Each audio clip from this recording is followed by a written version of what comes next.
For $8 at O'Reilly Auto Parts. Better parts, better prices every day. Limits apply. See store for details.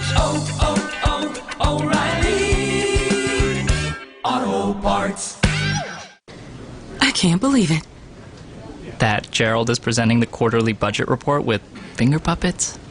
Look, here comes a 1.7% decrease in fixed overhead. Hello, everybody. No.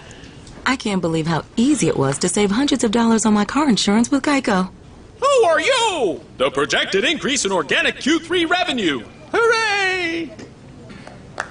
Believe it, Geico could save you 15% or more on car insurance. Join Mark Patrick Hypnosis and stop smoking now without cravings, irritability, weight gain, or your money back. Totally changed my life. It's amazing. I don't have any cravings. You want to quit but have found it impossible? This is the thing for you. I have absolutely no cravings. It's not for entertainment. It's for results. Do it. It works. Period. You've tried everything else. You need to come and try this. Only $49.99 guaranteed. Don't just cut down, but stop smoking now, once and for all. In addition, lose all the weight you want, 100% guaranteed, with Mark Patrick Hypnosis. Destroy unwanted cravings, late-day eating binges, boredom eating, stress eating. Join the over 500,000 others who have attended and lost weight the Mark Patrick way. That's right. Seminar Sunday, September 22nd at the Shreveport Wyndham Garden Hotel. Weight loss seminar 11 a.m. to 1 p.m. Stop smoking seminar 2 to 4 p.m. And Monday, September 23rd at the Marshall Lyons Community Center. Weight loss seminar 5:30 to 7:30 p.m. Stop smoking seminar 8 to 10 p.m. More info at markpatrickseminar.com.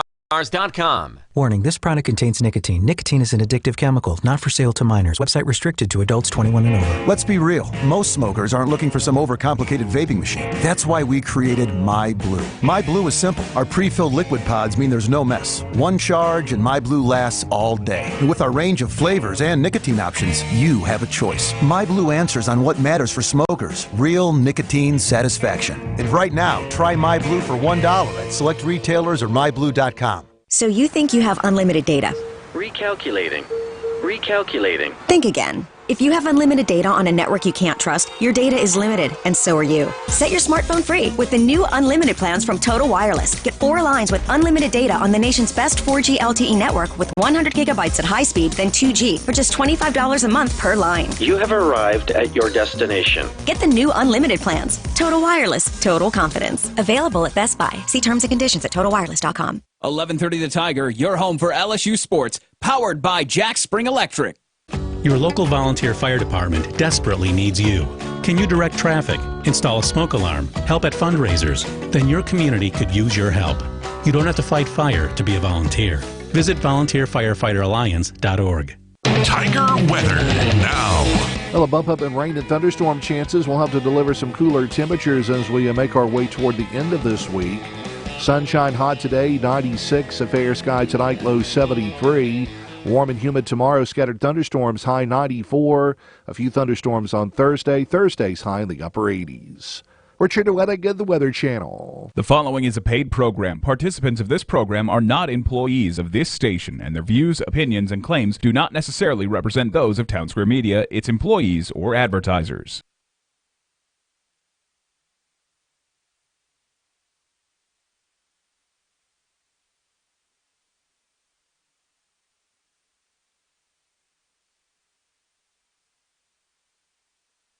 KWKH, Shreveport, Bossier City. 11:30 The Tiger, Shreveport and Bossier's #1 sports station. Sports World, your local uniform professionals since 1973. 8809 Juella, 686-1880. 11:30 The Tiger, your home for LSU sports, powered by Jack Spring Electric. Now's the time to travel and be with the people you care about the most. And at Holiday Inn and Holiday Inn Express, we're helping you be there for less.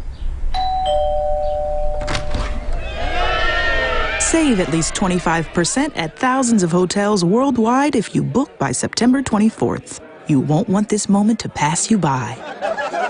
So book today at holidayinn.com. Terms and conditions apply. I was a pack-a-day smoker for 33 years. You could see the look in their eye, like they recognized the smell on you, and you just die a little inside because you knew you offended someone. Since I switched to Juul, I don't even think twice about it. It's like a weight lifted off of you. Stacy made the switch in 2016. To make the switch, visit JUUL.com. Juul Labs compensated this individual for their time and expenses in providing this testimonial. Warning, this product contains nicotine. Nicotine is an addictive chemical. So you think you have unlimited data? Recalculating. Recalculating. Think again. If you have unlimited data on a network you can't trust, your data is limited, and so are you. Set your smartphone free with the new unlimited plans from Total Wireless. Get 4 lines with unlimited data on the nation's best 4G LTE network with 100 gigabytes at high speed, then 2G for just $25 a month per line. You have arrived at your destination. Get the new unlimited plans. Total Wireless, total confidence. Available at Walmart. See terms and conditions at totalwireless.com. With the Discover It Miles card, you can go further than you've ever gone before. Like sun on your face, book in your hand, kids playing in the sand further. Because the Discover It Miles card offers unlimited 1.5 miles on every purchase and will automatically match all the miles you earn at the end of your first year. So that means your 35,000 miles could become 70,000. It's just that easy. So get out there with your Discover It Miles card today. Limitations apply. Discover match for new card members only. Learn more at discover.com/travel. In Louisiana, there are thousands of miles of utility lines and gas pipelines buried just beneath the surface, sometimes multiple lines in one area. So if you or a contractor you hire is digging a hole to put in a new fence or a pool or for any other reason, you run the risk of hitting underground lines even by digging just a few inches. And then what happens? Maybe you knock out power to your neighborhood, and sometimes it's even worse. Sometimes there's an explosion with injuries or possibly even death. It does happen every year, and there's a simple way to avoid it. Before you dig, call 811. That's right, just call 811 2 days before you dig and tell the operator your address. Someone will come out and mark the locations of the buried lines so you and your contractor can avoid them. It's simple, right? And it's free of charge. And it's the law. Louisiana One Call operates 811 as a public service, and to promote public safety, Louisiana One Call and 1130 The Tiger reminds you, call 811 and know what's below before you dig. Sports World, your local uniform professionals since 1973. 8809 Juella, 686-1880. Where Shreveport and Bossier come for LSU Sports, 1130 The Tiger.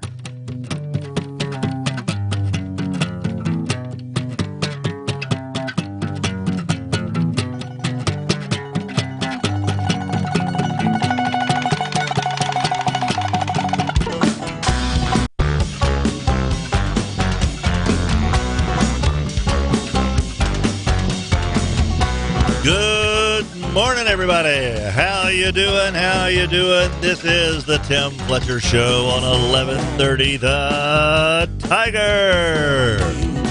Yay!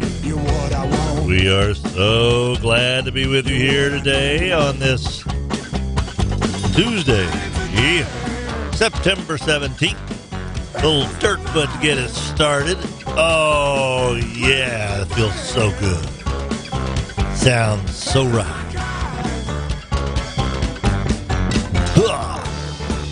Oh, by the way, the early riser portion of our show is presented to you by the wonderful people over at Sports World, your local uniform professionals since 1973. Sports World, 8809 Juella. Whatever needs that you have in terms of athletic gear, athletic wear, they've got you covered. Always have, always will, since 1973. Locally owned and operated Sports World.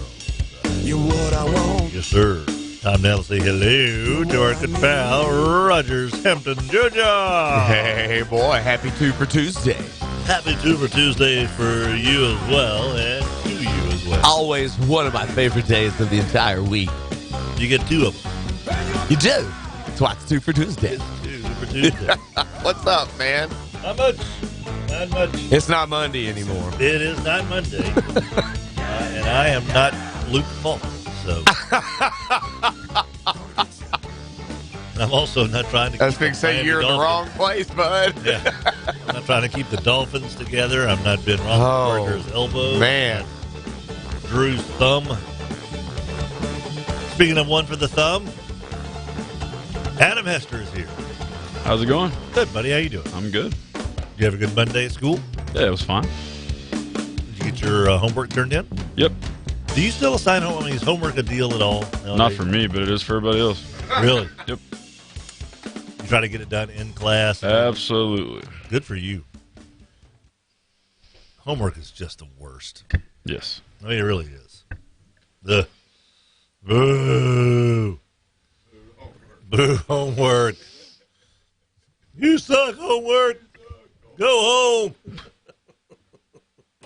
Time now for a little SEC update. This SEC update is brought to you by Red River Brewing, 1200 Marshall Street in Shreveport. They're open hump day to holy day.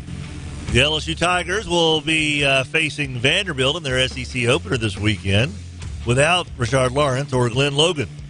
So that's both starting defensive ends. They were hurt against Texas. They've been hampered since. Logan has been on a scooter since then. As far as others, Clavon Chason is questionable to play. He did not face the Demons on Saturday of Northwestern State, although he did dress out and participate in pregame warm-ups. Jamar Chase, Michael Divinity, and Thaddeus Moss were all held out of the Northwestern State game because of a coach's decision. They will all be ready to play this weekend. As far as the Arkansas Razorbacks, when they take on San Jose State, they will be most likely without starting sophomore linebacker Bumper Poole, who's got a sprained clavicle, whatever that might be. Hayden Henry suffered a little bit of a shoulder injury. He also may miss some time for the Razorbacks, coming off their most productive win in the Chad Morris era this past Saturday. This SEC update was brought to you by Red River Brewing. They're open from hump day to holy day. Red River Brewing, 1200 Marshall Street. All right, you guys watch Monday Night Football last night? No.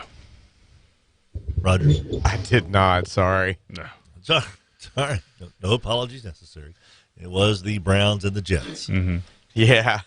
What could Browns do for you? It had already been long enough day as it was. Yeah, no lie. For those that missed it, it was all Browns all the time. Trevor Siemian in for Sam Darnold, who's missing the game in several games with mononucleosis. Can't play with mono because your spleen is enlarged and more susceptible to rupture. And if your spleen ruptures, you could die. Didn't Chris Sims almost die? Yeah, he did. The ruptured spleen. So he ain't going to play for a while. And Trevor Siemian comes out there, former Northwestern Wildcat, I believe. I think that's right. Is that right? Mm-hmm. Gets banged up on a late hit from Myles Garrett, former Texas A&M Aggie. So in comes Luke Falk. Luke, you are now the quarterback of the... It's not your fault. And here's the deal. They're the second worst team in the league, but they're not the worst team in their own division. So, hey! They got that going for them. Got that going for them. So the Jets get destroyed last night by the Browns, 23-3. Cleveland didn't play well. They're just better than the Jets. Odell Beckham had a heck of a game. I think 165 yards receiving, 6 catches, 89 yards slant and giddy up go, where he covered about 85 with his feet. Yeah, giddy up go, Daddy. Giddy up go. Boxcar Willie. Also made an incredible one-handed grab down the right sideline in MetLife Stadium. We've heard this one before, which we have, his rookie year, 2014. He's something else, man. Beckham is... Oh, yeah, when he's healthy and raring to go and all that, yeah. He's really raring to go. Of course, there was a trade in the league yesterday. Minkah Fitzpatrick is shipped off from Miami to Pittsburgh. There was a large exchange of draft choices, but the main deal is the Steelers gave up a first-round pick for Minkah Fitzpatrick, despite the fact that Pittsburgh's 0-2 and is now going to be without their starting quarterback for the entire season. I don't know why it seems kind of odd that Pittsburgh is trying to address a need that may be less pressing than what they have in the backfield. What quarterback are they going to get, though? Well, I get it, but why are you... Well, you got a very rich their quarterback draft. Their defense is horrible. Yeah. You're right.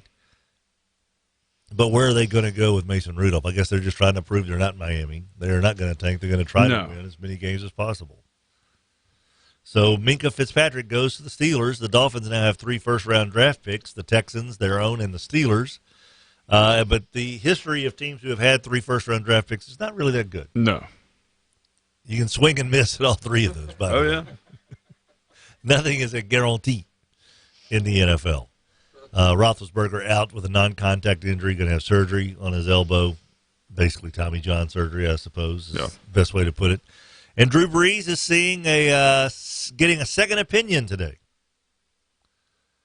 I guess Dr. Shen, his advice for surgery and out at least 6 weeks did not sit too well with Drew.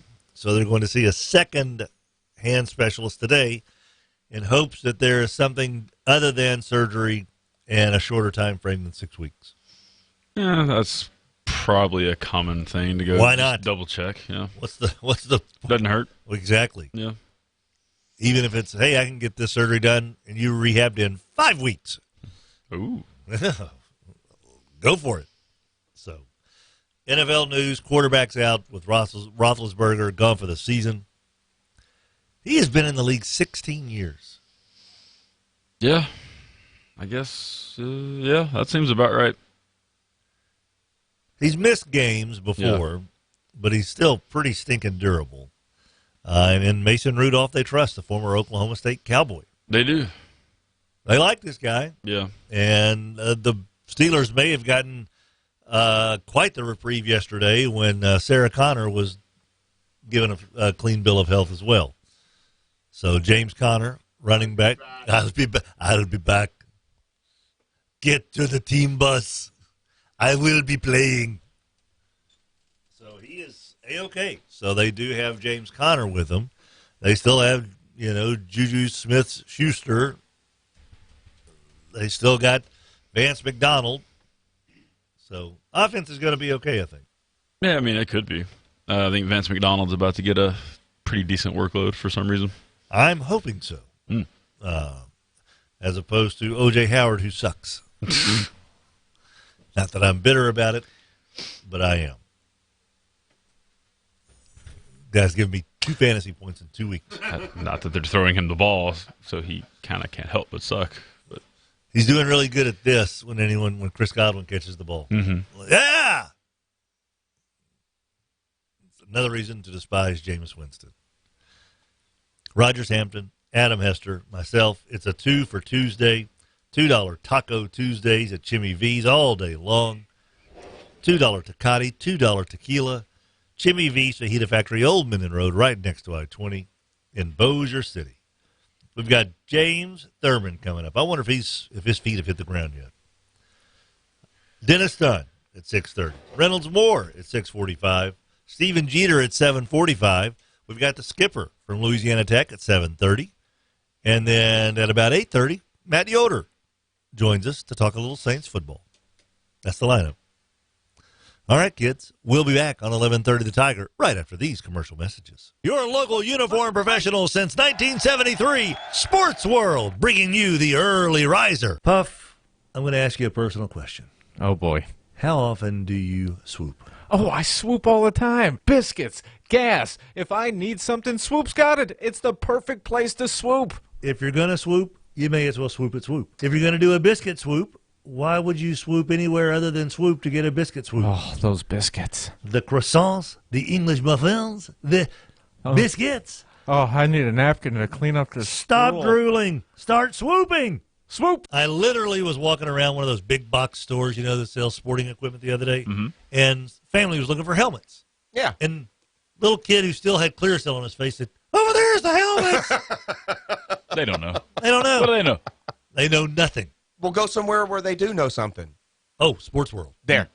8809 Joella. Been around since 1973. Hester, they got helmets that can fit our heads. They do, and they know the needs of the local coaches. They certainly These other do. places don't. No, they don't know the local coaches. Sports World, 8809 Joella. Local Mudbugs fan, Adam Hester, joining us in studio. Hello. Season number 4 of the 4. North American Hockey League. Of Mudbugs 2.0. What's your favorite part about the Knoll? These kids are hungry, right? Yeah. They're trying to get that scholarship. They're trying to get drafted in some cases. They're trying to get to the next level of hockey and realize their dreams. So I love that about the Knoll. Gonna eat Mudbugs hockey. get hungry. You may have noticed that in commercials these days, you hear a big % off or a big dollars off MSRP, but you rarely hear what is the price. So at Chevyland, we are offering you a 2019 Chevrolet Silverado Crew Cab Custom Edition with 20-inch aluminum wheels with 4G LTE Wi-Fi with locking rear differential in a great-looking truck for just $29,995. That's over 22% off MSRP. So whether you want to shop online at Chevyland.com or come by the dealership at 7500 Erie Drive, we do business the way that you want to do business because we care about you. It is hot as blue blazes, and no one has got more sizzling opportunities than First Choice Personnel. Nicole joins us. Hey, Nicole, what's happening? Hey, Tim. We're looking for production, manufacturing, forklift positions right now. We're always looking for someone looking for a job in the warehouse. Anyone right now looking for a job. We have lots of openings.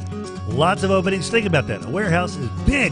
They need people to fill that warehouse. First Choice Personnel, 797-7810. When you think of ice cold beer, Puff, what do you think of? Red River Brewing. When you think of so many abundant flavors that are just incredible, bursting on your tongue, what do you think of? Red River Brewing. 1200 Marshall Street, where downtown meets I-20. Your local uniform professional since 1973, Sports World, bringing you the early riser. 11:30 The Tiger, Shreveport's home for sports.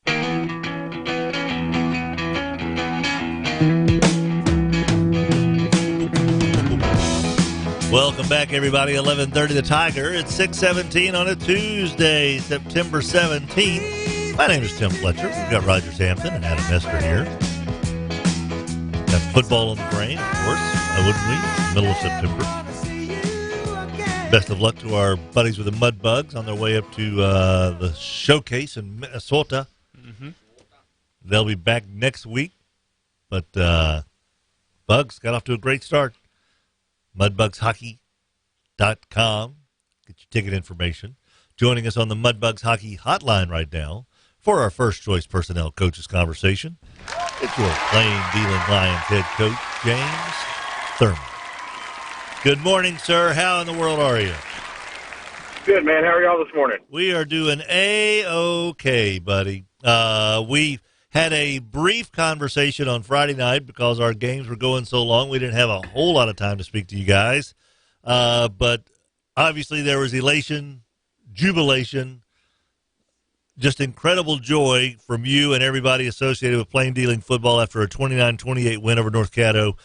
Coach, if you could, take us and our audience through those final moments of the game and what was going through your mind in a 29-28 win over North Caddo. Well, we had a little adversity there, I guess late in the third quarter. Our quarterback, who, is a big kid, Ken Gay, he's about 6'3", about 210, but we don't play him on defense because we throw the ball around a lot, so you really don't want him taking those extra hits. So, but this was a good close game, and I had a snap of ignorance or something and threw him in on defense. And the first play, he comes in on the tackle, and they throw a flag for targeting. He said it came helmet to helmet on the kid, and so 15-yard penalty. I think we end up stopping them on that drive or whatever. We get the ball back, and we run a couple of plays, and that pretty much ends the quarter. And as we're changing the quarter, the referee comes up and said he made a mistake, that number one should have been ejected because of that hit. And I argued with him, and to no avail. But, in high school football, a targeting or a helmet-to-helmet is not an automatic ejection, whereas in other levels it is. But in high school it's not. It has to be a flagrant foul.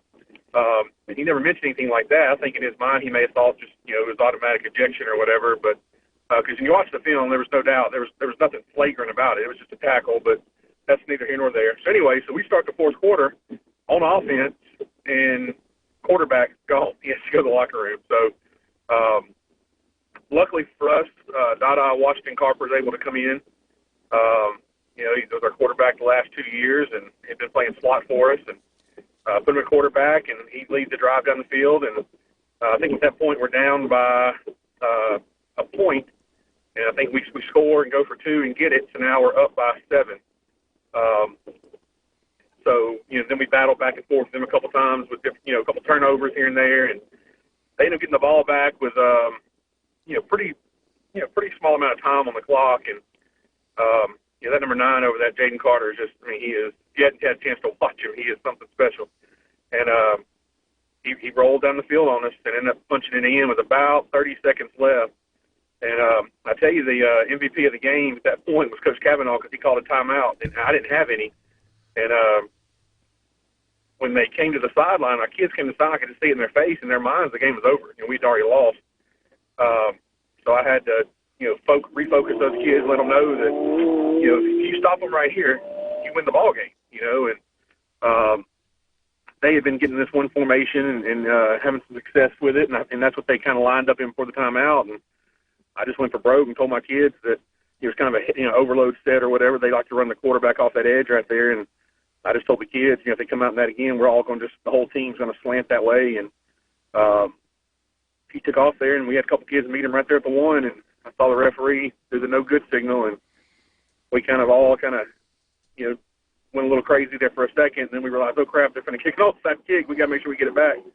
So I'm yelling to my coaches to get the kick return team ready and switch it out, put the hand guys up there, and we were able to field it and get in the victory formation and run the clock out. So it was just the win is great. We could have lost the game, and I'd have been proud of the kids, but just with the adversity and all the things like that, playing a great football team that's got some superb athletes. For our kids to go through, the turnovers and the penalties we went through and not to give up. That's what I was most proud of. The kids, I think they all grew up that night a little bit. And, I think we became a better football team just playing in that game. Is there any repercussions, James, in high school football for the ejection for targeting? Will Ken be able to play this week when you guys take on Tensaw Academy? He will.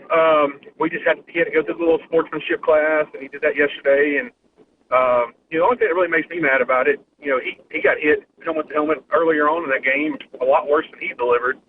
And the kid wasn't ejected, and they didn't throw a flag. And then last week against Huntington, we had a kid leave with a concussion after getting hit helmet to helmet and threw the flag, but he wasn't ejected.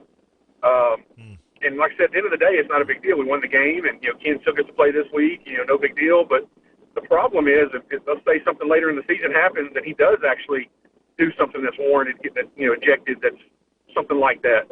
But once you get 2 ejections, you have to automatically set the next week. And I just hate that we put. They really, I hated going in and the actual term they used in the ejection flagrant, and even late with that. Either flagrant or really misconduct. He just went to make it equal. And film, more than anything, hit his helmet. But but at the end of the day, that was judgment. He fought it.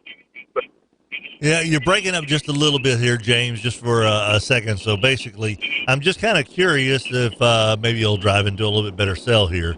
Is it completely subjective then for high school officials as far as you're out of here for this? Is there anything that they can say, like if you're launching yourself, or if the offensive player is defenseless, or I know in Loyola's case there was a targeting a couple of years ago, last year, where the running back got called for targeting for lowering his head.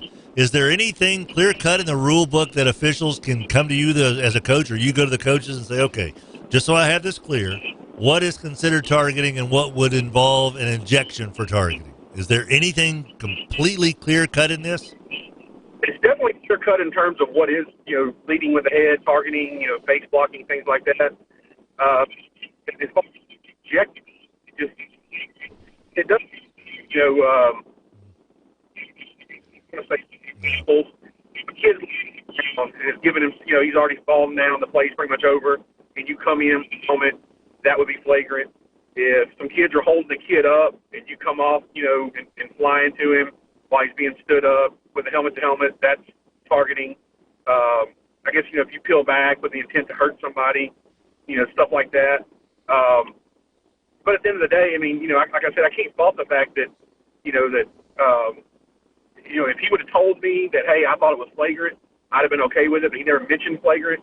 Just in my mind, I'm afraid that he just thought, because of, and that happens with our kids and officials sometimes coaches, that we mix up the differences between the different levels. At college, automatic, you're ejected or whatever if it is upheld as being targeting. And I'm just afraid that he thought that since it was targeting, that it was an automatic ejection, and that's not the case in high school football. But and I got several official buddies across the country that that I talked to, different platforms or whatever, and I shared the film with them. And after looking at that clip, that said they would have ejected him. So, like I said, at the end of the day, no harm, but right. I hated submitting that form yesterday in my mind, knowing that I felt like that kid got a raw deal.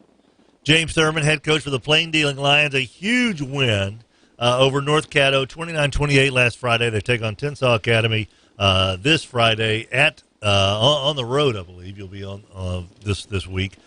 James, if you could, though, we talked about it just because of the way that the game ended and the numbers that you guys have, and also the expectations for North Caddo and the positive vibes they've kind of had going.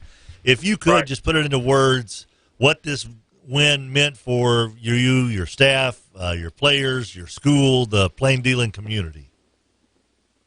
Well, for our program, we kind of go into the season, if you're being realistic, some people may not have that ability to do that, but I try to be realistic. I felt like there were 4 games in our schedule that we should win, and I've always kind of defined, a program making a move in the right direction.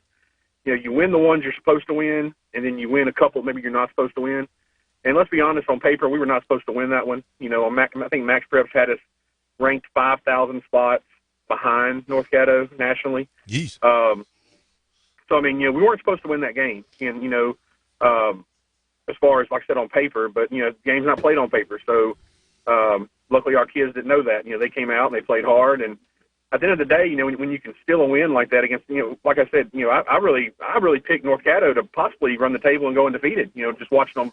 Yeah, beat I think Homer. there was a few of us that thought that. Yeah, there's no doubt. And then, to come out and really, I think what it does for our program, it shows our kids, outside maybe a Calvary who's on a different level, I think, than anybody else, it shows our kids that, we have a shot in, all the rest of our games. We can come out and, so the confidence it gives our kids and it gives us and our kids, we had a great crowd Friday night, so I feel like the next home game, those people will be back. So we definitely put a good product on the field, and it was a good, exciting environment. So financially, it's going to help the program out a little bit. But yesterday was a little bit different day. I felt like the kids had a little bit different, more better air about them. Some young kids excited. We had an 8th grader the other day. We won the game. Basically, we recovered 2 onside kicks. And that's 8th grader after kicking them. Trey Boyd from last year. Whip kicking everybody.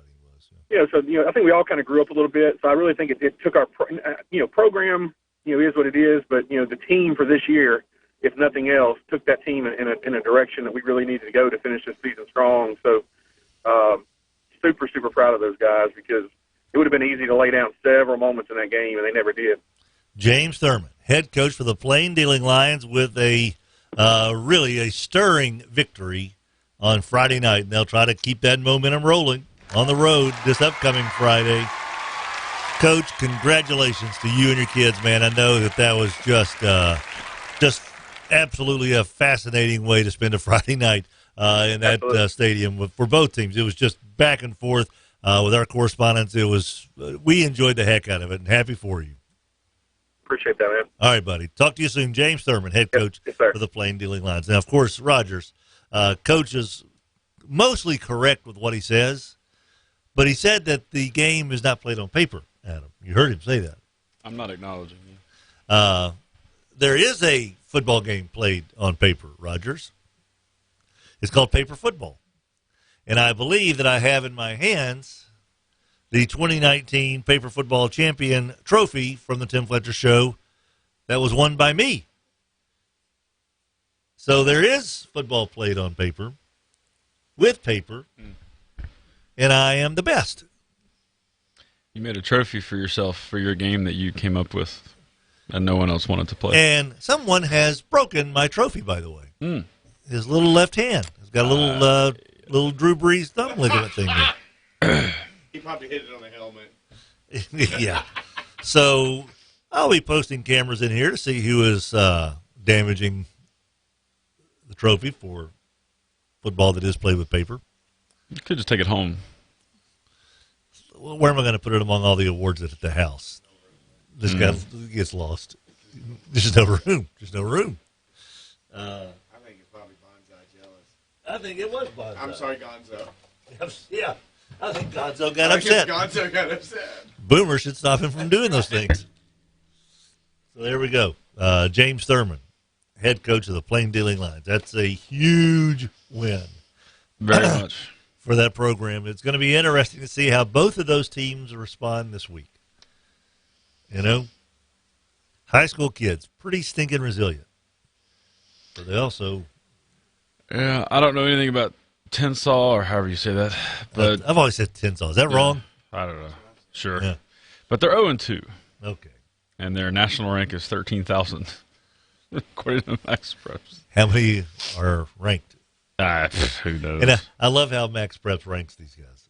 You're number 6,212 this week. We're going to put you up at 6,197 next week. A little subjective, I guess. That's all. Theirs is all computer. Yeah. But Tensall lost to General Trask last week and got blown out by St. Mary the week before. So I feel pretty good about Plain Dealing's chance. I think this is one of those four that Coach was talking about. Maybe so.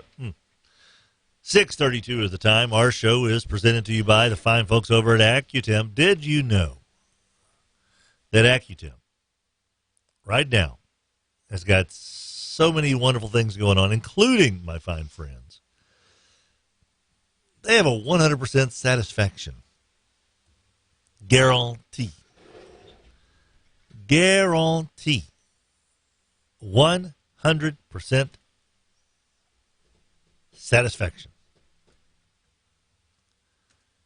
That's what you got to like from your air conditioning company. Now, you know they're going to be there for you. You know they're going to show up on time. You know they're going to do it for the price they say they're going to do it for. But how about 100% satisfaction guaranteed? Accutem, 861-2255, 861-2255. Double D, Dennis Dunn, will join us next, right here on 1130 The Tiger.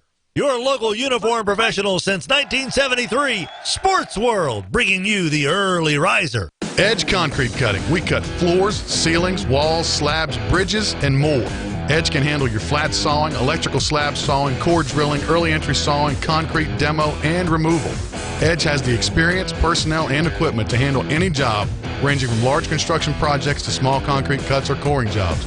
Call Edge Concrete Cutting at 925-3745. That's Edge Concrete Cutting at 925-DRILL. So your kiddo comes home from practice complaining about muscle aching, so tired. If you want that kiddo to be improving in football, band, cheerleading, dance squad, Hester, they got to get on the practice field. Yes, they do. Can't make the club in the tub. Absolutely. Get back out there. Get back out. How do you do it? Go to Chillin' Hill. 798-4325. You're a big fan. I'm a big fan. Yep. Imagine what it can do for teenagers. Absolutely. Get to Norman Tech, get in the chamber, get back out on the field today. 798-4325. Welcome to Walk-On's Bistro and Bar, where every dish starts from scratch. Fresh ingredients bring our food to life. Mouth-watering cuisine, unique flavors, and we're always more than happy to share our Southern charm and culture. A love of life, family, food, friends, fun, sports, and celebrations. Walk-Ons. It's game day with the taste of Louisiana. Rogers, your pops was Mr. Shreveport, right? Yes, he was. First ever. Big muscle-bound guy. Yes, he was. You like muscles? I do. I like my cars with muscle. Oh, absolutely. Are you kidding me? Landers, Dodge, Chrysler, Jeep, Ram. They basically are the Mr. Shreveport Bossier of muscle cars. Ooh, I like that. Yeah, because they flex the Challenger and Chargers all the time. When you pull up next to one of those, it's almost like, is that Rogers Hampton Sr., like, embodied in a Challenger? Especially the ones that were red, because he had red hair. Landers, Dodge, Chrysler, Jeep, Ram. DB is in the house. Actually, he's on the phone. What's up, Donnie Brewer? Hey, what's going on? Not much, man. So how's life like not being in the day-to-day operation of Brewer Quality Homes? It's way better. I bet so. I really enjoy it. I imagine. So not working is kind of a cool thing, huh? Yeah, Nate's handled it, and I get to travel around and shoot birds and catch fish. That's what it's all about. Brewer Quality Homes. Shooting birds, catching fish, not working. Let Nate Dizzle do the heavy lifting. Brewer Quality Homes. Hey everybody, this is Clint McCullough with Bayou Bell Waste. If you need a dumpster, call the home team. Locally operated right here in Shreveport, Bossier. If you need a dumpster for your business, for your home, for whatever, just give us a shout, 671-9900, or find us online, BayouBellWaste.com. Your local uniform professional since 1973, Sports World, bringing you the early riser. 11:30 The Tiger, Bossier City's home for LSU sports.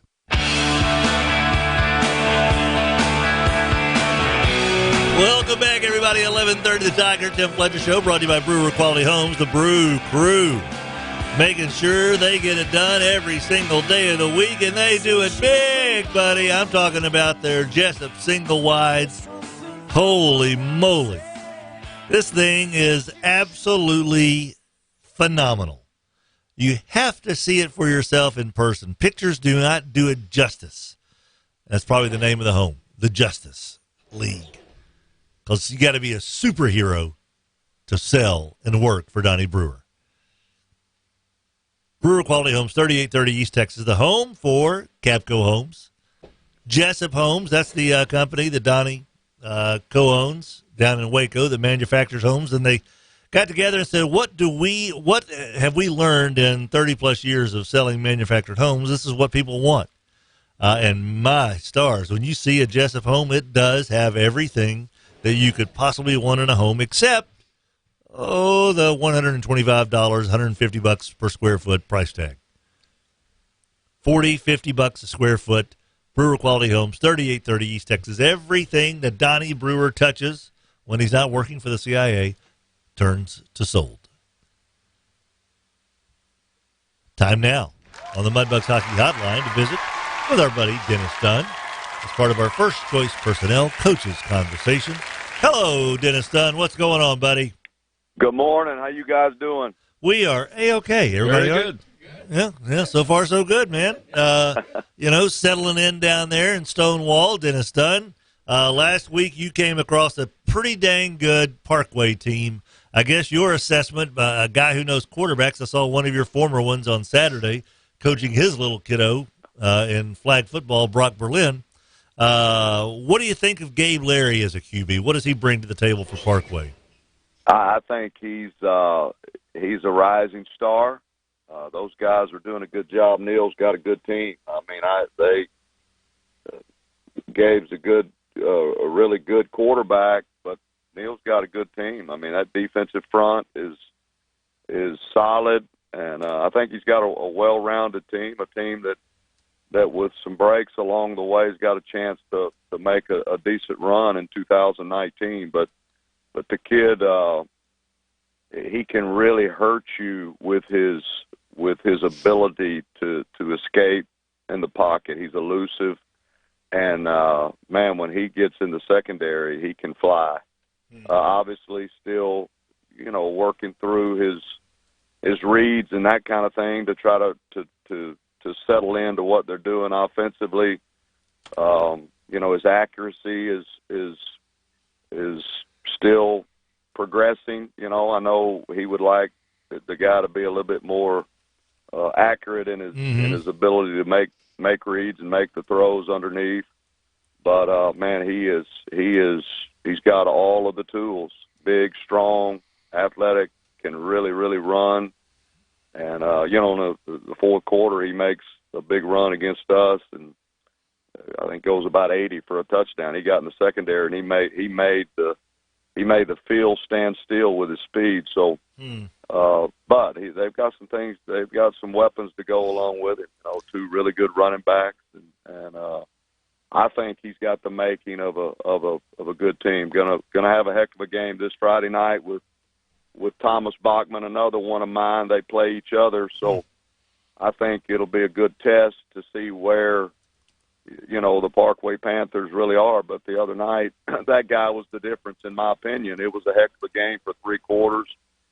21-14 at the end of the third, 6-0 at half. We had our opportunities, got in the red zone several times, and didn't come away with any points. I think if we score in the first half, when we got down inside the 20 a couple of times, it could have been a different game. So our kids played hard.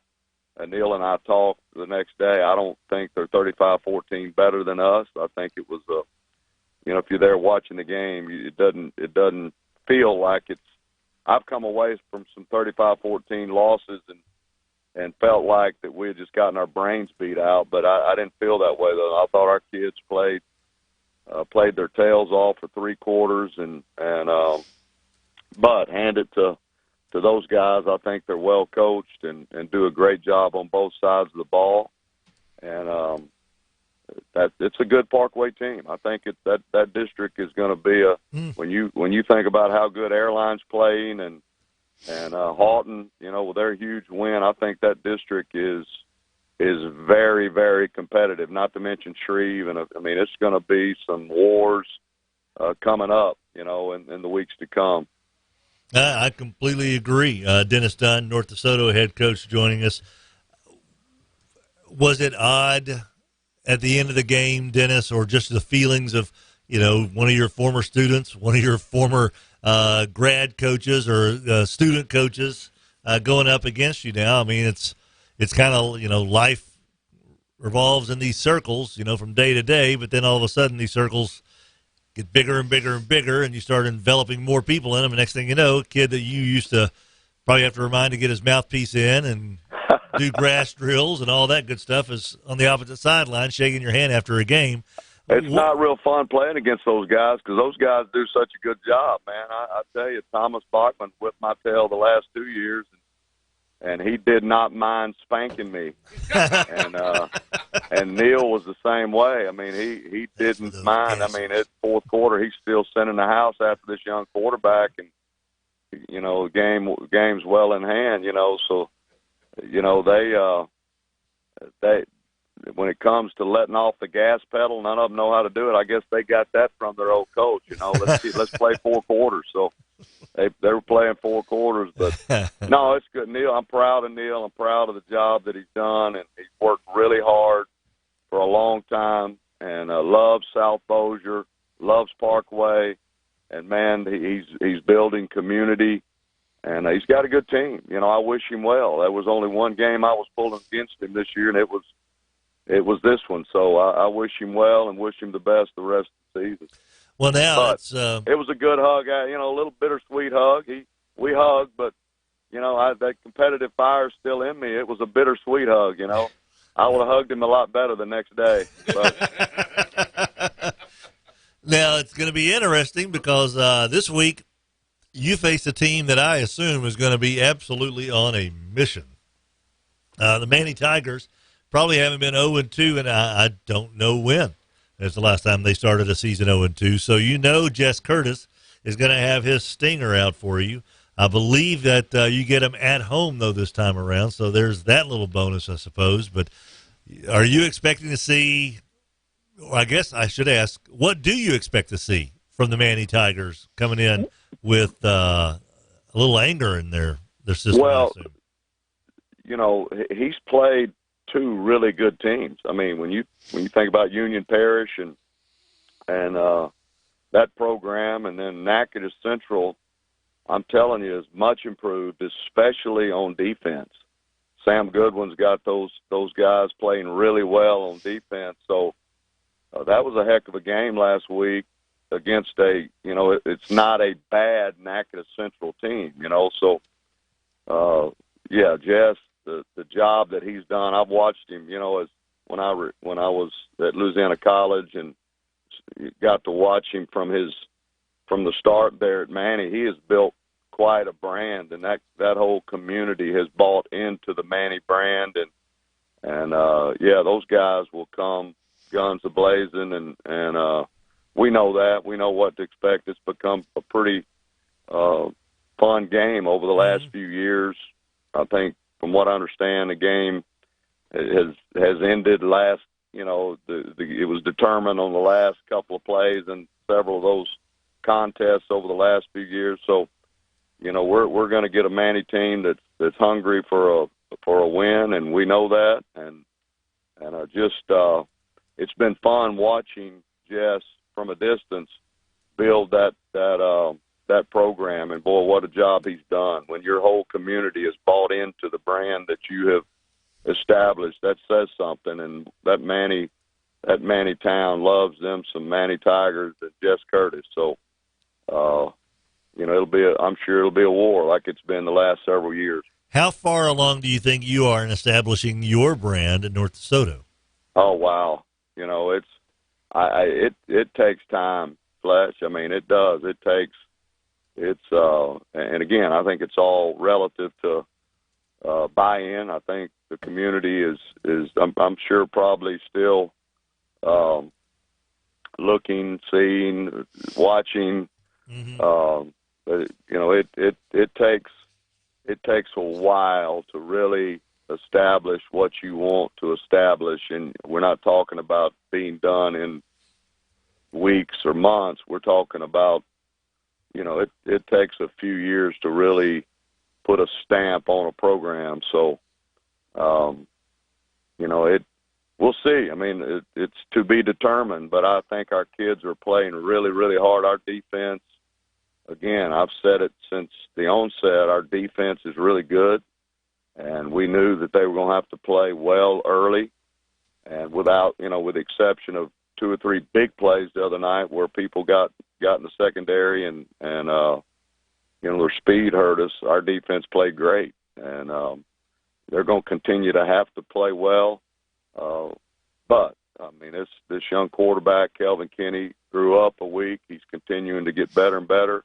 A couple of names that I think are going to be heard of for years to come. David Atkins, Dayton Hamilton are 2 sophomores that are continuing to make noise on the offensive side of the ball, and I think this thing's got a chance to be really special once this offense does what it's capable of doing, and we're thinking that we're just going to continue to progress and get better. I thought we protected the ball a lot better the other night.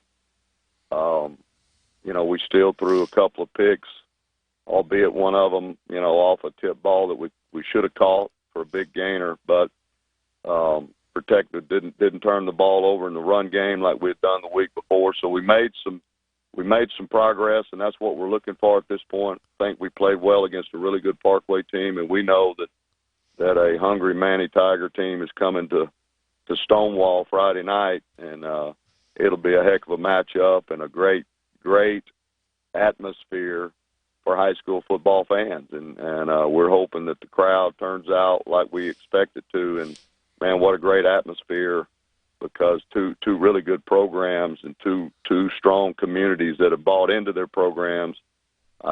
Nothing better on a Friday night than to be in that kind of atmosphere.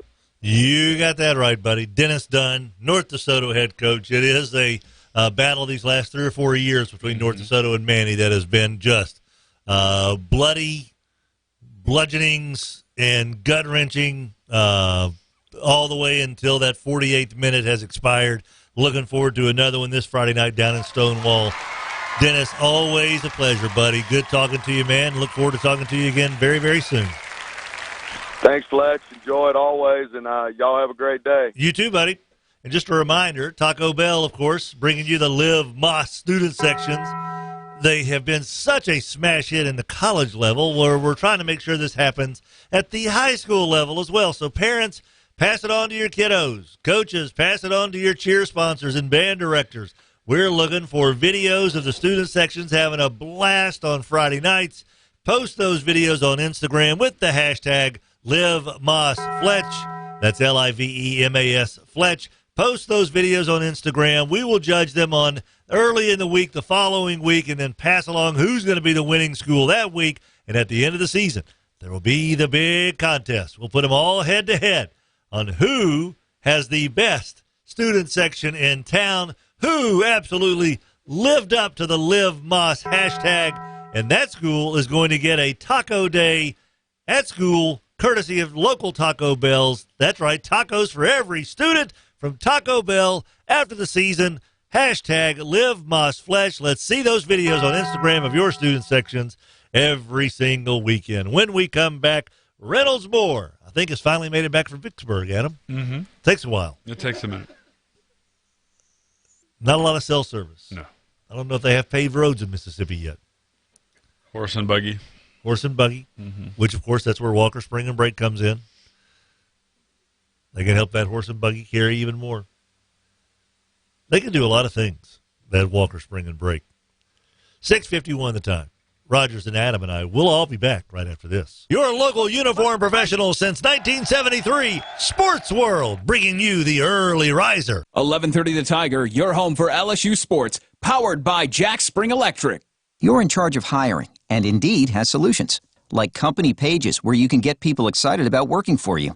And we give you this toy monkey, which will bang its cymbals when the right resume appears. Okay, there is no monkey. I said there is no monkey! But company pages, for sure. See why independent research by Silk Road shows Indeed delivers 3 times more hires than any other job site. Visit Indeed.com/promo to try company pages for free. Terms and conditions apply. Hey, you're that famous actress. You must travel so much. What's the best site for hotel deals? Hilton.com. No. One with crazy savings. Hilton.com. With their price match guarantee, if you find a better rate, they match it and take 25% off. No, one with lots of options. Hilton.com has 16 top hotel brands. Hampton, Hilton Garden Inn, Waldorf Astoria. Hilton.com. You should totally do their commercials. Expect better. Expect Hilton. You're good. I know, thank you. Applicable terms and conditions at Hilton.com. Robert J. Wright here to tell you about one of my favorite lunch spots in town. Now, I'm talking about the grill at Quirby's Golf Course. And I say lunch spot, but it's really great anytime. They open up early, 7 in the morning for breakfast. The most amazing lunch specials, and I'll bet you there's not a better burger anywhere. And let me add that the 19th hole at Quirby's Grill is very generous. Stop by, try it out for yourself. You definitely will see me, Robert J. Wright, there. Open 6 days a week, every day but Tuesday. The Grill at Quirby's Golf Course. So you think you have unlimited data? Recalculating.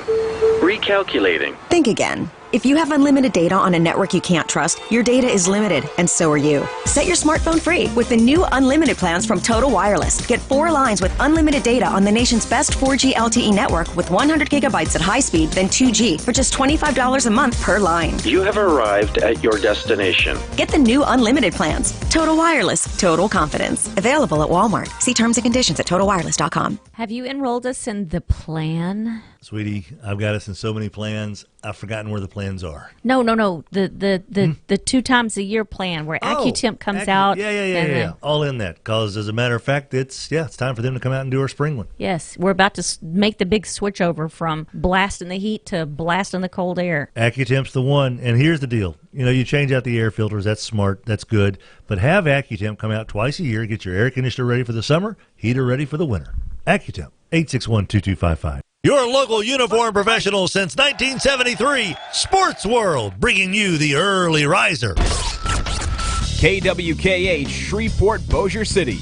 If it's LSU sports, it's on 11:30 The Tiger.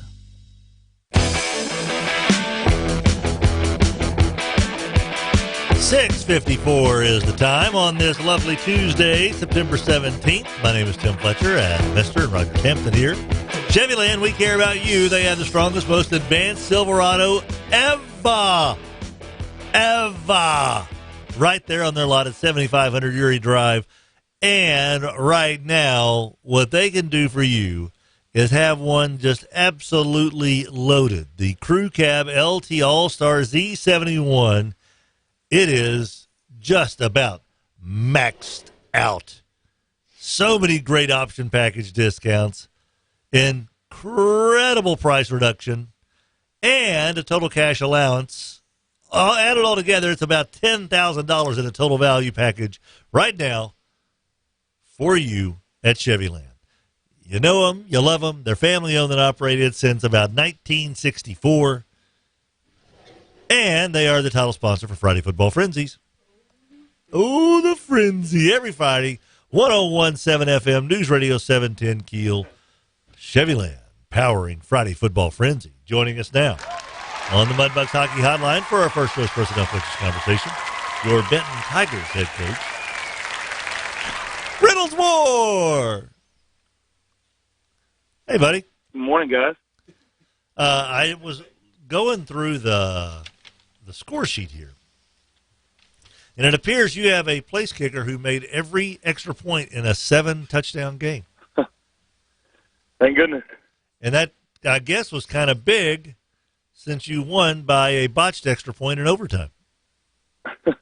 Well, we talk every week during our PAT period about, it's such a kind of accepted, kind of a given for most people, that you watch college football, whatever else. And I know you see a lot of them miss now, but I mean, it's 1 point. It's no big deal. So we talk a lot about how we need to make sure that we're protecting and we don't just kind of, relax on those plays.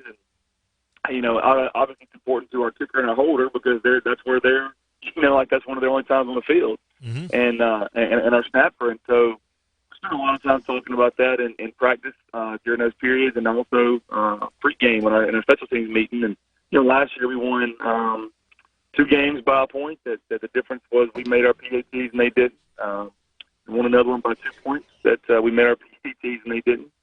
And so it's a great comfort to have when it's going to go through there every time, it does make a big difference. Kind of I told you my buddy coaches over there, and he's been kind of joking with RJ back and forth for about the last 6 to 8 months.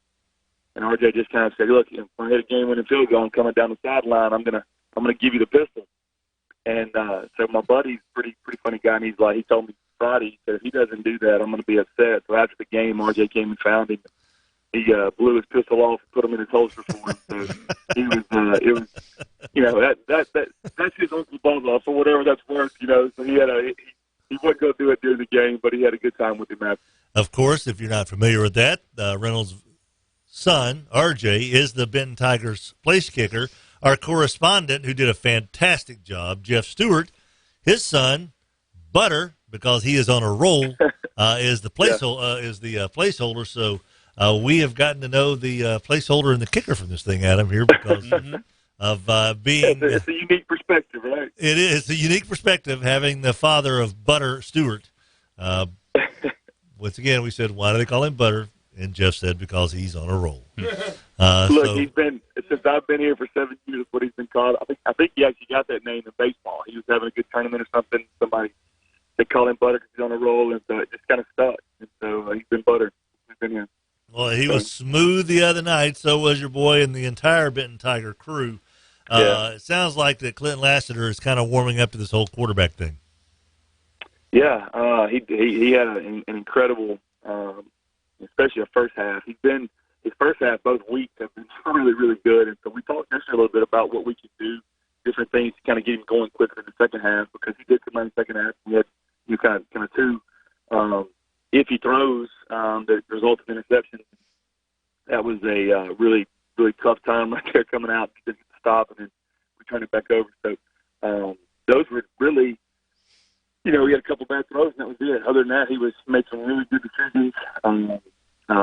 Threaded the needle on a couple balls. Did a really good job. Our receivers did a great job at catching him. Malik had a huge night. From the get-go, early on, had a fantastic. Just was kind of had that 73-yard touchdown catch on this little kind of a quick slant, and he skinned it up a little bit, and Clint threw it right through there, and then Malik took off down the sideline, and the guy was close enough to him. He was going to probably be able to push him out or dive at some point. And Malik, about the 15-yard line, made an incredible move where he just kind of slowed down and let the guy go by and just threw him kind of like a Top Gun, I'm going to hit the brakes, going to fly right by. And that's what he did, man. He just kind of hit the brakes, threw him off, and then went and finished right there. So it was really impressive. He had a really big night. All our receivers did a really good job, I thought.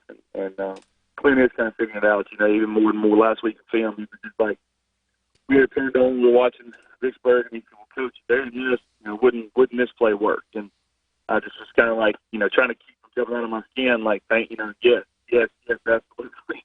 Thank goodness, And so my coach, when we walked out, were like, that's good, right? And I'm like, yes, he's figuring it out. now. He knows, and he's starting to see which plays will work in certain coverages, and he's starting to understand it a whole lot more now. And he's getting a lot more vocal about it too. So it's been really fun to watch him grow in that process. This week you play an old 1-4A foe, the Huntington Raiders. How long do you think this is going to keep up? I mean, just the 1-4A matchups now that you're in 1-5A. Do you like playing someone from your old district, or is it just out of convenience that they had an opening, you had an opening, or was this purposeful? Well, really what happened was initially we had Vicksburg scheduled for this week, and we had Av North Dakota scheduled for week 2. And then when that district change went down, right. And we, it's kind of weird that all the 1-5A teams, all of us lost a game when that happened. We were all playing one of the 1-4A teams.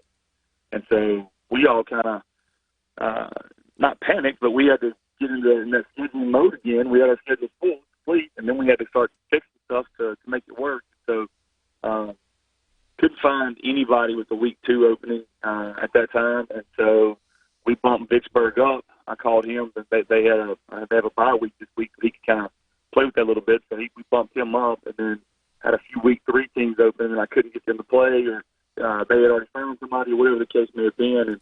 And Stephen was open, and so he, I think he was, wasn't sure about it, and so finally I think it came down to where he didn't really have a choice. And we were open, they were open, so it kind of became convenience. But at the same time, it's he was kind of a coach. I need you to come to us. I'm like, well, that's fine. We like playing independence. That's fine for us. It doesn't matter with us. So it's a good game. It's a good place to play. The kids enjoy playing there. You get good quality film and good view from up there. So we like it, and it's one of those deals where I think that I can see us keeping somebody from 1-4A on there. Again, we talked a good bit about like being great friends with Bo Meeks and Jason Brunson especially, and so I think that when you have that camaraderie with coaches, and obviously, Ab and I had a good time going back and forth, and Spencer Hurd at Minden is one of my favorites. I think he does it the right way, and I've always appreciated how he approached things and how he did things. So I enjoy playing programs like that, and so I can see keeping somebody in the district on the schedule, just depending on how it works out, and what's available and who's open when. But Huntington has always, last year, we beat them by 2 last year. Mm-hmm. They were very physical. Gave us, played us one of our more difficult games last year. So, it won't be a pushover. Our guys will get a test again this week.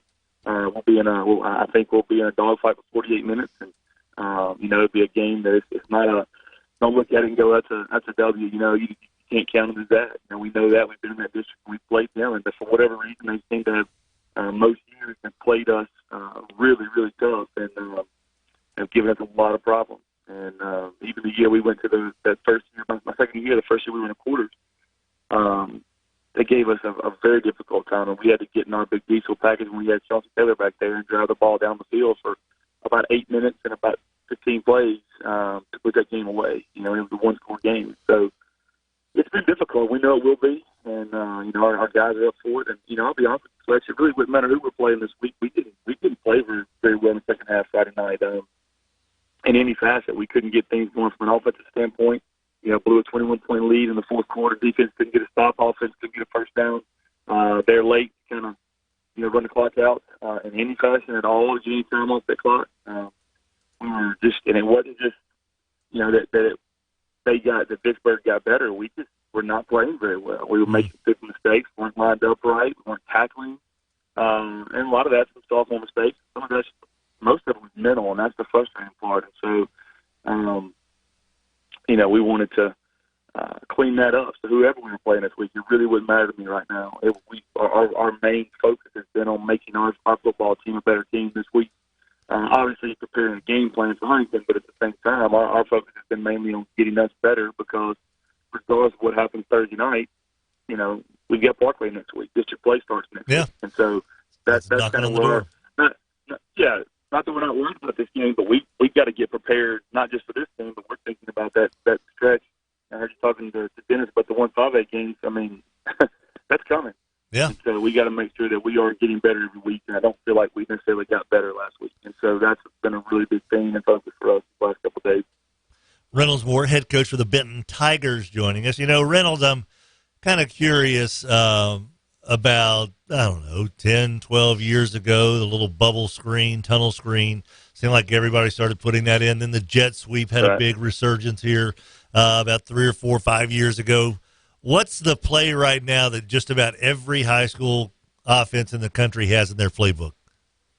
I think probably some sort of zone read, some sort of inside zone. I think that's, when you look at it, I think the biggest thing is not, are they running it? It's, are they reading it? Are they reading it? Is there a secondary or a third option there? I think that's probably what everybody's doing in some form or fashion. And then, football is cyclical. It just comes back around. I mean, it's, there was the wing tee was big, and then it kind of faded out. Then it came. Then the shotgun was coming around. Then it started running the wing tee out of shotgun. It's just, coaches just find different ways to do stuff, and then we steal stuff from other coaches. I mean, any good teacher will tell you that their best weapon, their best resource is another teacher, and how we can steal ideas from them.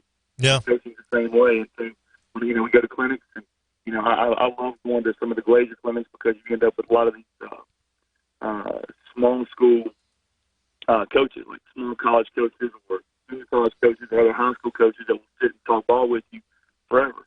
They got Nike at the clinic every year, and they always have 5 or 6 guys that are Nike coaches. So you get Coach O, and you get anybody at Nike school, they speak with you, but they come in and speak and leave. You don't talk to them.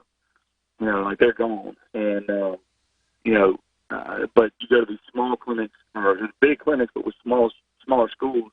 These coaches will stay and talk ball with you, through midnight, 1 o'clock in the morning, and let you bounce ideas off them. Now, our in-state schools are really good. Coach Oden's got, if we want to go down there, talk with them, sit in on meetings, they've always been very open to that. But as far as clinics, it's really good to kind of get with some guys who coach on the same level you do, or maybe bigger programs, in Texas, things like that have been where you are or building, and get ideas from them about how to build programs, about offensive, defensive stuff. And so I think you see everything defensively and offensively just come back around. It's not like it just, nobody does it anymore. Somebody's doing it, they're just doing it a different way a lot of times. Like people laugh about like the inside zone, the zone read. Our zone read is basically, somebody's like, look, a triple option. Well, no, it is a triple option. We just gave it a different name and a different look. That's all it is. There's 3 options on that play. And so, I would say that's probably the big one right now. Reynolds Moore, Benton Tigers head coach. Exciting overtime win over Vicksburg. It was kind of nerve-wracking. They had a 2-touchdown lead throughout at halftime, throughout the second half, and then all of a sudden, next thing you know, they're all lining up at the 10-yard line because if it's overtime. But place kicker R.J. Moore comes through. His holder, Butter Stewart, comes through. The deep snap. Who's the snapper? Tucker Gibbs. Tucker Gibbs comes through. And look at that. Special teams coming up. And look, Tucker Gibbs will 100% be our unsung hero this week. I know we didn't get to talk out of the game, but Tucker started the year at center for us last year and had just to be honest with you, it was bad. We couldn't get a snap off. And then we went to a different center, and he couldn't get a snap off. And so we ended up having to take our best lineman and move him down the center. And then Friday night in the first quarter, our starting center got hurt. And Tucker's been our backup center this year. Then he's been our sixth lineman. We put him in to tackle guard. He's come in our swing guy, can do whatever we need. But when Harden got hurt, Tucker had to go. And our coach is like, Tucker, I need you. He's like, Coach, I got it. Went in, didn't have a single bad snap. Went in, played as well as he's played. Did a great job deep snapping. So, really was proud of Tucker and taking him and making the most of his opportunity. And really, really excited for him, and just proud that he went in and could have gone in with just some shaky confidence, but went in and played well. I was really proud of him. Tucker Gibbs, your GBT unsung hero of the game. Reynolds, always enjoy our visits, buddy, man. We'll chat again soon. Best of luck against Stephen Dennis and the Huntington Raiders, who also had kind of an emotional win on Friday, so it should be a lot of fun. I talked to Stephen. Yeah, it's crazy. I've never heard of a game ending like that. So, of course, a lot of other stuff happened in that game, too. Yeah, there's a few things that went on. There's a few events that took place in that fourth quarter that are a little interesting that we'll talk to Steven about here this week. So, yeah, looking forward to Friday night, buddy. Best of luck to you, Reynolds. Hey, we're playing Thursday this week. Thursday. Oh. Thursday. Do we know that? Thursday. We do now. We don't know. All right, man. Thursday, Independence Stadium, Benton and Huntington. We don't know. Thursday night, Benton, Huntington. That's 2 nights from now. All right, buddy. Thanks, Reynolds. All right, thanks. Thursday night, Benton, Huntington. I like them apples. Yeah. Why don't you come up here and do a Thursday night show? No, we don't.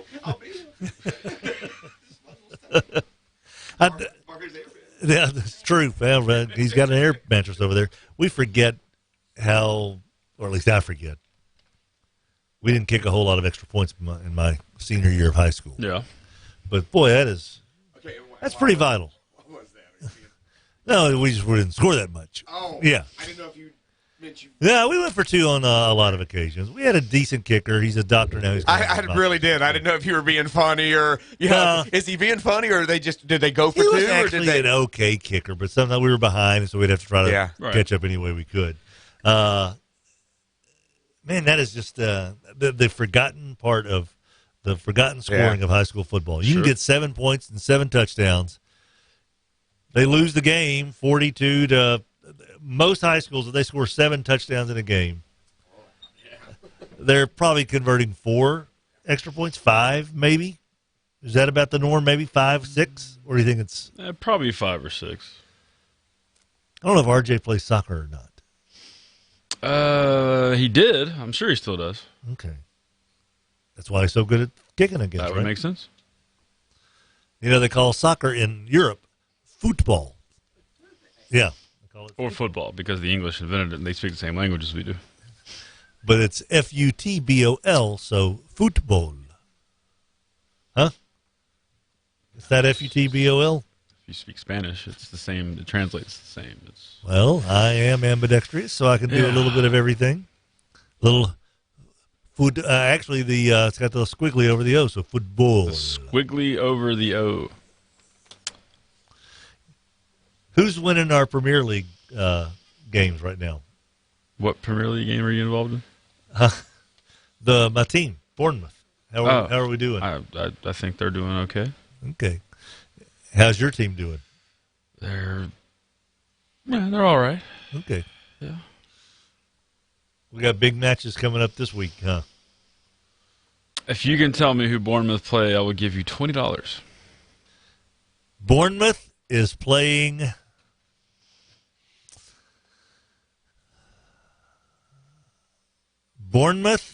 is going each other? Huh? Bournemouth is playing Bournemouth? No. Bournemouth, I'm trying to think who they're playing. They're playing what's their name? The team with the 11 guys.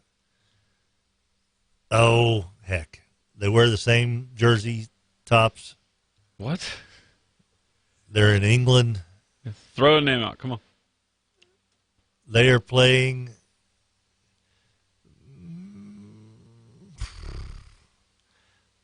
Aston Villa. They're not playing Aston Villa. But they are playing Southampton. No, that was my second guess. So stinking close. That's our rival. The Wolves. Strike 2. Huh? Yeah, those aren't. Southampton's the Wolves, though, aren't they? No. What are they? I don't know what their nickname Cougars? is. Wolverhampton's the Wolves. Ah! That's right. I just need to kind of bone up on this stuff again. It's been a little while. I've been wrapped up in this other football, the non-traditional football. But I'll get back on this stuff, man. 7:15 is the time. Our show presented to you by GBT. You heard Reynolds mention their unsung hero. So, yeah, it's kind of a big deal. Tucker Gibbs steps up, plays a position all game long that he wasn't really used to playing. He was a swing guy, guard and tackle. Not only is he the center, he's also the snapper for all the place kicks. Without Tucker Gibbs, Benton doesn't win the game. That's Just right. like without GBT, well, Rogers and Adam would not get paid. So they're kind of a big deal. You know, they take care of the Fletcher family fortune, which occasionally features a comma. You know, that's pretty sweet. That's pretty stinking sweet, man. And there are times when it doesn't have a comma. And that's when we're like, when's that interest kick in? Get us back over the comma. Because GBT is uncommon among other banks because they have real live human beings in all their branches. They have real live human beings here in Northwest Louisiana answering the phones when you call customer service. No phone tree, real humans. No teller robots, real humans. GBT, the great banking team. Mansfield Road, Williamson Way, 3400 Line Avenue, and in Bossier City, East Texas, next to the Velazio. We'll be back on 1130 The Tiger right after this. Welcome to Walk-On's Bistro and Bar, where every dish starts from scratch. Fresh ingredients bring our food to life. Mouth-watering cuisine, unique flavors, and we're always more than happy to share our Southern charm and culture. A love of life, family, food, friends, fun, sports, and celebrations. Walk-Ons. It's game day with the taste of Louisiana. Brewer Quality Homes is knocking it out of the park. Franklin Modular Homes. This really is kind of the future of home buying, home building, home purchasing, all in one spot. Brewer Quality Homes, 3830 East Texas, the home of Franklin Modular Homes. It's kind of fun, Rogers and Adam, to see a business take on the big box stores and still thrive like Sports World. You know? Still holding their own. Still holding their own. And Rogers, you had a kiddo that played soccer. Yes. All growing up. Yes. And we needed equipment. We needed shin guards. We needed soccer balls. We needed headbands. We needed water bottles. I needed an ice chest. And that was just when she was a kid. It's been there since 1973 when I was 9 years old. So guess what I needed back then? I needed a bat. I needed a ball. I needed a glove. I needed some cleats. I needed Sports a World, headset. 8809 Juella. Rogers, Hampton, it is so hot outside. It is stinking hot outside. That's why, man, whenever we pay online our SWEPCO bill. Yeah. I don't want it all going to SWEPCO. No. Best way to avoid that, insulate. Yes. Rapolo's insulation. Rapolo's insulation. Call them. Do it. Get it done. How do they do that, Fletch? 865-5113. 865-5113. That's how you do it, Rogers Hampton. ShapenToyota.com. It's open 24/7. Ken Shapen Toyota, Highway 59 in Marshall, Texas, just off I-20. They will bring the cars to you for a test drive. That's what I said. They will bring them from Marshall to Shreveport, Bossier for you to check out. Shapen Toyota.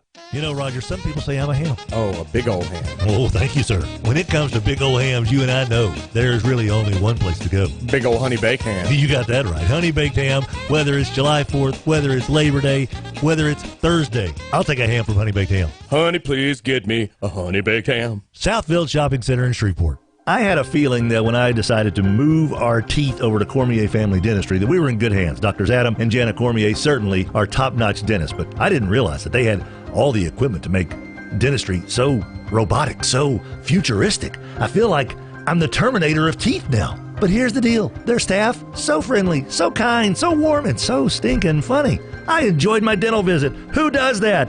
Well, you do when you go to Cormier Family Dentistry. 868-4072, 868-4072.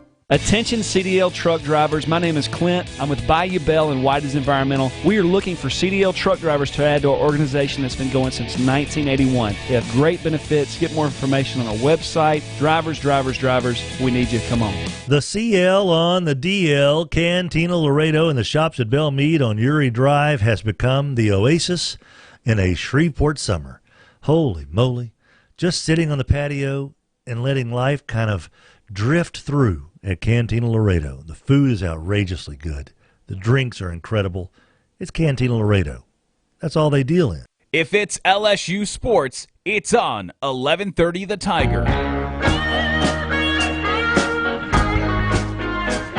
Okie dokie artichoke. Welcome back, everybody. 1130 The Tiger. Our show is presented to you by the wonderful people over at Shapen Toyota. It's shaping up to be a beautiful day at Shapen Toyota. Oh, the Shapen. Seriously, they have over 580 new and used vehicles on their lot. Shapen Toyota. they try to make things as simple and easy and fun for you as possible. And this is one of the simplest way they make it easy and fun for you. You're interested in, let's say, a brand new Toyota Tundra. Or how about a Toyota Tacoma? All right? Well, I really want a Tacoma, but I'd like to test drive it, but I haven't got time to drive over to Marshall. Who can drive to Marshall? Marshall. Well, guess what? They'll bring Marshall to you.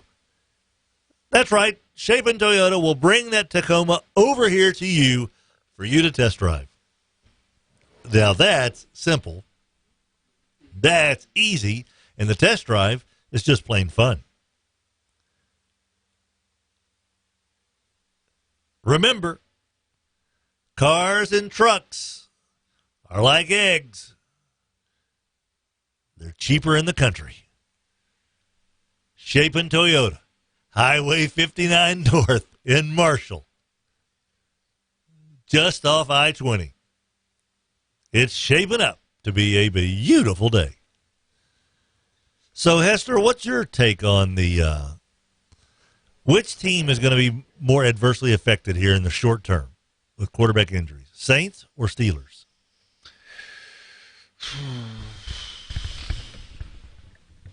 I don't know, because they really seem to like Mason Rudolph, like more than the Saints. Maybe like more than at least Teddy? Maybe more. Rogers, you have a visitor at the window. I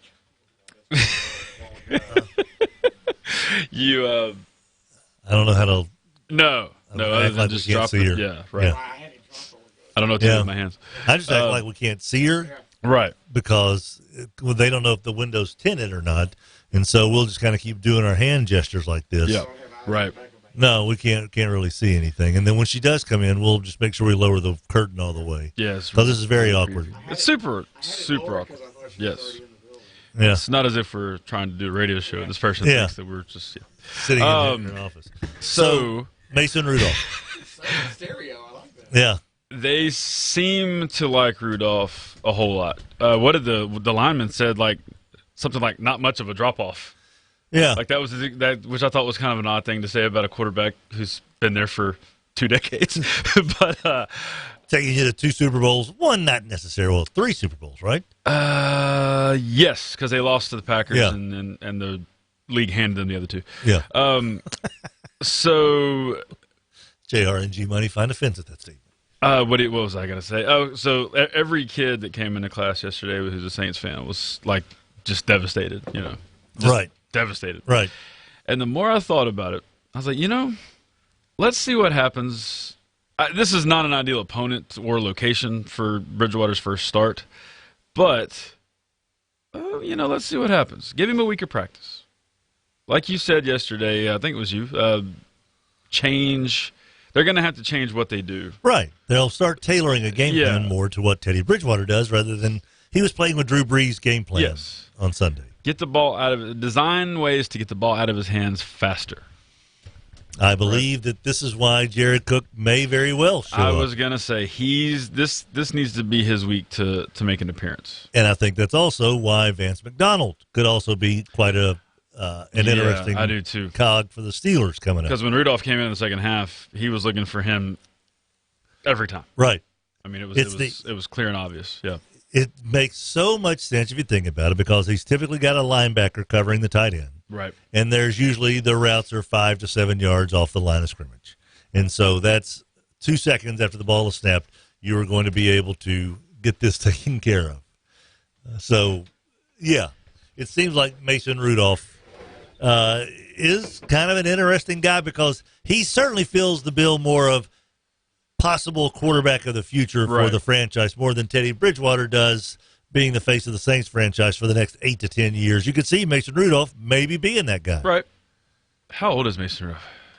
Oh, Mason Rudolph is 24. Is 24 years old. He's taking over for Big Ben, who hurt his elbow. All of the other Steelers seem to think he really can play. How long you been sitting on that one? I'm riffing, man. Oh, okay. They traded for Minka Fitzpatrick. He plays safety, and they need cornerbacks. Then one foggy Saturday eve, Tomlin came to say, Rudolph, with your arm so might, won't you guide this team tonight? Then how the Steelers loved him. That means break. Oh, yeah. Okay. I had a hit going there, man. I was just almost kicked you off. right. I was just trying to make sure you know. I appreciate that. Thank you for looking out for me, fellas. Coach Holtz be calling in soon. Our show is brought to you by Walk-Ons Bistro and Bar. Rogers enjoyed Walk-Ons this weekend. If you haven't had Walk-On in the last couple of days, then what you doing? I saw where on the kick return for the punt return for LSU the other day against Northwestern State, that 7 walk-ons were on the field for the Tigers, and walk-ons retweeted that, then I can see why. It's the essence of walk-ons. Started by walk-ons, and now you can just walk on in to walk-ons and enjoy incredible food. Man, the baseball pennant races, at least the wild card races, are really kind of coming down to the nitty-gritty. So enjoy a fine little baseball mishmash tonight. The Astros and Rangers start their final Texas series, I guess. Is this the final one, I think? Watch as Jorge Soler attempts to lead the majors in home runs. He almost did. He got a home run the other night. Hit one last night. Jorge Soler. We don't really. Jorge Soler. That must be a Cub thing. Of course, there's 12 people watching the Royals games. So, and there will be more than that at Walk-Ons in one booth tonight. Walk-Ons Bistro and Bar. Airline Drive in Bossier City. Bossier City. That's it. On Airline Drive north of 220. Hey! On Uri Drive south of E70. Sir, this is a Wendy's. Walk-Ons Bistro and Bar supporting the show. We'll be back with Skip Holtz of Louisiana Tech right after this. You may have noticed that in commercials these days, you hear a big percent off or a big dollars off MSRP, but you rarely hear what is the price. So at Chevyland, we are offering you a 2019 Chevrolet Silverado Crew Cab Custom Edition with 20-inch aluminum wheels with 4G LTE Wi-Fi with locking rear differential in a great-looking truck for just $29,995. That's over 22% off MSRP. So whether you want to shop online at Chevyland.com or come by the dealership at 7500 Uri Drive, we do business the way that you want to do business because we care about you. I literally was walking around one of those big box stores, you know, that sells sporting equipment the other day, and family was looking for helmets. Yeah. And little kid who still had Clearasil on his face said, "Over there's the helmets." They don't know. They don't know. What do they know? They know nothing. We'll go somewhere where they do know something. Oh, Sports World. There. 8809 Joella. Been around since 1973. Hester, they got helmets that can fit our heads. They do, and they know the needs of the local coaches. They certainly These other do. places don't. No, they don't know the local coaches. Sports World, 8809 Joella. Rogers, Hampton, it is so hot outside. It is stinking hot outside. That's why, man, whenever we pay online our SWEPCO bill, yeah, I don't want it all going to SWEPCO. No. Best way to avoid that, insulate. Yes. Rapolo's insulation. Rapolo's insulation. Call them. Do it. Get it done. How do they do that, Fletch? 865-5113. 865-5113. That's how you do it, Rogers Hampton. Did you hear that interview we had the other day with the Northwestern State softball player? Yeah. Awesome. Yeah, she was great. And here's the deal. Her dad played baseball at Northwestern State. Yeah, I remember. Her grandfather played football at Northwestern really? State. Yeah.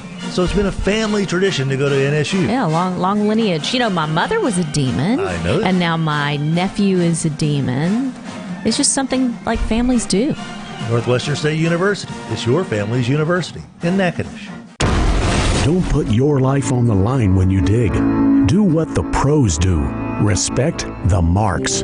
Dig with care. And before you dig, call 811. Louisiana One Call. Adam, Hester, we talk about the Swoop biscuits all the time. They've got other breakfast sandwiches Croissant? and stuff there. Croissants. Yeah, the croissant. You got that the other day. I did. It's a nice alternative to the biscuit. The biscuit, that's me. I like the big, thick, flaky biscuit. It's incredible. What is it about the croissant that just screams at you, this is for you, Adam? Some of the same reasons, but a French twist on it. Ooh, the French twist. Vive la Swoop on the Bercules of the 549. Brighten your day at Swoop local Mudbugs fan, Adam Hester, joining us in studio. Hello. Season number 4 of the North American Hockey League. Of Mudbugs 2.0. What's your favorite part about the Knoll? These kids are hungry, right? Yeah. They're trying to get that scholarship. They're trying to get drafted in some cases. They're trying to get to the next level of hockey and realize their dreams. So I love that about the Knoll.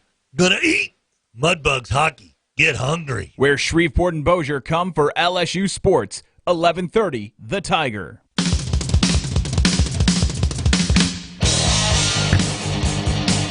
Yes! Welcome to Tech Tuesday! Be there Tuesday! Actually, they won't be there Friday! Well, Louisiana Tech takes on Florida International in the Conference USA opener. It's a red-out game. Be there Friday at Joe IA Stadium. Thunder! Tech Tuesday brought to you by Chevyland. Oh, we care about you. Chevyland, 7500 Uri Drive. I bet old Skip Holtz liked a monster truck show back in his day. Joining us on the Mudbugs Hockey Hotline, they call him the monster truck of Conference USA, Skip Holtz. Hello, Skip. Good morning, Tim. How you doing this morning? I am A-OK. Because you know why they call Skip Holtz the monster truck of Conference USA? Because he's a grave digger for other programs. I like it. I like the way you think every morning, but especially this morning. Hey, buddy, tell you what, after that opening drive, seemed like that everything started going Louisiana Tech's way up at Bowling Green. What was the defensive adjustment made that just absolutely clamped down on the Falcons? Well, you know, the opening drive, we had a guy that got out of gap, and little bust. He didn't widen with the motion, and it left an opening. And so when they threw the ball out there on the quick screen, they went for about 70 yards, went down the field, and were able to put the ball in the end zone. But I thought the defense played probably one of its most complete games. I mean, held them to under 300 yards. I thought they did so many positive things. They're improving. They're getting better. The way they're communicating, the red zone defense keeps getting better and better. And really, it was one of the only big plays that the defense gave up. So I thought the defense played really well, and I think as a football team, it might have been one of our better games. Although I think we've got to continue to get better with our special teams. Well, okay, let's talk about the things that need to improve. Then, Skip, what is it that's dissatisfying you most about special teams right now? I don't think we're kicking the ball at a high enough level. When we talk about the standard, you can say, well, we punted it well enough to win. We kicked it well enough to win. But when we start talking about the standard, we start talking about a conference championship. And right now, I think we've got to keep getting better when it comes to the way we're kicking the ball, the way we're punting the ball, the distance. We're getting great hang time on the ball. And same thing with our kickoffs. We're the only team in Conference USA right now without a touchback. And so we've been through 3 games and have the opportunity to kick some, but all during camp we're kicking them 5 deep, 8 deep, and then we got to be able to take that, and that's got to translate into success on the field when we go play a game. So I think we got a lot of things that we got to improve on. We're a work in progress, without a doubt. As we go through this, there were some really good things in this game, but there was some bad and there was some ugly as well. And I think if there are things that we don't address them in the kicking game, and even on offense and defense, they're going to rear up and bite us. We talk about this with so many of our high school coaches as well. I think is with you in the past, Skip. Sometimes these 35-7 wins are the perfect anecdote for a coach to kind of explain, here's what happens when we do things well, and here are the bad things. So it's almost like the best of both worlds in a situation where you give up an opening drive for a score.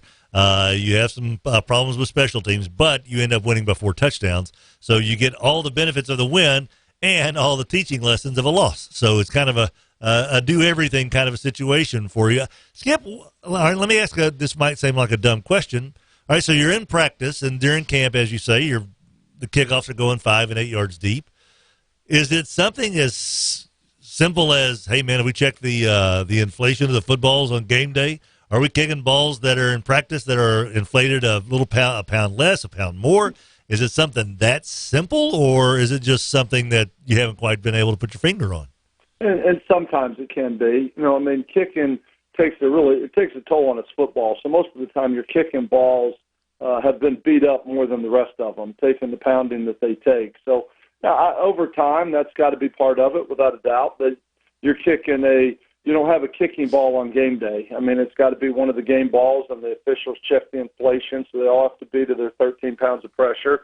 But I think it can be that simple. I think part of it can be trying too hard. I think part of it can be getting nervous in front of the crowds. I think there's a lot of variables that go into it, but I think Bailey will get there. I mean, we will get there. He had a good camp, and hopefully that we'll continue to improve with that. And like I said, we've got to keep getting better. We're not where we want to be. You look at this season, we're 3 games into it. We're 1/4 of the way. We still got 3/4 to go of this season. We're going to learn a lot about ourselves as we continue to go. I think we're playing probably a little bit smarter. We're playing well. We're not giving up the big play. We're playing really well on third down defensively. Red zone on both sides is playing really well, which is one of the reasons that we've been able to win the last couple games, is because we're playing smart football. But we got to keep getting better, and that's the battle cry, is just continuous improvement as we go through this season. Obviously, it was at least interesting to me to see you guys playing a team out of the MAC on the road like that. Was that aspect of it of interest to you? You know, playing a team out of the MAC, the old MACtion situation, just a different kind of opponent, just a different face to see. Yeah, and you don't really know how you measure up. We talked about this last week. So many unknowns going into that game. We can watch their film against opponents, but we don't have common opponents. It's not like you can look at how they do against the rest of the league. Where do they rank? There's no comparable games. Mm-hmm. And so, we had beaten an FCS, and we had both lost to a Power 5. And so you really didn't know where we were, where they were, and it was kind of exciting to get out there on the field and say, well, let's see where we are. Let's go put our best foot forward, and let's go see where we are and where we compare to some of these MAC schools. So it was a good learning experience for us. And I keep saying this, but a lot of these young guys are gaining some experience. I think is invaluable for us. We talked a little bit about B.J. Williamson and the job that he's doing at safety as just a redshirt freshman, and Smoke Harris to continue to get these reps. So many guys. DeAndre Marcus at running back got to play some quality reps. Aaron Allen, the young quarterback, got in. So I think it's great to get a lot of these younger guys in right now and to give them an opportunity to continue to grow, because we're going to need it before this whole season's over. This week, of course, Skip, it's time to kick off the old Conference USA portion of the schedule on a Friday night. Once again, be there Friday. Florida International comes in. What is it that this team is known for so far this season? In their first quarter of a season, what have they established? Well, this is a football team that was picked to win the East Division by many teams. Them and Marshall have been clearing away the top 2 teams in the East. They return 15 starters, offense and defense, 8 on one side of the ball, 7 on the other side of the ball. They have a quarterback that was preseason one of the conference players of the game. He is a thrower. He is a big, strong, throwing quarterback with a live arm. They've got a linebacker and the 3 technique that I think are probably 2 of the better NFL prospects in our league. So I think this is a team, Florida International, Butch Davis has done an excellent job there, recruiting talent, bringing them in, bringing them together. And right now when you look at them, I mean, their quarterback got injured. They've been through a little bit of some ups and downs even so far this year. They're coming off their first win last week. But, how all this goes is you get in and you play games early and you lose a quarterback, and there's redshirt sophomore quarterback's gone in, and he's athletic. He rushed for almost 200 yards last week, 190 yards as an athlete. And so they're going to create some problems for us for sure. I mean, but then again, it's playing one of the better teams out of the East in Conference USA. And for the first time in 7 years since I've been here at Louisiana Tech, we have the opportunity to open the conference at home, which is absurd, but it's what it is. I mean, we have the opportunity to open our conference play here at home, and it's going to be a red out. I know it's on Friday night, which I would love to reserve for high school football, but when television calls and says we're going to move your game to CBS and we're going to go to Friday night, you play it. And I certainly hope people will come out and support the Bulldogs this week for our first home opener with conference play. That's I was going to ask you about that, Skip, because I think we've had this conversation in the past about having some games on Friday nights. This is kind of what TV dictates, and I know you have said as well in the past that you know that Friday nights are reserved for high school football. So I want people to understand that this is not something that Louisiana Tech, Tommy McClellan didn't call up Florida International and say, hey, let's play on a Friday. No. This is something that is dictated by television. So the benefit is obviously being on a national televised network and CBS Sports Network. You can see it coast to coast. The downside is, of course, this kind of eliminates a week of recruiting for your staff in a way, does it not? Yeah, I mean, well, you can't go out on that Friday night. And like I said, these Friday nights, I'm a huge high school football fan. I think the atmosphere in some of these towns, I think what it does socially, the community, the young men who have the opportunity to play it and put on this uniform and have the pride for their school, their community. I think Friday nights are special for high school football. But unfortunately, we play a game where there is a huge demand. There's a huge demand. It is a very popular game at this point, and that's why they're playing games on Thursday night, on Friday night, all day Saturday. I mean, and you can go to bed at 1 in the morning and you're still watching Hawaii and Cal play, out on the West Coast. There is a large demand for it.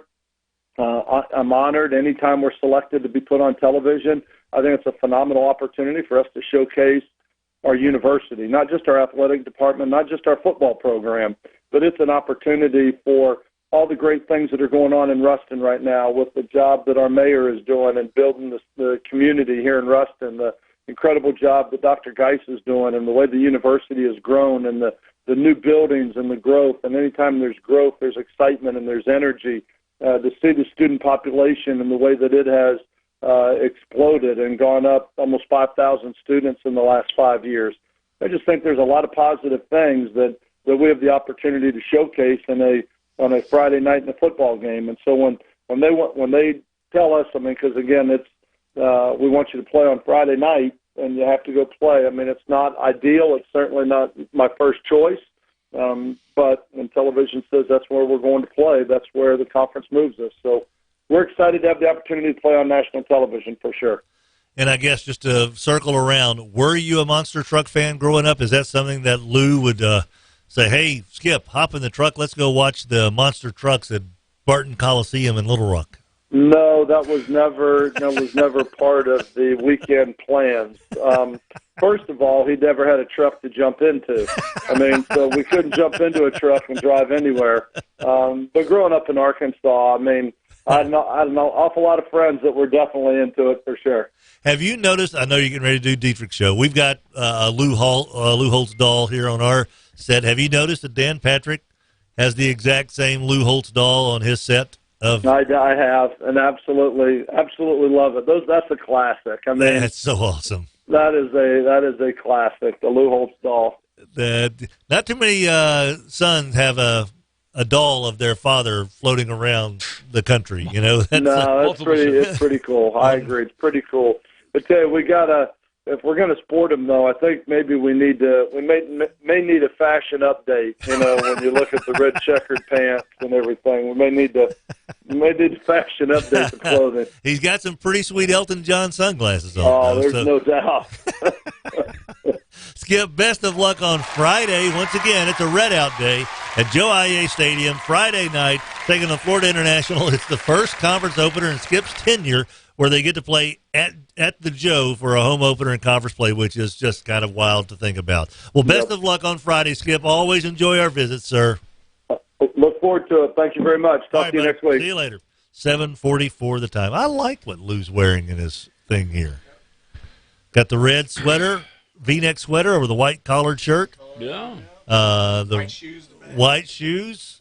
It's what he wore coaching Arkansas. So, how about the Hogs, by the way, 2-1? You guys haven't said anything about the big win over Colorado State. Haven't heard y'all talk about that very much.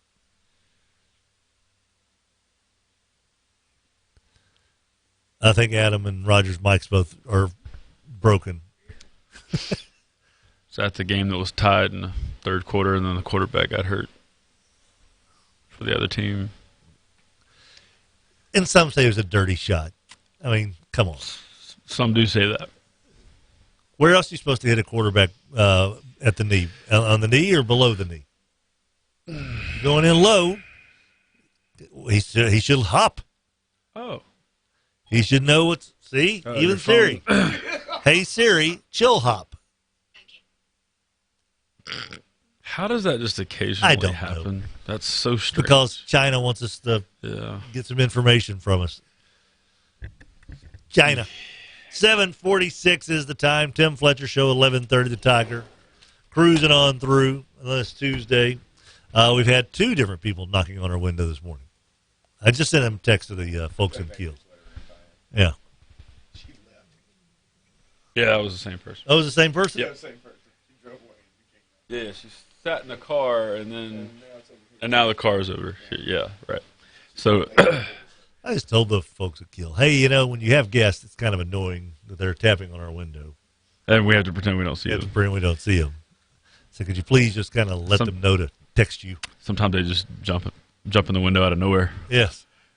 Poor Sound like Rogers we're trying to that. interview the I can't Louisiana handle Tech football coach while there's someone standing outside our window tapping with their ink pen. It's like that teacher from Harry Potter. Yes. Whose name escapes me. But Rogers knows what I'm talking about. Yes. Yeah. 7:47. Big time radio right here. Mm-hmm. You know that Dan Patrick has people knocking on his window. Yeah. In his nondescript building in this abandoned warehouse wherever in the middle it is. of Connecticut. Yeah.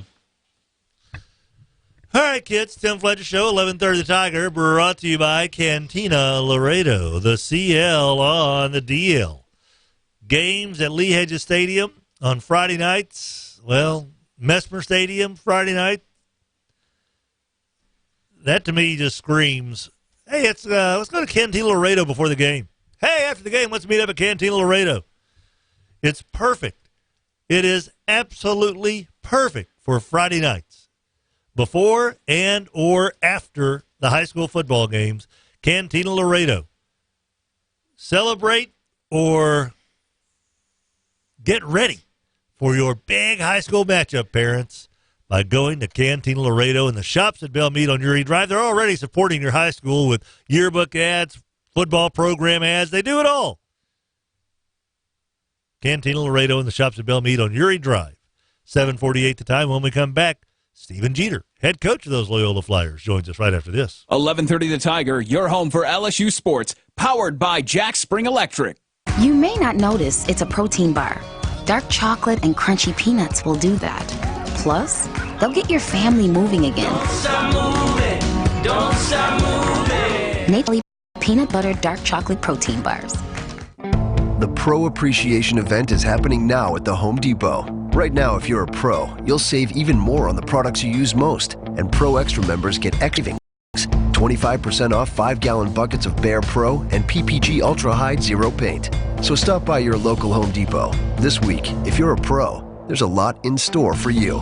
The Pro Appreciation event, just for pros, all week long. Only at the Home Depot. More saving, more doing. Offer valid through September 22nd. See store for details.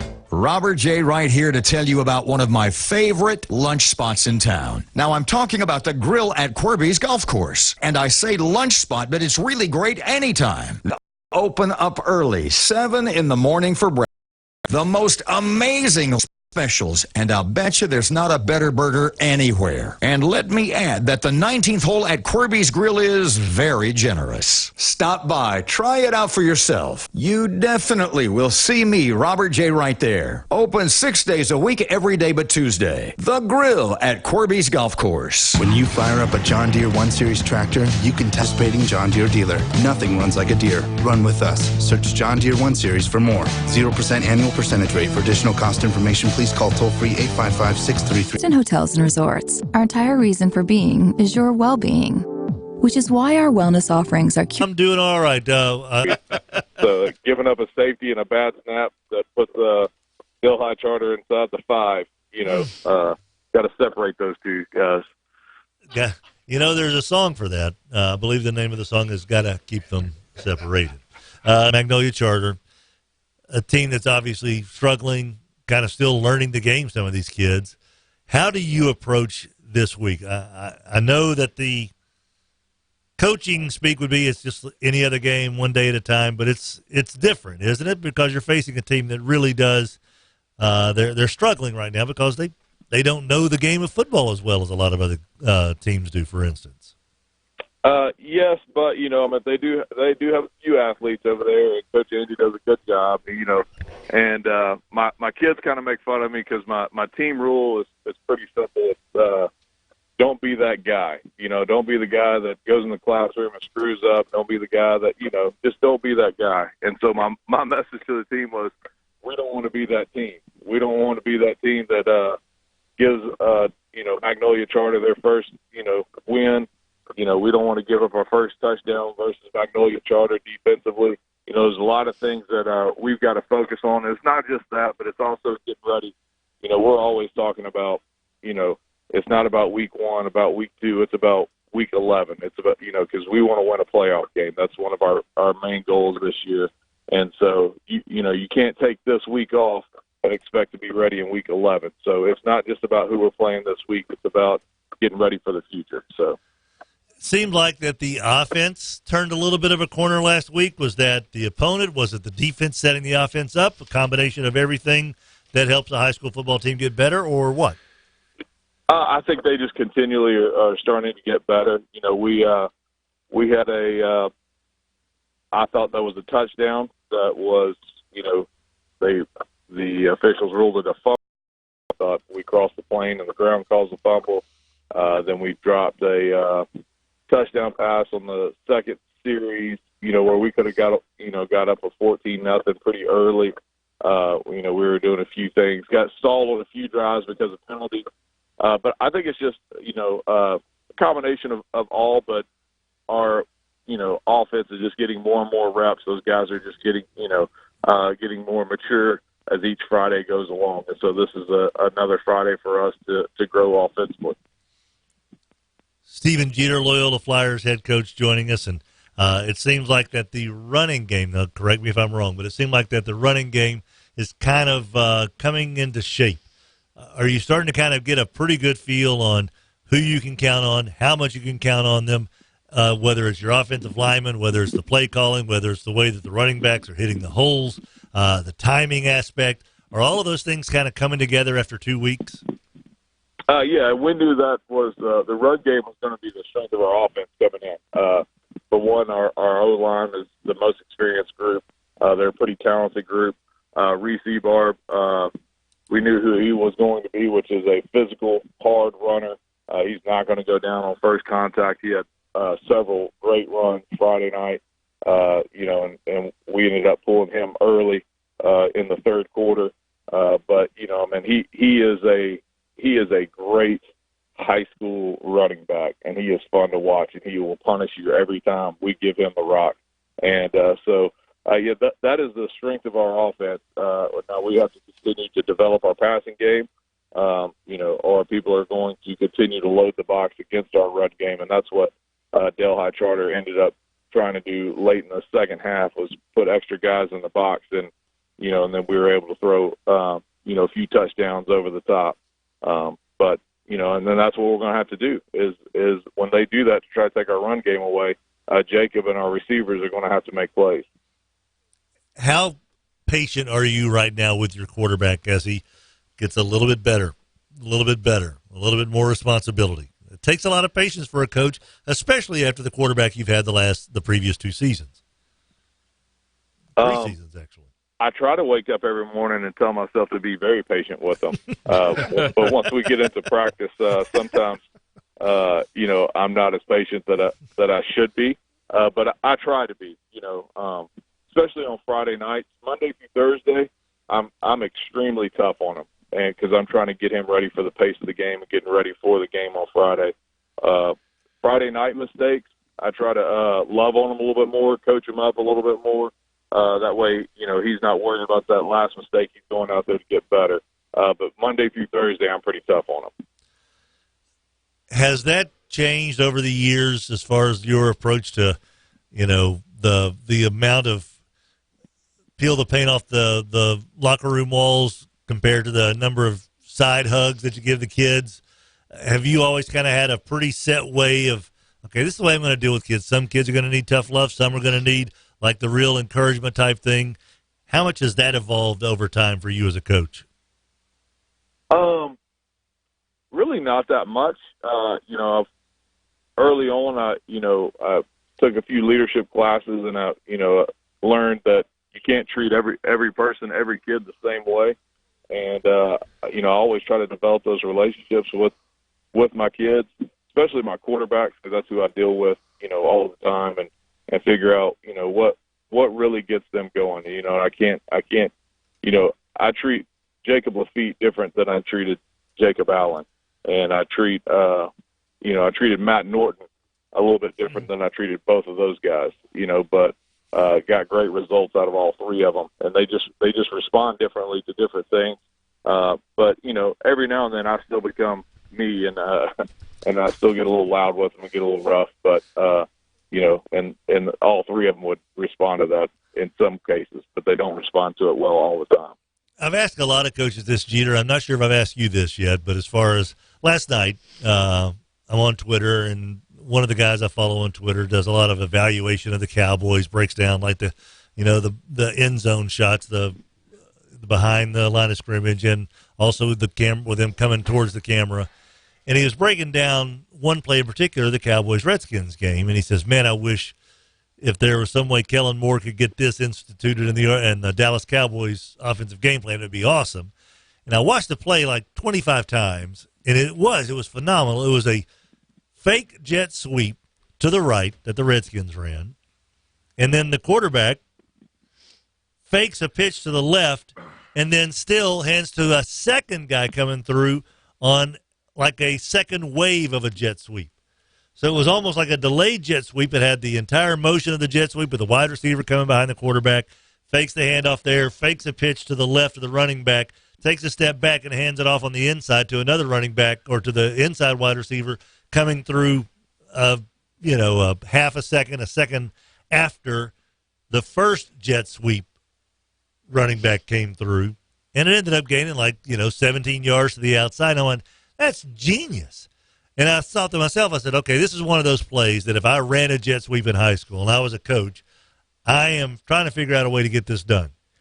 I mean, when's the last time that's happened to you where you watched a play on a Saturday or Sunday and said, okay, this looks like something we would need to get employed in our playbook? Pretty weekly. I mean, there's and that's something usually we'll start going out there and practice and look at it. And I saw that play. And when I saw it, that's what I thought, man, we got to try to get that in somehow. That was a great football play. And that was amazing. But yeah, I mean, there's a lot of, especially if it fits our scheme and what we do. I don't go out there and watch any of the Naval Academy or anything like that and try to put their option game in when we're a spread team or anything like that. But if it fits what we kind of do and it has a little tweak to it of something to play that we already have.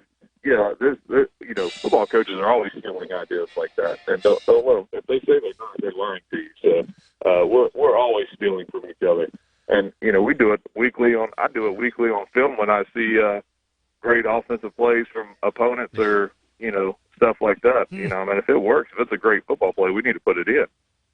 How long would it take for that play in particular? Do you think it would take to get that into the playbook and instructed to where you felt comfortable to put it in the game? Oh, it would at least a week or so. It would take. Well, there's a lot of timing in that. It doesn't look like it, but timing up. Yeah. The jet motion, the fake toss, and then having the other guy come on the from the slot to take the next jet motion. There's a lot of footwork and a lot of timing in that, and so they get a little more time to practice that kind of stuff than we do, especially being a two-way team. But, I think it would take a week or so of just individual getting those guys timed up wise. Well, I am looking forward to seeing this. Of course, if we ever tried to run that in Monticello, it looked like Elmer Fudd trying to get after Daffy Duck. They'd be running into trees, running into each other, diving into holes. It would not look good. I know that much. So you got some smart kids out there, though, at LCP, so maybe they'll be able to handle that kind of stuff. I tell you what, if we put it in, we're going to name it Fletcher. There we go. We'll Fletcher take reverse. the Fletcher reverse. All right. And if it's successful, let's keep it that name. But if it doesn't, then let's name it something else. Steven Jeter, your head coach of the Loyola Flyers. They will be at Mesmer Stadium Friday night. Taking on. Is it going to be a Friday, or is it your home game or their home game? Okay. It's our home game. Since it's both in Mesmer Stadium. Friday night, Mesmer Stadium, Magnolia Charter comes down the road a little bit to take on the Loyola Flyers. Magnolia Charter looking for their first ever win, and Loyola looking to become 3-0 in that defense, trying to keep people off the scoreboard. If they can just get those dang special teams to cooperate, they'd kind of keep things, the slate clean. We'll see what happens on Friday night. Jeter, always enjoy our visits, man. Best to you and your crew. Thank you, guys. Appreciate it.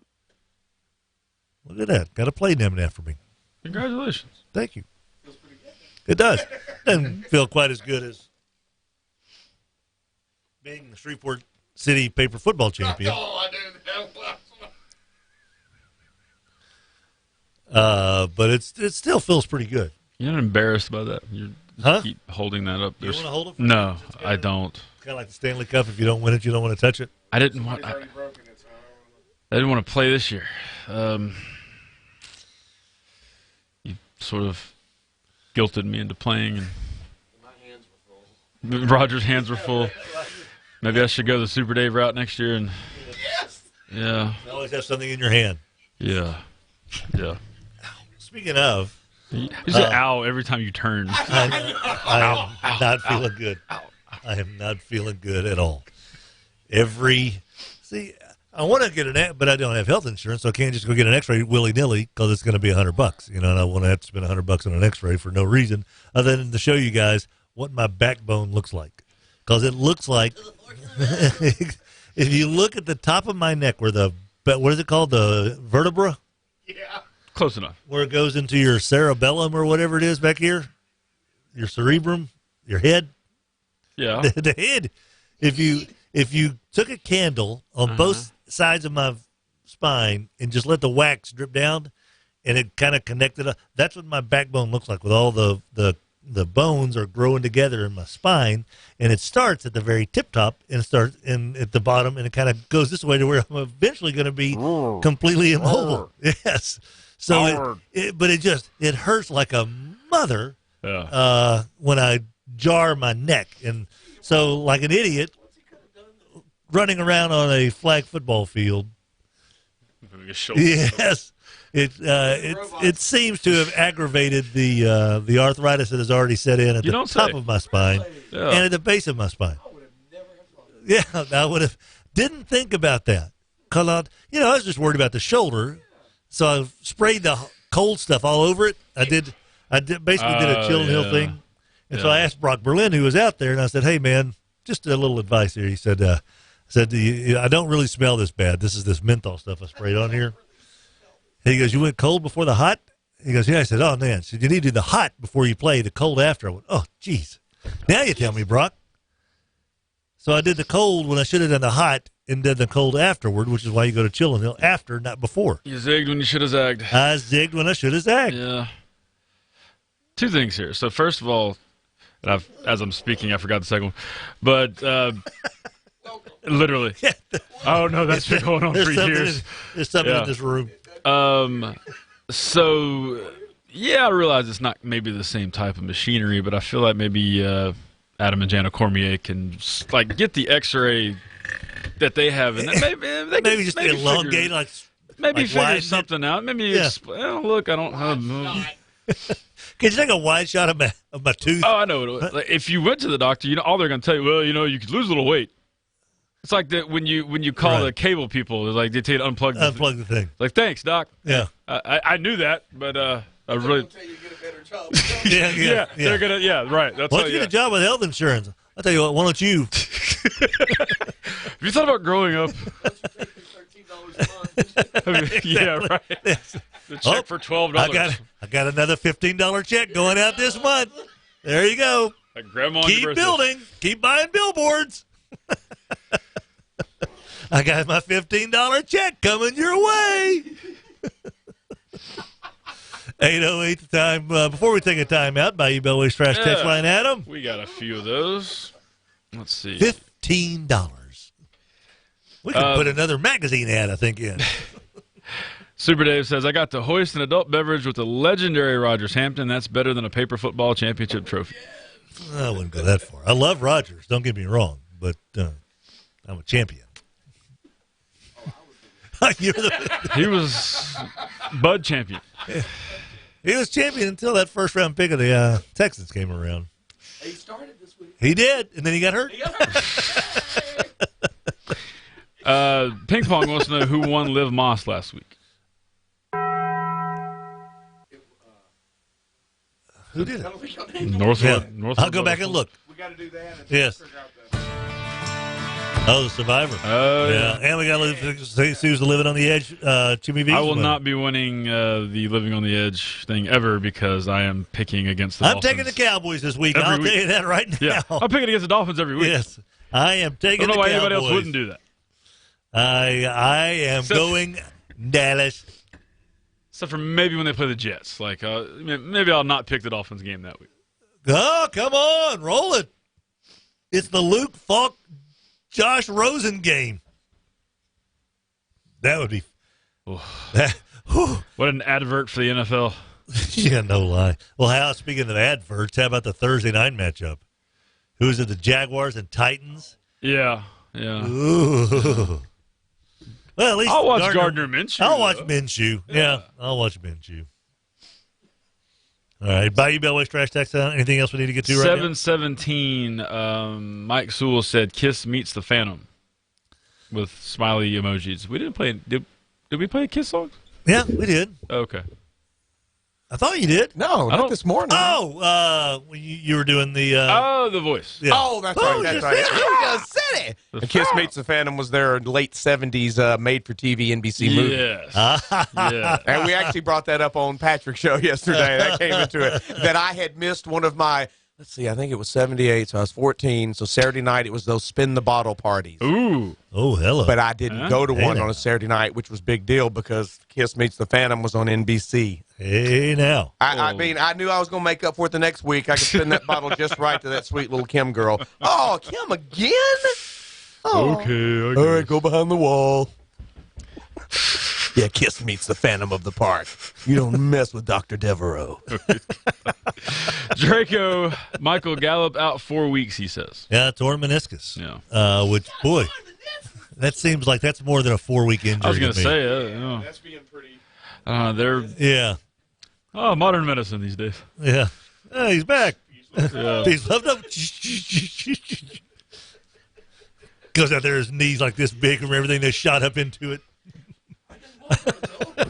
John Voight and Varsity Blues. Yeah. Can we help him? If he'll let us. Make him understand. Alabama will start 5 true freshmen on defense the rest of the way. Roll Tide, Draco says. Oh, I feel so bad for them. Well, they get to ease into it. What will they ever do? Tell you, man, a better team last week. A better team last week, and that might have been an interesting game. Yeah. South Carolina did do some good things. They limited Alabama's running game. Yeah. And to me, that's like, okay. Tua is going to get his. Tua is going to throw, but there is still now, if you can just play to prevent Tua from lighting you up for 5 touchdowns. Yeah. If you got an offense, say like LSU's offense, you may be able to go toe-to-toe with these guys now. I mean, the problem is, like you say, where are those games coming from? I mean, yeah, they got to go to A&M, but I don't know. Tennessee's awful. They get Tennessee and Arkansas back-to-back at home. Like, there's nothing good there. No. At Starkville doesn't mean as much as it did before last week. So there's 2 games on their schedule.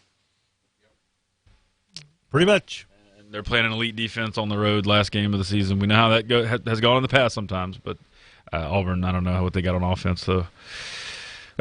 Draco also says that Mason must be pretty good because Big Ben doesn't like him. That's a solid point. Hey, who's this new guy? Bucko says, send PJ and Apple to Jacksonville now. Jalen Ramsey's available, apparently. Or at least he's requested. He's requested. Did you see he and Marone get on Doug Maroney got in the fight? Oh, yeah. I was watching that game when it happened. Yeah. I was watching it on the red zone, and they went to it, and I was like, ooh, that does not look good. So he wants out of there. And let's see, the Saints don't have. I don't think they have. I don't think they have the assets that the Jaguars will want. They want a first-round pick. And that's he also comes with a bit of a headache, Jalen Ramsey. You don't say. Yeah. Were you surprised by what the Steelers gave up for Minkah Fitzpatrick? Going back to what we talked about in the 6 o'clock Anytime hour. somebody gives up a 1, it's always questionable. For his safety. Yeah. He's good. Oh, he's good. Don't get me wrong. I mean, he's good, but he's not a corner. No, that's the thing. If he's a corner, okay. It would make a little more sense. Yeah. But he's a safety. And they needed cornerbacks. By the way, we're down to 286 in our Survivor League. Did some people just not pick? We had some people that just didn't pick. Wow. That's dumb. Can't be bothered. It's so tough to click on a team name I saw the confusion when people were trying to sign up for this thing. I hope it really is not that hard. It shouldn't be. We do. I think we may have our Living on the Edge guy. Had the Bills last week. Okay. I believe that will be our Living on the Edge winner. Most people went probably Pats, Ravens. There was a Niners pick, Chiefs pick. There was a Cowboys pick. Okay. But it was, Washington sucks. I think the Bills are going to be our Living on the Edge winner. Look at that. Yeah, I don't think anyone else picked them. I don't see anyone else taking someone that dangerous. It ain't him. There were some Browns picks last night. A lot of Browns. A lot of Browns. Okay. I think there's a lot of people who were like, "Oh, geez, I hadn't picked yet." Yeah. Yeah, maybe. That's a lot of Cleveland. That's picks. a lot. That's a lot of. I think I need to. I forgot to make my pick. Yeah. Wait a minute. He's got mono. I'll take the other guy. I'll take stereo over mono. Bayou Bill Waychar's text line 318. I know it was Pats, but Steelers did not look great with Big Ben. No, they did not. Not in that first game. No. No. They actually did look. I mean, Carson fumbles also helped them greatly last week. I mean, that was responsible for 2 scores. Yeah. Showtime says, I normally don't root too hard for other conference contenders, but I really hope Georgia beats the Damers 157-3. That's Rogers and I talked about that yesterday. Who are we supposed to root for in this? Because I hate Notre Dame. Yeah. And I don't like Georgia because they're in the SEC. Sure. So if Georgia wins, then it could possibly keep Arkansas or LSU out of the playoffs.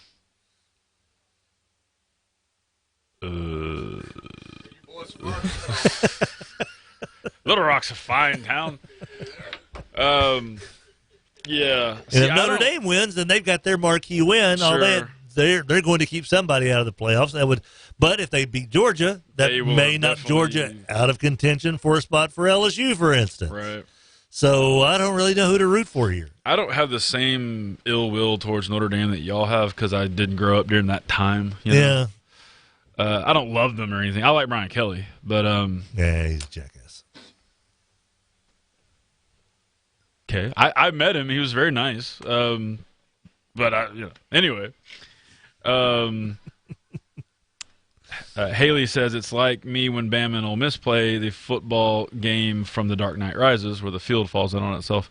Is maybe I don't necessarily hate Georgia either. I don't hate Georgia. Yeah. I don't hate Kirby Smart. I like Jake Fromm. I think he might end up being a Saint for people. I'm just more Georgia because LSU can still take care of Georgia. They can't do anything about Notre Dame. Yeah, and if Notre Dame wins this game, there's nothing they can. No conference game. USC. No. LSU can still take care of Georgia. LSU can still have a chance to take care of Georgia. But I'm definitely probably. Yeah. Go ahead and knock the Pac-12 out. Yeah. Huh. And I cannot bring myself to rooting for Notre Dame. So I guess I would. Yeah, no. I guess I would want to see Georgia win. Yeah. Because LSU still can do And something about that team. I think I guess now that you mention it, Rod, maybe I just want Georgia to beat the dog mess out of them. Just to go ahead and put that. Yes. Don't make it a controversial 28-27. No, a bad call, ref call. Yeah, no. 35-3 type thing. Because if you win, if Notre Dame wins this game on the road, right, at Georgia, and they run the tape, I mean, they could could afford a loss, maybe afford a loss somewhere, honestly, and still be in there because Clemson does not look like Clemson. Right. Alabama does not look like Alabama. See you there, Adam. Which, by the way, if you want to, again, consider why the AP poll is just so stupid, how is LSU not the number one team in the country right now? And I'm not being a purple and gold homer. If you base how they have played so far this season and who they have beaten, how is LSU not number one or number two? I mean, Clemson beat A&M. But they beat them at home. Okay, LSU beat Texas on the road. What's the most impressive win so far this season among a top 10 team?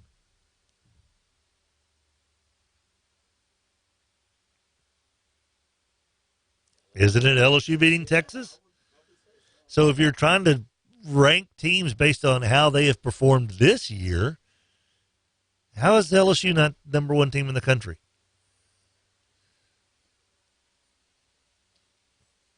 I don't get it. Clemson is there. Trevor Lawrence is still fantastic. Don't get me wrong. And Trevor Etienne is amazing. And that young Clemson defense is rounding into shape. And they're going to be ridiculous. And Trevor Lawrence is going to stop throwing interceptions at some point. He's kind of gotten into a little bit of a tendency here. There's enough tape on him now, or there are coaches who are smart enough and players talented enough to where they can take advantage of these things. But dude, they haven't looked like the best team in the country. To me, there's a team that beat the, then number 9 team in the country, and a team that probably should still be in the top 10 in Texas. Because what have they done to deserve to be knocked out of the top 10? Oh, I don't know, but I just yeah.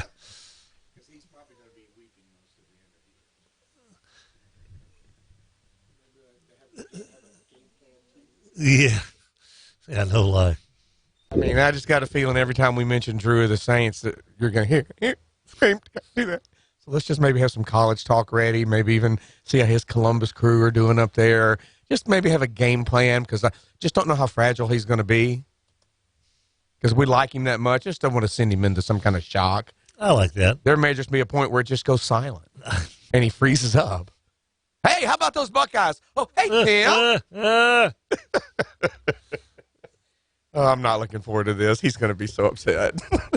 Who knows? Maybe he'll rally. He has had time like we are of, hey, you know what? You got the most expensive backup quarterback in the league for a reason. You just extended one of the best coaches in the league for a reason. So let's hope that he has gone that route that we've taken, that we're going to be okay. Okay. Stayed on the West Coast. Didn't go back to the Big Easy where gloom and doom is happening and all the bad funk is going on because of this. You gel as a team. You pull yourself together. Peyton gets a new game plan that implements Bridgewater style. You're still going to use Taysom Hill as your little switchblade. You're going to bring some receivers off the practice squad to help with the injuries. I think Sean Payton knows what he's doing. I think we're going to be okay. And let's just follow Matt's lead and judge his mindset and try to lead him down the road to positivity if he's not on that road, without him knowing we're doing it, subliminally. I think you're onto something. Go to break. 8:22 is the time. Rogers. Oh, Adam says we do not want to bring up the crew to him. Oh. Okay. How about Motley Crue? Yeah.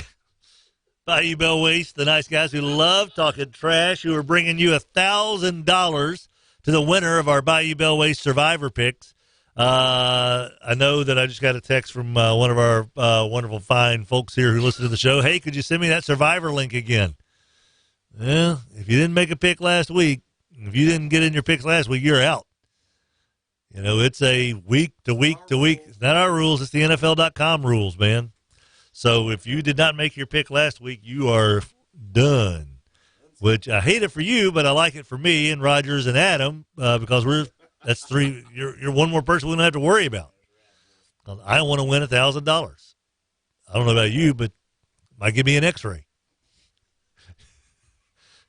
You guys ought to tank it so I can give me an X-ray. Everybody take the Dolphins this week. And let me take Dallas so we can just end this thing. Yeah, no lie. No lie. Dak gets picked off 7 times. Dolphins win 13-12 and one of the most. A monsoon's going to hit. Everybody's going to be on the Cowboys, and all of a sudden, Miami wins 2-0 on a safety in the Hurricane Dak Bowl. What the hell happened? I'm the only guy that got beat. Start yelling at Rodney Ewan. Why didn't you teach Dak how to throw a ball in a hurricane?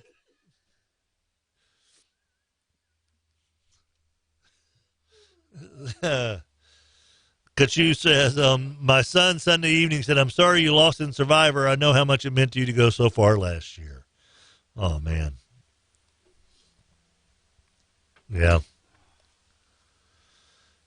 318, Rogers, who are you kidding? Bridgewater won't win 2 games. That's right, he might win 3. Yeah. You're exactly right. He's going to win more than that. Pay attention. There's a reason the Saints didn't let him walk. Right. And I think I'll trust Mickey Loomis over just somebody watching the game. Yeah.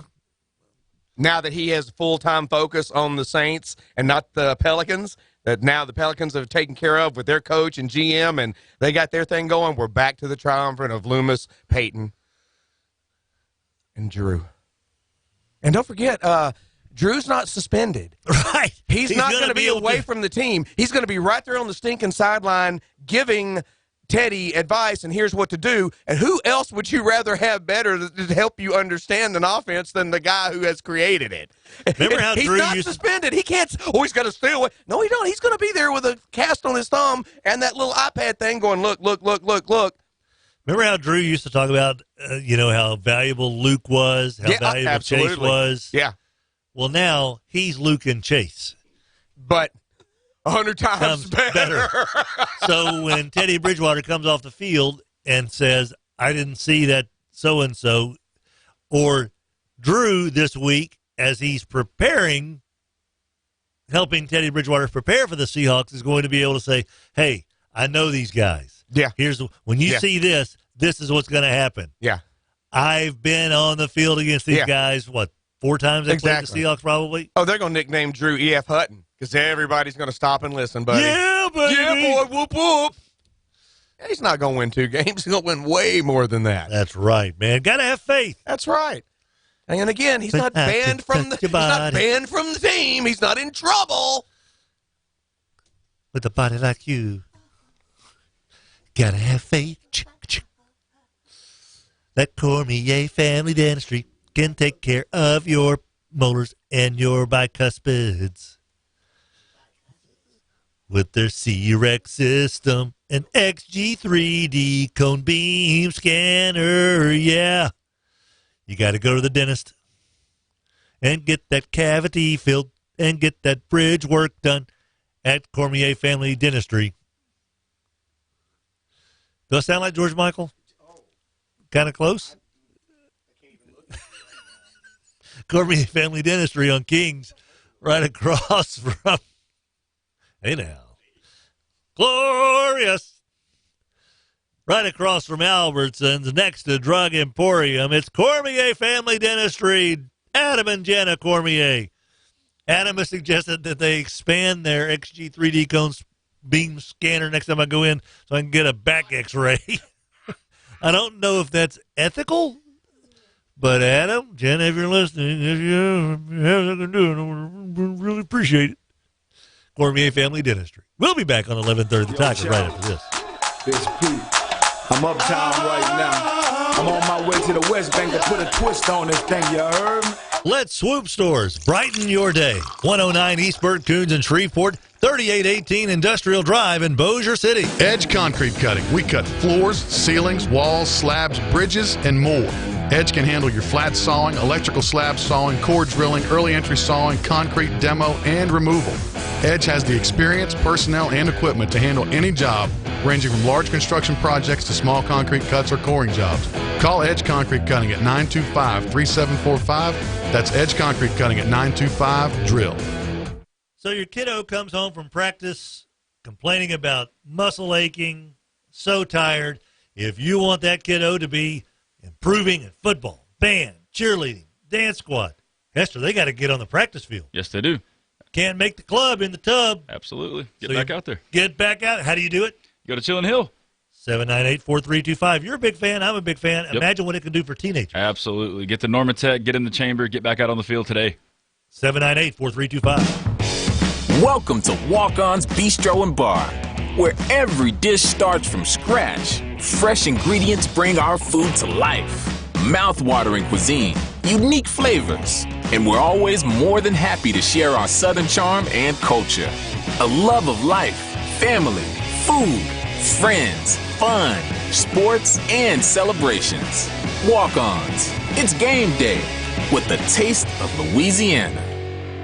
I was in the United States Army for 12 years, and if we had a stressful time, we'd say, hey, let's go smoke a cigarette. The further I got away from the military, being in corporate environments and it not being as prevalent, being around smokers, I would become the odd man out. The first time I actually tried Juul, I was surprised at how similar it was to a cigarette.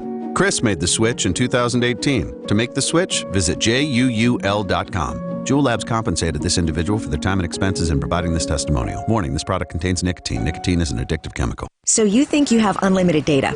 Recalculating. Think again. If you have unlimited data on a network you can't trust, your data is limited, and so are you. Set your smartphone free with the new unlimited plans from Total Wireless. Get 4 lines with unlimited data on the nation's best 4G LTE network with 100 gigabytes at high speed, then 2G for just $25 a month per line. You have arrived at your destination. Get the new unlimited plans. Total Wireless. Total confidence. Available at Walmart. See terms and conditions at TotalWireless.com. Rogers, your pops was Mr. Shreveport, right? Yes, he was. First ever. Big muscle-bound guy. Yes, he was. You like muscles? I do. I like my cars with muscle. Oh, absolutely. Are you kidding me? Landers, Dodge, Chrysler, Jeep, Ram. They basically are the Mr. Shreveport Bossier of muscle cars. Ooh, I like that. Yeah, because they flex the Challenger and Chargers all the time. When you pull up next to one of those, it's almost like, is that Rogers Hampton Sr., like, embodied in a Challenger? Especially the ones that were red, because he had red hair. Landers, Dodge, Chrysler, Jeep, Ram. DB is in the house. Actually, he's on the phone. What's up, Donnie Brewer? Hey, what's going on? Not much, man. So how's life like not being in the day-to-day operation of Brewer Quality Homes? It's way better. I bet so. I really enjoy it. I imagine. So not working is kind of a cool thing, huh? Yeah, Nate's handled it, and I get to travel around and shoot birds and catch fish. That's what it's all about. Brewer Quality Homes. Shooting birds, catching fish, not working. Let Nate Dizzle do the heavy lifting. Brewer Quality Homes. Hey everybody, this is Clint McCullough with Bayou Bell Waste. If you need a dumpster, call the home team. Locally operated right here in Shreveport, Bossier. If you need a dumpster for your business, for your home, for whatever, just give us a shout, 671-9900, or find us online, BayouBellWaste.com. Let Swoop Stores brighten your day. 109 East Burt Coons in Shreveport, 3818 Industrial Drive in Bossier City. KWKH, Shreveport, Bossier City. 1130 The Tiger, Bossier City's home for LSU sports.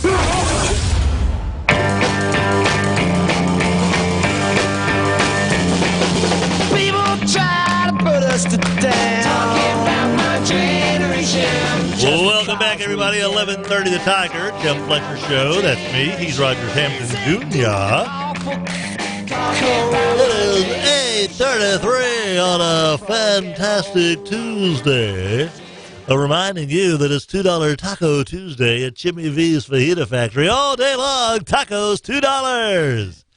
And if you're feeling froggy for some fajitas at lunchtime, you know that's only $7.99 for the Pronto menu. Lunchtime fajitas. It was so good. I'm so hungry. Jimmy V's Fajita Factory, Old Benton Road, right next to I-20. Joining us now on the Mud Bug Hockey Hotline.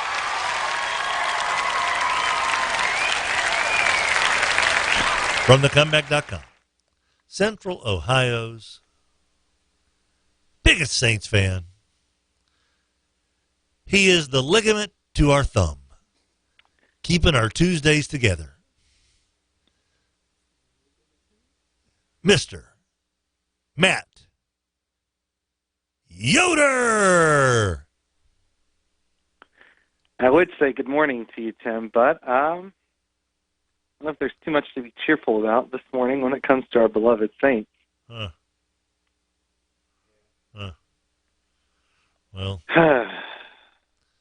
You want to talk Ohio State for half an hour? Now that would be depressing.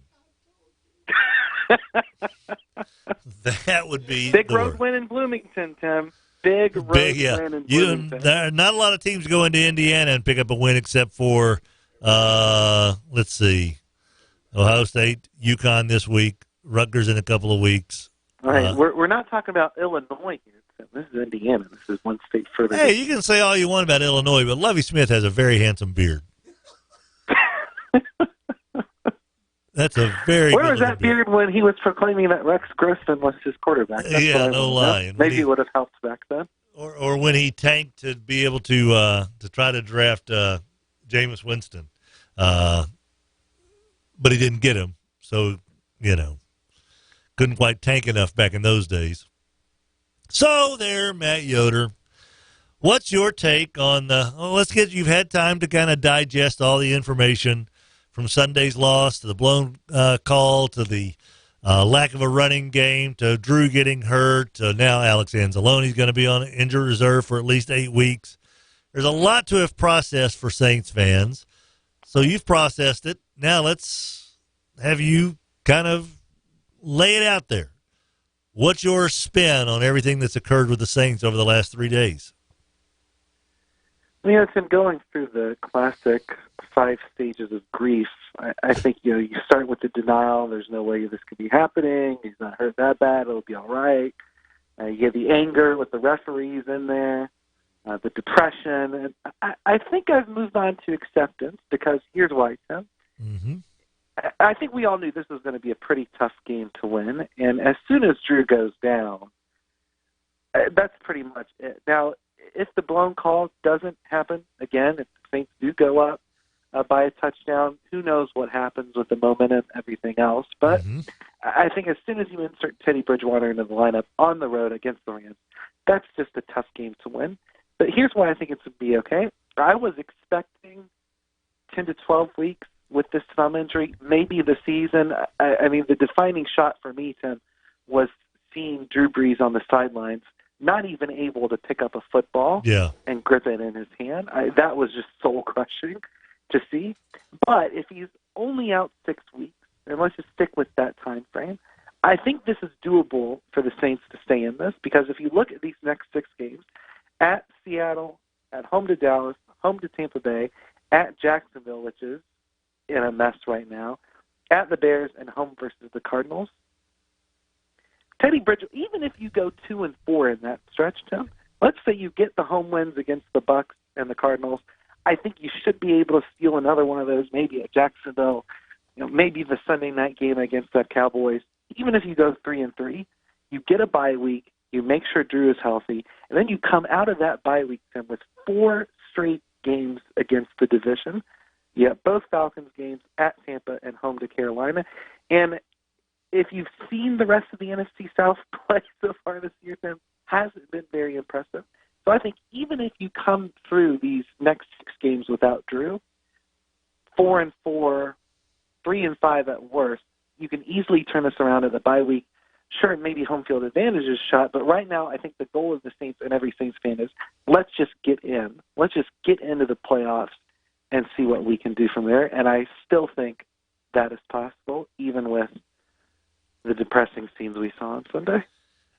What's going to happen, I'm afraid, is that you're going to see New Orleans most likely be 1-3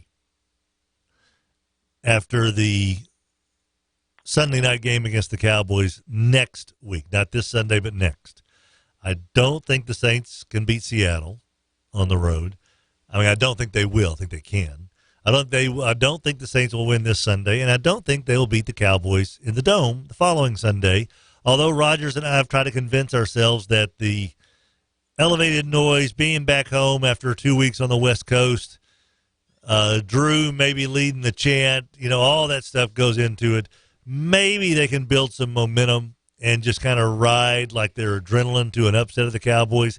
But on paper, it doesn't look likely.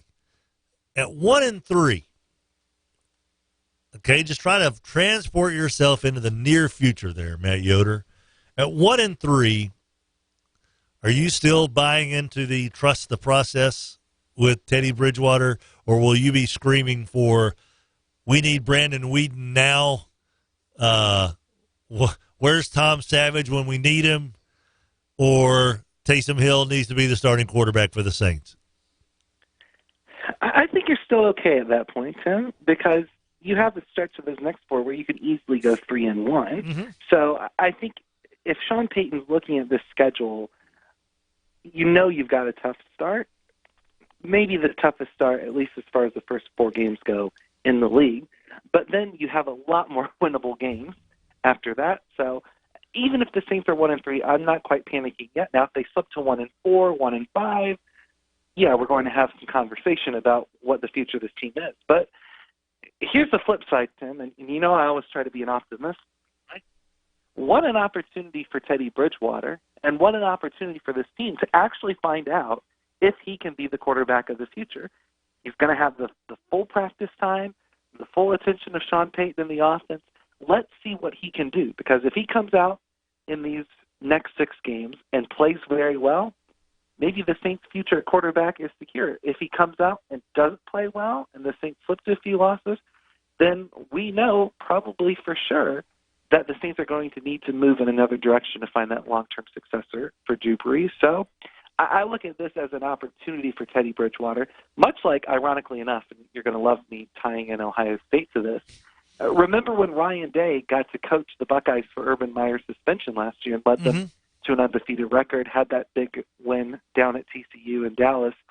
That was kind of his audition. And when Urban Meyer retired at the end of the last season, it became very easy for Buckeye fans to accept Ryan Day as a successor because they saw what he could do in leading that program through such an awkward and difficult time at the beginning of last season. I think the same can be true with Teddy Bridgewater. He can lead the Saints through this time, the first time really since 2006 that there's been an extended period of play without Drew Brees.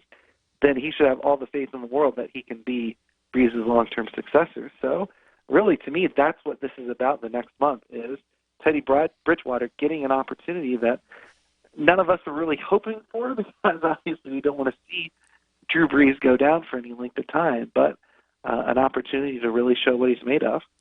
Well, here's the other thing that we've tried to console Saints fans and convince ourselves as well down here, Matt, is that Teddy Bridgewater entered the game and had to play to Drew Brees' game plan.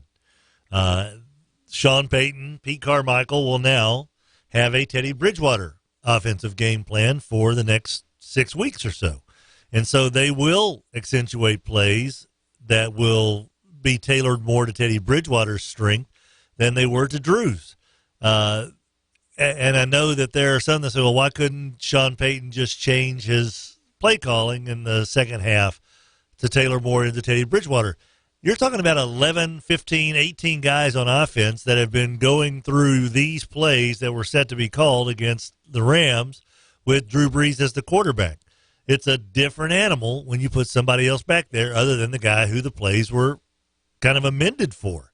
So I have some confidence that you're going to see, a better Teddy Bridgewater against Seattle than you saw against the Rams. I just don't. Here's my thing. I'm not so much worried about Teddy Bridgewater costing the Saints a possible win in Seattle. I don't like the Saints' secondary to be able to beat Seattle this coming weekend. You know, that's where I think they're going to lose this game Sunday, is that the Saints don't have the cornerbacks that can slow down Russell Wilson. I don't think they're getting enough of a pass rush. They're banged up. Now you're down Anzalone as well in the middle. I don't think that the Saints are going to be able to have enough to stop Seattle this weekend. That's my biggest concern. Well, Tim, there was a reason why I added Cooper Kupp to my starting fantasy lineup on Sunday. Yeah. Because you kind of knew he was going to be in for a big game with the trouble that the Saints have had covering slot receivers in the past. 5 catches, 120 yards. Obviously, the big play that was originally called a touchdown. I don't know if that's the biggest worry for me going into the Seattle game, because aside from Kupp, you look at the rest of the Rams receivers, none of them really had a huge day, but maybe there are little concerns there. To me, Tim, it's more the offense really didn't help the defense on Sunday. And I think once you got into the second half and there was just no points being scored, to me, the defense did a great job that first half to keep it 6-3. And if you get that touchdown, who knows? It's a very different game. Hopefully some of those issues will rectify themselves. Hopefully they'll figure out how to cover some slot guys. But I just wonder, Tim, if the offense not being able to really sustain a touchdown drive and get points on the board and stay in the game, if that just wears on you as a defense after a while.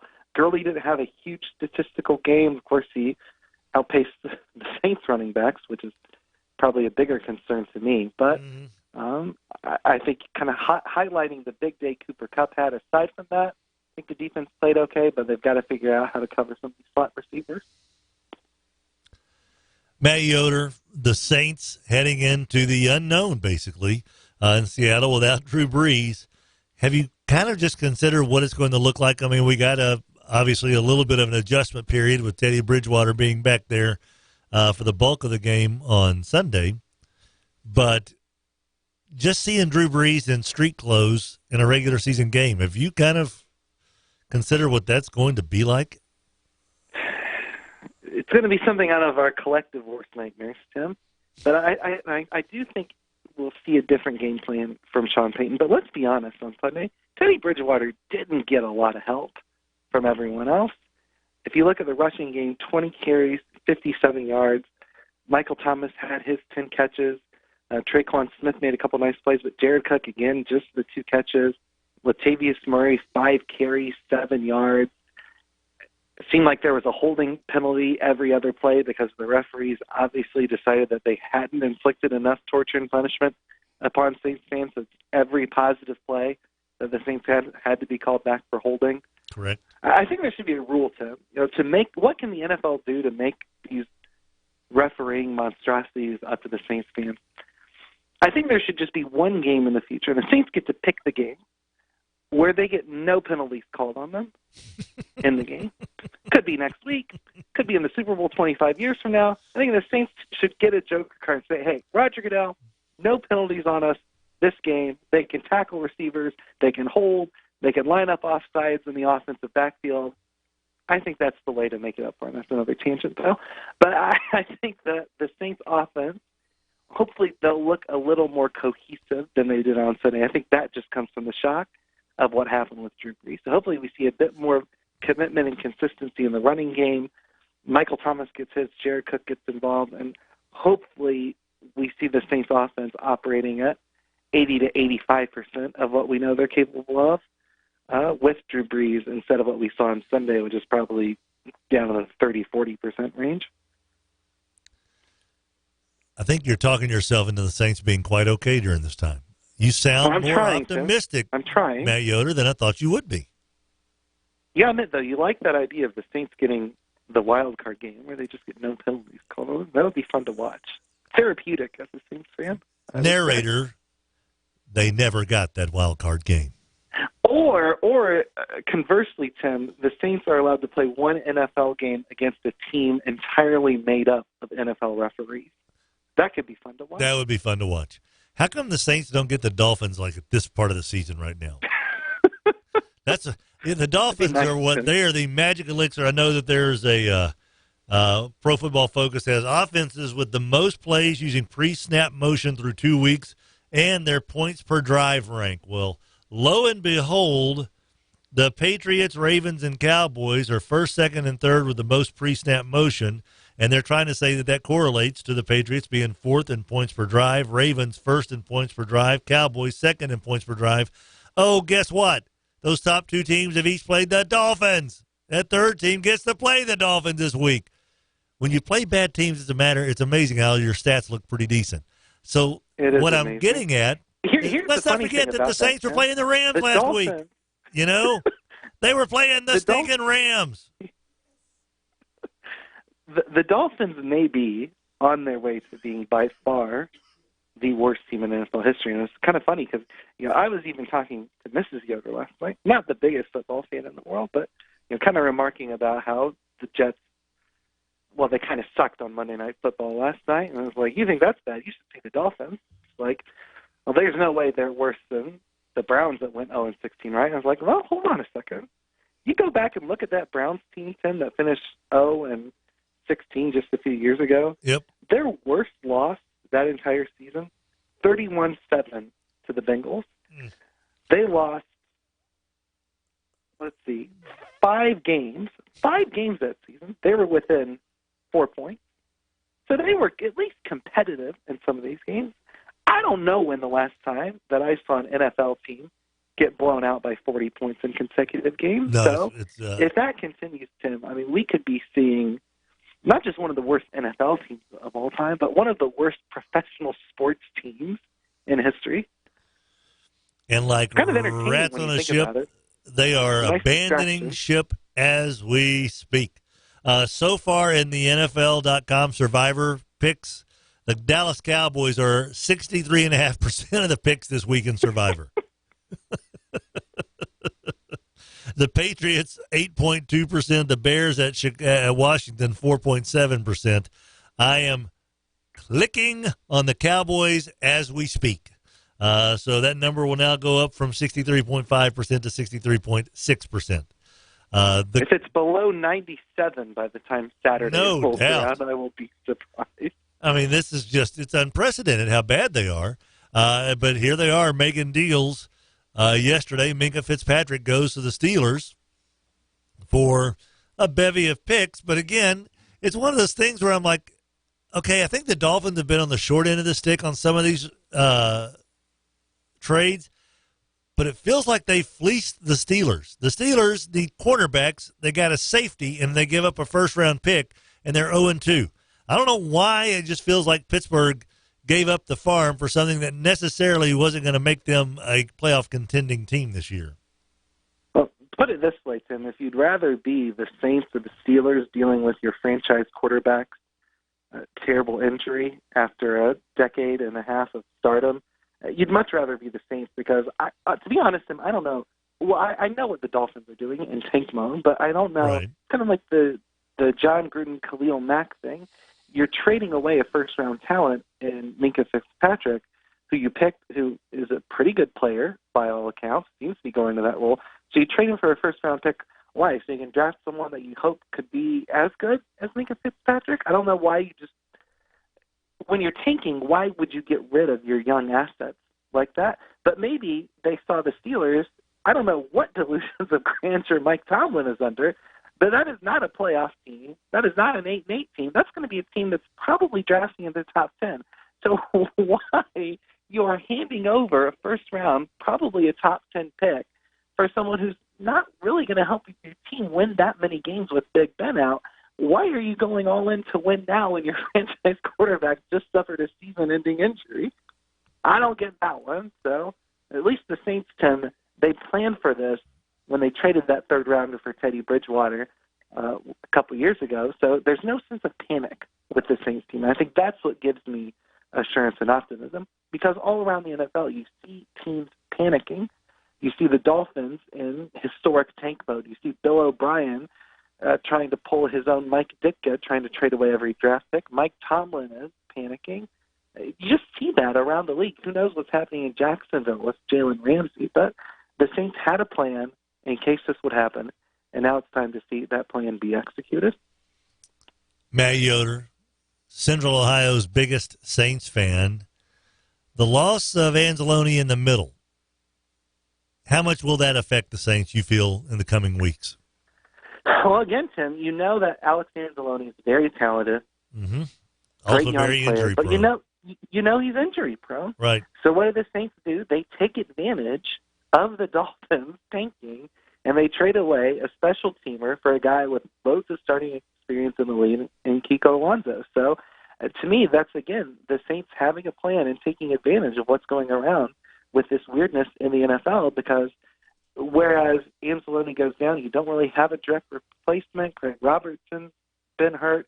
Hey, boom, let's plug in Kiko Alonso. Got several years of NFL starting experience, and the defense hopefully doesn't miss a beat. So, again, it looks like that you hate to see it happen, but the Saints had a plan just in case this was going to occur. So I hope that the defense doesn't suffer too much of a drop-off, and you can just plug Alonso in, and they should hopefully be okay. Matt Yoder, Central Ohio's biggest Saints fan. Former Ohio State Buckeye Joe Burrow continues to find himself in pretty tall company. 83% passer. Heisman Trophy odds down to, I think, 5-1. Now, Tim, when Joe Burrow wins the Heisman, does that reside in Columbus or does that reside in Baton Rouge? I think they should put the trophy your tongue. in Columbus, probably. Yeah, the thing they're going to put it in Urban Meyer's pub. Which, by the way, is Urban Meyer going to take the USC job or the UCLA job first? Which one? I don't know, Tim. It probably depends on how the restaurant's doing, I think. By the way, did you see the UCLA crowd? Or I should say the Oklahoma I was going to say, wait, crowd. I did not see the UCLA crowd. I saw the stadium.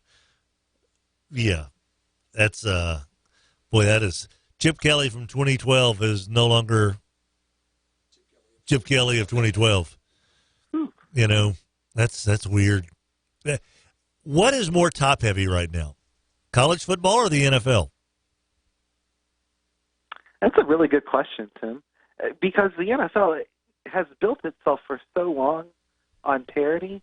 Yeah. But now that you have more teams tanking and more teams kind of following this blueprint, it almost seems like the middle is eating itself, and now you've got the haves and the have-nots.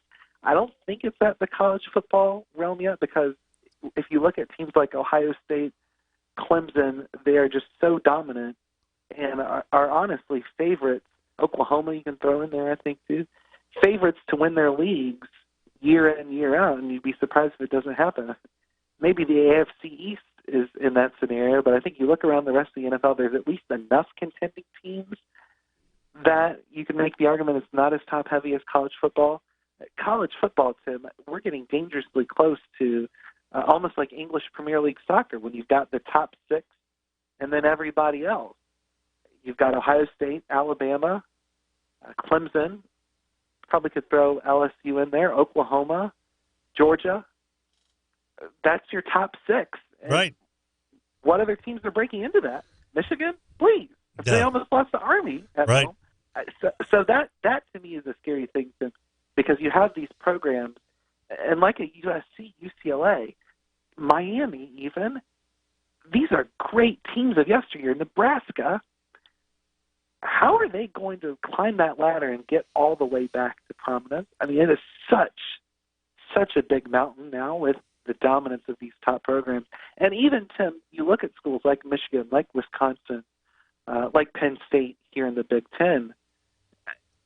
Saying this as an Ohio State fan, this sounds weird, but you just kind of wish there was more competition and that these games meant more and these teams were in the top 10 so you could have some bigger, more memorable games. And you got Michigan State, Tim, a team that has been in the top 10 as recently as a few years ago, made the playoff a few years ago.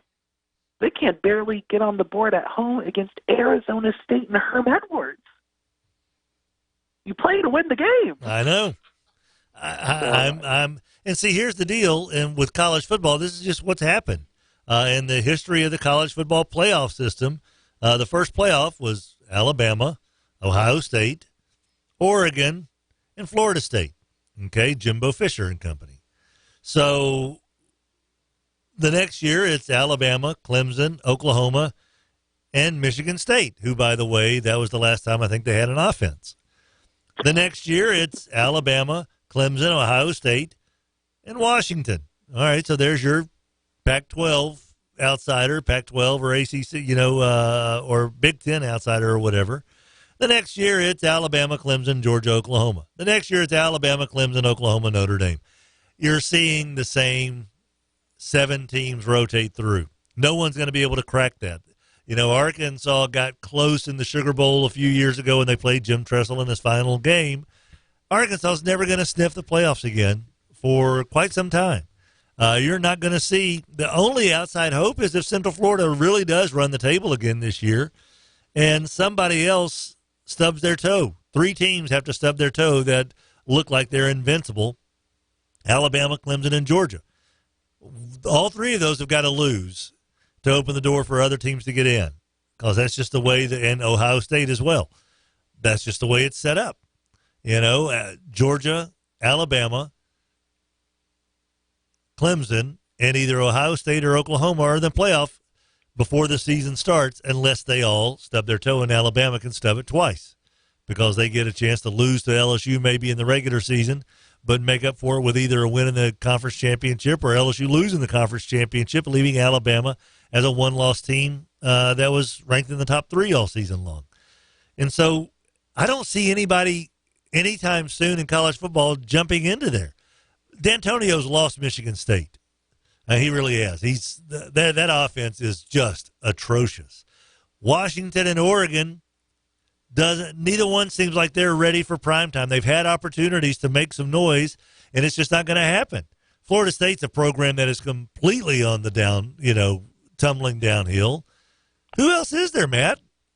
Texas? They had their shot against LSU at home and didn't get it done. Maybe next year Texas will be that team that can kind of rise in there because they've got the money, they've got the recruiting, they've got the coaching. Are they the only team that may be the outsider knocking on in here? When we consider LSU one of the insiders. But it is. It's just it's kind of a TikTok game's locked with college football.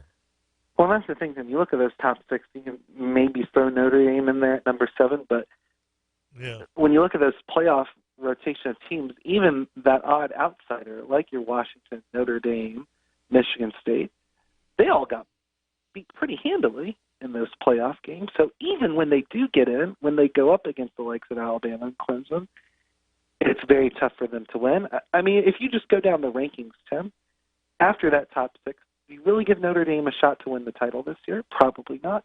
Auburn, that's going to be an uphill climb. Florida, probably not, especially with the Felipe Franks injury.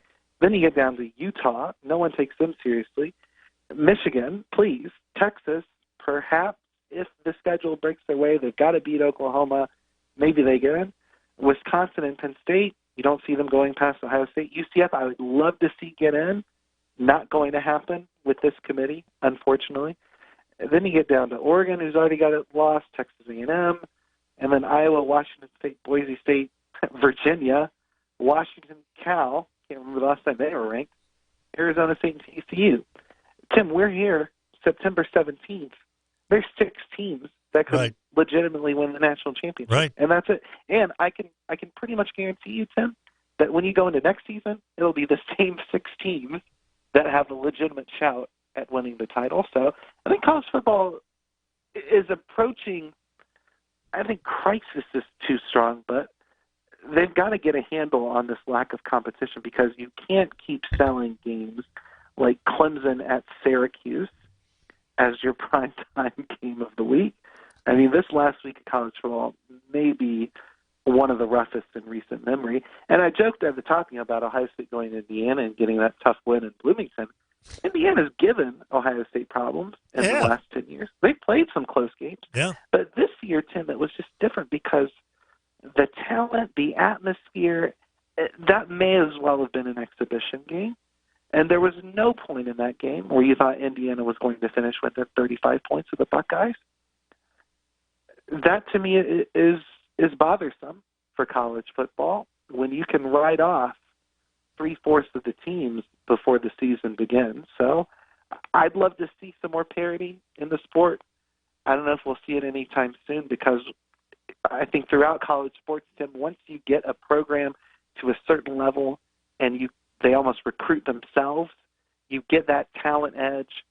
which then snowballs into the edge on the field, which snowballs into a bigger recruiting advantage, which snowballs into a bigger competitive advantage in the games, which snowballs into more recruiting. So these power programs just take more and more and more and more. And I don't see anything aside from coaching changes, perhaps, slowing that down anytime soon. But then again, we saw that at Oklahoma and Ohio State, and they haven't missed a beat. So maybe there's nothing that'll stop these top teams in college football. Matt Yoder, thecomeback.com. What can we expect on your wondrous website today, sir? Well, Tim, last week, ESPN kind of shocked the world by saying that Chris Berman and Tom Jackson were going to come back to ESPN Plus to host an original version of Primetime. That show hasn't existed in that format since 2006. Watched it last night, have a review up on the site coming today. It's like going through a time warp, Tim. I mean, the show is exactly the same as it was 20 years ago. For some, that might not be your cup of tea anymore in 2019. Some may want to make that trip down memory lane, but it is kind of ironic to me, Tim, that you would have this blast from the past, NFL Primetime, a show that in its heyday was top of the world in the late 80s and early 90s, and here it is making a comeback on ESPN Plus, an exclusive streaming platform in 2019. Probably wouldn't have envisioned that 25 years ago. No. I agree. And I understand exactly why they're putting it on the streaming service. They want to try to get eyeballs over there. I think James Miller mentioned earlier about how this is what they did as well when ESPN2 first came aboard. They started shifting some valuable programming over there because they know that eyeballs would follow. So this is absolutely a oldest trick in the book to try to get people to get over to watch ESPN or ESPN Plus to watch this that typically would not watch it if it were just on ESPN or ESPN2 or ESPNU or whatever, if you stuck this show somewhere like that. But now you're a click away. I can watch it on my phone, watch it on my tablet, watch it on my laptop, watch it on a smart TV, watch it on Apple TV. There are ways you can do this now, and so I think this is genius for ESPN. It's not my cup of tea necessarily. I'm not a Berman fan, but I completely understand what they're doing. Matt Yoder, comeback.com. Very optimistic Saints fan. It's rubbing off on me, which is legal in Louisiana. Matt Yoder, we are so grateful that you're always with us on Tuesdays, buddy. Thank you, sir. Maybe my favorite sign-off of all time, Tim. It's always a pleasure. That's also legal in Louisiana, I guess, as well. Rubbing off on me is always a pleasure. Matt Yoder, thank you very much. Talk to you soon, buddy. Thank you, Tim. See, that optimism. It's rubbing off, Rogers. Rubbing off's racing. Isn't that the old saying? Yeah. 9:06 the time. How about we do a little SEC update here, Roger? This SEC update is brought to you by Red River Brewing, 1200 Marshall Street in Shreveport. They're open hump day to holy day. Well. Brian Griese not exactly going to be invited to Florida Gators alumni dinners anytime soon. During the Florida win over Kentucky, when Felipe Franks got hurt with the brutal ankle injury, Brian Griese mentioned that Franks had some off-the-field issues at Florida. And that got Florida fans very rankled, very upset. They immediately did what you're supposed to do and go to Twitter. What off-field issues are you talking about? Nearly 4 years. He's never been suspended or arrested. What are you doing? You're an absolute coward, Brian Griese. I hope ESPN fires you for disparaging a kid. Name an off-the-field issue that Felipe had. The boy put in so much work to improve. Then you slander his name. You owe Felipe and his family an apology. Well, Brian Griese did come back and say, I worded it wrong. I meant having to deal with off-the-field noise from fans and detractors is what I meant. Off-the-field noise, not off-the-field issues. So Brian Griese tried to profit. This SEC update was brought to you by Red River Brewing. They're open from hump day to holy day. Red River Brewing, 1200 Marshall Street. Yeah. Right. That'll work. 9:08 the time, 8 minutes after the hour of 9 o'clock. Landers Dodge, Chrysler Jeep Ram, supporting our program on a daily basis. And, man, have they got a deal on a 2018 Ram 3500 Laramie Longhorn, $12,500 off. That is the big haulin' truck. They also have a 2018 Ram 2500 Laramie Edition Mega Cab 4x4. Now, the Mega Cab adds about 4 inches to the back seat legroom, and you can fold the back seat into where it's literally a full-size bed. This thing is mega, and it has got a mega savings of $11,000 off MSRP. That's at Landers Dodge Chrysler Jeep Ram. The power days are on. GoLanders.com, 2701 Benton Road, just south of I-220, underneath the 2,400 square foot American flag. And we'll be back right after this. The Cleanup Hour, hitting fourth. First Choice Personnel. Make First Choice Personnel your last call. 797-7810. 1130 The Tiger, your home for LSU sports, powered by Jack Spring Electric. 1130 The Tiger, Shreveport and Bossier's home for LSU sports, has teamed up with Office Furniture Source. Hey, this is Martin Grau with Office Furniture Source. Yes, Office Furniture Source to send you to Baton Rouge for each LSU home game. All you have to do to sign up to win is download the 1130 The Tiger mobile app for free. Make sure your notifications are turned on, and when we send you a notification to sign up to win, get yourself entered. Get complete rules at 1130thetiger.com. You're in charge of hiring, and Indeed has solutions, like online skills tests, which let a candidate show that they're the right hire. We'll also have a dolphin chatter excitedly in front of the perfect candidate. Okay, there's no dolphin. But skills tests, that's a for sure. See why independent research by Silk Road shows Indeed delivers 3 times more hires than any other job site. Visit Indeed.com/promo today and get a free sponsored job upgrade on your first posting. Terms, conditions, and exclusions apply. Nature Valley brings that satisfying crunch that gets your family going again with real delicious honey and whole grain oats. So get out here. Nature Valley Oats and Honey Crunchy Bars. The original crunch. You may have noticed that in commercials these days you hear a big % off or a big dollars off MSRP, but you rarely hear what is the price.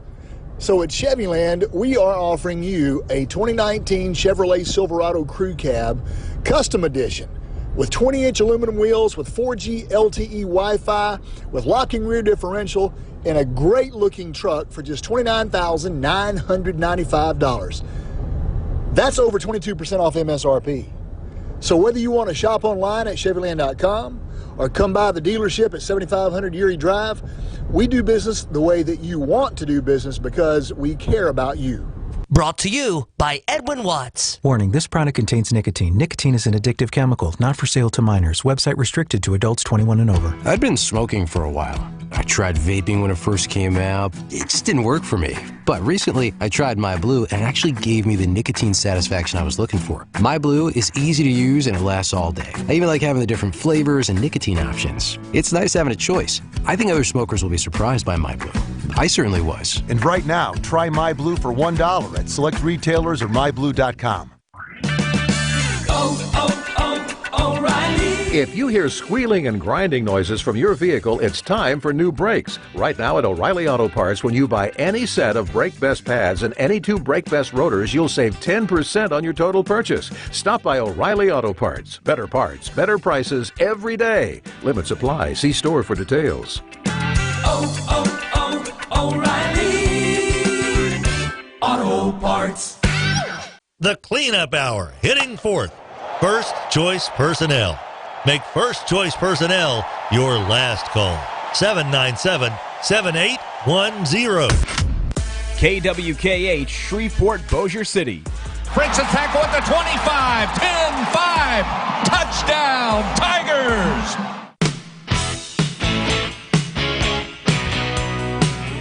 Welcome back, everybody. 11:30 The Tiger. Tim Fletcher Show. Happy you're hanging around with us here on this fantastic Tuesday. Our show brought to you by Rapolo's Insulation, 865-5113, 865-5113. Get better insulation, lower your utility bills. Brian Rapolo will come out and give you a free estimate, too. How about them apples? 865-5113. Lower your utility bills. Save the money from SWEPCO. Keep it for yourself and do fun things with it as opposed to cooling off the squirrels in the attic or the snakes down below in the pier and beam house you're living in. 865-5113. Rogers, we've got breaking news. Breaking news, breaking news. Breaking news. Another starting quarterback, longtime starting quarterback in the NFL, apparently has got his days numbered. The New York Giants have announced that Daniel Jones, the rookie out of Duke, whose last college football game was played about 2 miles east of here, in the Walk-Ons Independence Bowl, Daniel Jones will be the starter for the New York Giants in Week 3. So it appears that the Eli Manning era, it's either over or it is certainly being ushered out the door. Daniel Jones named the starter for the New York Giants this week. Joining us now on the Mudbugs Hockey Hotline, it's our old pal Billy. Hey, Billy, what's going on, buddy? Hey, Bletch. The way everything's going in pro football right now, Eli, just wait a couple of weeks and you will be starting for somebody else. Yeah, probably so. You know, one quarterback gets hurt. I mean, we're down to – didn't you say that the Steelers with Fitzpatrick? That's how bad it's getting, Bletch. Well, that's how many teams are out there looking for quarterback. Well, the Steelers have got Mason Rudolph. Oh, Minka Fitzpatrick was who that's a good point, Billy. There was a Fitzpatrick traded, but it was Minka Fitzpatrick, the safety, not Ryan Fitzpatrick, the quarterback. I don't even think about that, being two Fitzpatricks on the same team. Right. Yeah, two Fitzpatricks. Yeah. Look, quickly, first on the Saints. What is Bridgewater's contract status? This year, that's it? 1 year? I think he's got 2 years. Let me see how much it is. Is it 1 year? I think he's got 2 more years on it. Okay, because my question is, if it's 1 year, Pledge, you might as well just put Taysom Hill in there and find out what you got. Let's see. Let me make sure. He is signed for this year and next year. Okay, so Bridgewater is 2 years. Wait a minute. Hang on. They may have redone the deal to where it's a $7.25 million deal.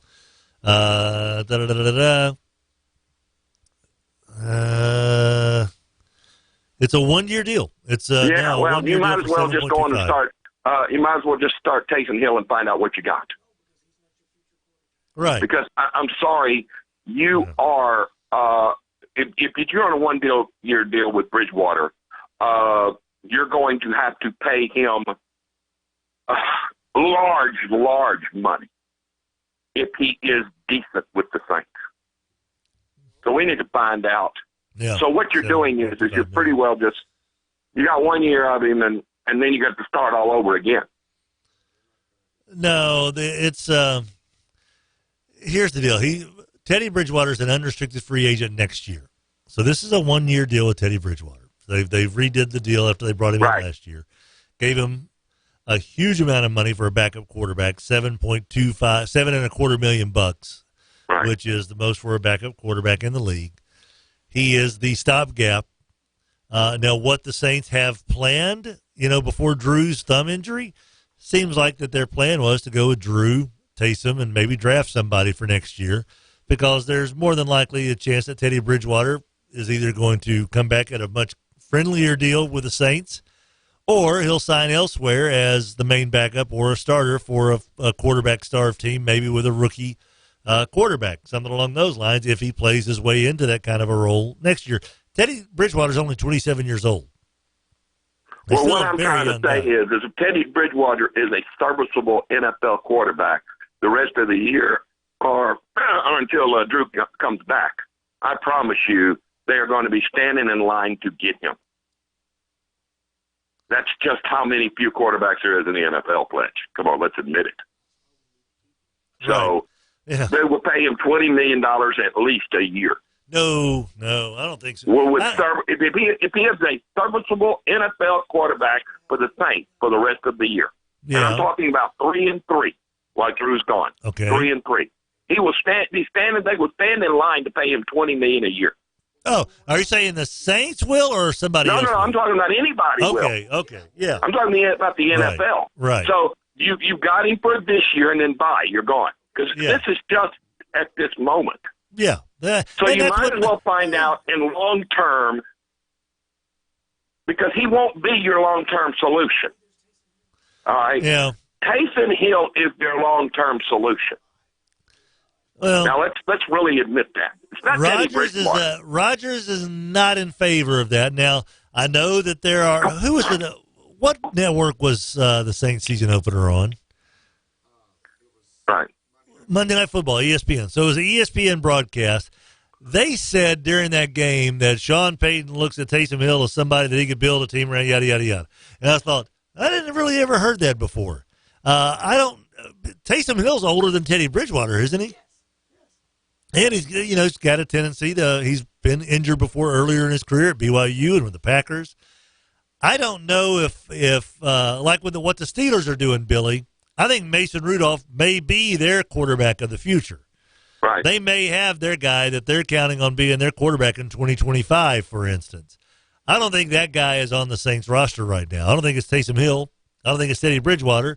I don't think it's Drew Brees. Right. I think what the Saints want is for Drew Brees to be able to come back and lead them to a Super Bowl this year, Drew to come back maybe for another year, and then get another quarterback, a backup quarterback somewhere at a friendly rate, and possibly, because it is going to be a very quarterback-heavy draft next year with 5, maybe 6 first-round picks that are quarterbacks as opposed to this past year, the Saints may end up getting a quarterback in the first round next year. Or if they move the right puzzle pieces around, they may parlay that into something like that to where they get Jake Fromm, or if they suck. Or if they suck and don't win very many games the rest of the way, they could be drafting Justin Herbert. They could be drafting Joe Burrow. They may be drafting Jake Fromm. They may be drafting any of these guys that are going to be in there. So I think Teddy Bridgewater is what he was signed to do is exactly what he's going to be doing for the next 6 weeks. Right. Dude, we want somebody who's good, who was a starter in the league, who's got some talent to take care of this team if there is a temporary injury to Drew Brees, and that's exactly what's happening. Right. Now, quickly on college football, on your dominant teams, to me, it's it's Clemson, Ohio State, Alabama, Georgia, and Oklahoma. That's it. LSU is not in that conversation. They are trying to get in there this year, which will be their first time to do it. Now, if LSU puts something where the only loss is Alabama, they're in the conversation for at least this year with a quarterback. Now the question will be, can they continue the quarterback trail? In other words, will there be another Burrow sitting behind them? If there's not, then they're there. What all of these other teams have done is continue to get the next quarterback over and over again. In other words, we literally went from, Deshaun Watson, this guy, to now, Lawrence. Okay, you see what I'm saying at Clemson? Everybody.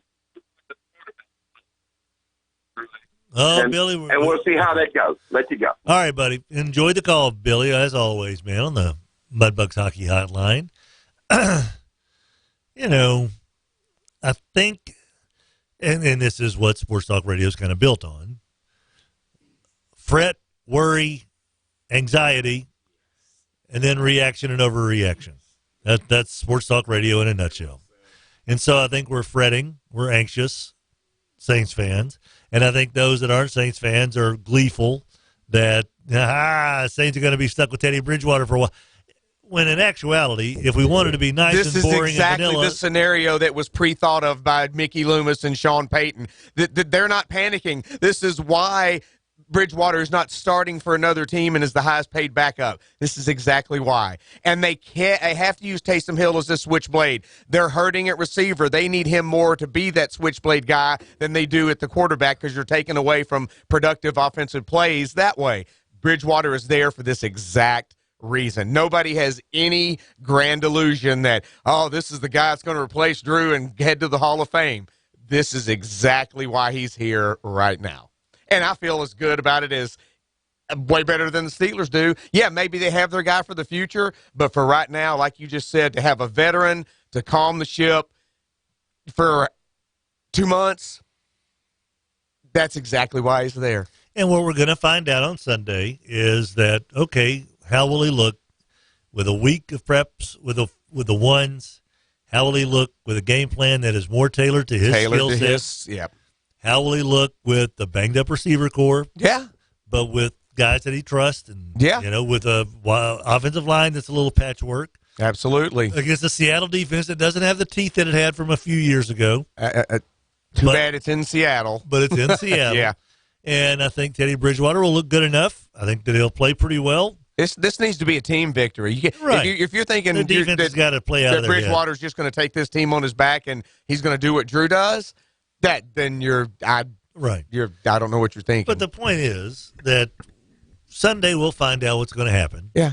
And then we'll think, okay, well, they got the Cowboys. You know what? In next Sean, week. I trust, and he will develop a game plan that will make this team have the best chance of success than it did. This past weekend, he was running in the game plan that belonged to Drew, and like Matt Yoder said, could have used a little help. Other people could have stepped up, right, and stopped holding. And getting big plays called exactly. back. Exactly. And then we'll find out what Teddy does with another week of prep against a really good defense, the Dallas Cowboys. And then a home game in the Dome. And then a home game. Yep. It's going to be a work in progress. Absolutely. The Teddy Bridgewater grade is not going to be final after Sunday's game in Seattle.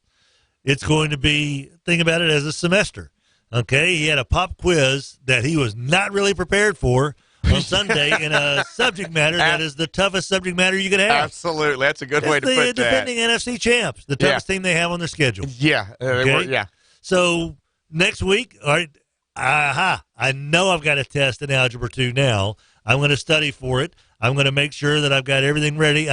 My Algebra 2 quiz on Sunday, I am going to be ready for it as best I can. And then he's going to have a history test the next week.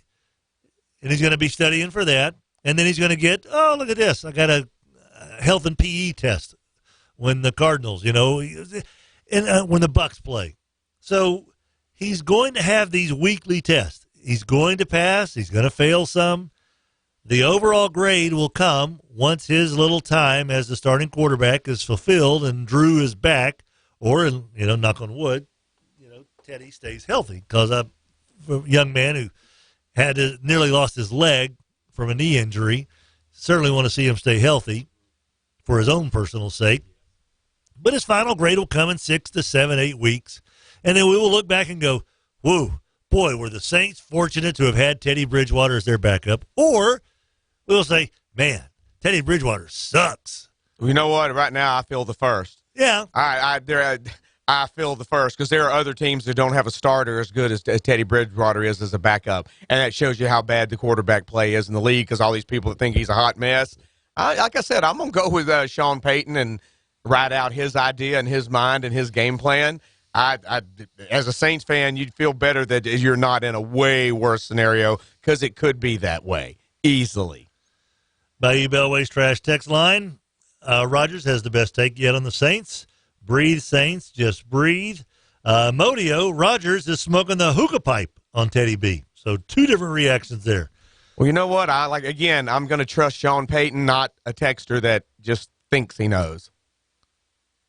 And there's a reason they made him the highest paid backup in the league. I think I'm going to go with Loomis and Payton and trust their judgment. I think they're a pretty good evaluator of quarterback talent. I would think so.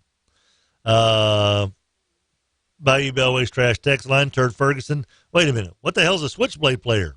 I think it meant Swiss Army knife. Although Taysom may be a switchblade player. He can cut you up, boy. Sharks and Jets, man. Take a little off the top. Hey, and if it's a stiletto switchblade, you don't even see it coming at you, because it just comes out the end. Yeah. It don't give you that time to, it's opening. Yeah. It's just in, out, you're done. Oh, what was that? First down. That's the sound effect we want the Saints to make. First down. Kind of like that sound in The Town That Dreaded Sundown when the knife was on the end of the trombone. First down. Showtime says on the Bayou Bellways Trash text line, Bridgewater actually won the Saints QB challenge more than a few times this offseason, LOL, and beat Breeze a lot. So there you go. Saints will be fine, 318 says, but the Cowboys have the third best odds to win the Lombardi behind the Patriots and Chiefs. Did I read that right? Yeah, but I'm not trying to throw water on the Cowboys' fire because they have looked fantastic, but they have also played the Giants and the Redskins, and they get the Dolphins this week. And they're going to get the Saints without Drew Brees the week after that. So I think we'll find out more about the Cowboys weeks 5 through 9, you know. But so far, heck yeah, who's looked better than those guys other than maybe the Chiefs? Hi, Rail, this is kind of it in a nutshell. I hope Rodgers is right. I just don't see it. ABC, do you believe the Saints can still win without Brees? Yeah, I think they can, ABC. Yes. The team. War Eagle, who does Ohio State play this week? North, South, Idaho Tech? I did look that up earlier. It's pretty close. 318 says Eli to the Saints or Steelers. No, thank you. Eli coming back to watch his nephew play at Newman. Yeah. Taking Dad's old spot. Going to break out the number 8 jersey. Smooth Operator said if Bridgewater kills it during the 6 to 8 week audition, this could be generational type wealth, 60 to 70 million on the line. No pressure at all. No pressure. Johnny C., I think that Billy missed this one. Sean Payton is going to play whoever gives him the best opportunity to win until Drew is healthy enough to play. He still believes that they will make a run. I think all the guys in the Saints locker room believe they'll make a run. Bucko says, how do you have Georgia in before LSU, Billy? LSU beat them by 20 last year and beat the team that beat them in the bowl game. I think he's going by this year. And one more, Darryl, Bridgewater ain't the answer. Secondary still sucks. 9:30 is the time. Tim Fletcher Show, 11:30 The Tiger, coming at you on this fantastic Tuesday. Our show presented to you by Daiquiri Express with 5 locations taking care of you. Tell you what, Chillin' Hill and Daiquiri Express. Maybe I just need to douse myself in coldness today. Well, let me take it in. It'll stay cold. Huh. Daiquiri Express. I tell you, I know the sports wife and I have kind of enjoyed making a little dirty martini every now and then at the house. Yeah, very Bond-like, shaken, not stirred. Basically, it's olive juice with some vodka in it. A little frozen daiquiri, though, may be a nice alternative today. I need something to help relieve my pain. Daiquiri Express, they have got that magic elixir, and it comes in a foam cup with a piece of Scotch tape over the straw hole, buddy. Daiquiri Express, 5 locations serving you. North Market, where I-49 trucks on through. Uri Drive in front of LSUS. Shreve City on the Shreveport side of the Red River, just off the Barksdale Bridge. Pines Road right near the radio station, and Mansfield Road where they have the drive-through location. 9:31 the time, 11:30 the Tiger. We'll be back after this. The Cleanup Hour, hitting fourth. First Choice Personnel. Make First Choice Personnel your last call. 797-7810. I literally was walking around one of those big box stores, you know, that sells sporting equipment the other day, and family was looking for helmets. Yeah. And little kid who still had Clearasil on his face said, over there's the helmets. They don't know. They don't know. What do they know? They know nothing. We'll go somewhere where they do know something. Oh, Sports World. There. 8809 Joella. Been around since 1973. Hester, they got helmets that can fit our heads. They do, and they know the needs of the local coaches. They certainly These other do. places don't. No, they don't know the local coaches. Sports World, 8809 Joella. It's shaping up to be a good day at Shapin' Toyota. Highway 59 in Marshall, Texas, just off I-20. Reminder, if you want a new Toyota, they will bring it to you here in Shreveport, Bossier for your test drive. Shapin' Toyota. When you think of ice-cold beer, Puff, what do you think of? Red River Brewing. When you think of so many abundant flavors that are just incredible, bursting on your tongue, what do you think of? Red River Brewing. 1200 Marshall Street, where downtown meets I-20. I had a feeling that when I decided to move our teeth over to Cormier Family Dentistry, that we were in good hands. Doctors Adam and Jana Cormier certainly are top-notch dentists, but I didn't realize that they had all the equipment to make dentistry so robotic, so futuristic. I feel like I'm the Terminator of teeth now. But here's the deal. Their staff, so friendly, so kind, so warm, and so stinking funny. I enjoyed my dental visit. Who does that? Well, you do when you go to Cormier Family Dentistry. 868-4072, 868-4072. It is hot as blue blazes, and no one has got more sizzling opportunities than First Choice Personnel. Nicole joins us. Hey, Nicole, what's happening? Hey, Tim. We're looking for production, manufacturing, forklift positions right now. We're always looking for someone looking for a job in the warehouse. Anyone right now looking for a job. We have lots of openings. Lots of openings. Think about that. A warehouse is big. They need people to fill that warehouse. First Choice Personnel, 797-7810. Puff, I'm going to ask you a personal question. Oh, boy. How often do you swoop? Oh, I swoop all the time. Biscuits, gas. If I need something, Swoop's got it. It's the perfect place to swoop. If you're going to swoop, you may as well swoop at Swoop. If you're going to do a biscuit swoop, why would you swoop anywhere other than Swoop to get a biscuit swoop? Oh, those biscuits. The croissants, the English muffins, the biscuits. Oh, I need a napkin to clean up this. Stop drooling. Start swooping. Swoop. Local Mudbugs fan, Adam Hester, joining us in studio. Hello. Season number 4 of the North American Hockey League. Of Mudbugs 2.0.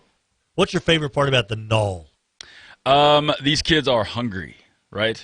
Yeah. They're trying to get that scholarship. They're trying to get drafted in some cases. They're trying to get to the next level of hockey and realize their dreams. So I love that about the Knoll. Gonna eat Mudbugs hockey. Get hungry. The cleanup hour, hitting fourth. First Choice Personnel. Make First Choice Personnel your last call. 797-7810. 11:30 The Tiger, Bossier City's home for LSU sports.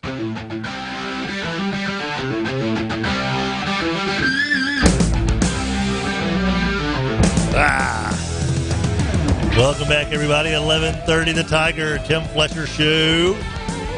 Taking care of business, kicking butt, taking names on this lovely Tuesday, September 17th, 2019. Rogers Hampton's here. Hello, Rogers. How you doing? I'm good. How you? I'm all right. All right. So, yeah, you can call us on the Mudbugs Hockey Hotline, 320-1130. Text us on the Bayou Bellways Trash text line, 318-GUY-PAL, 318-489-7453. Oh, by the way, our little show is being supported on a regular basis by the wonderful people over at Walk-On's Bistro and Bar. Walk-On's bringing you great food, great fun. Did you see what another chain restaurant tweeted out about the Saints? Yeah. That was going to close pretty soon in Metairie. Yeah, no lie. Yeah. It's not a very... Insult the Who Dat Nation? Yeah, that's pretty smart. Yeah, real smart. Insult the Who Dat Nation. So here is an invitation from the Walk-On's crew. Come on out.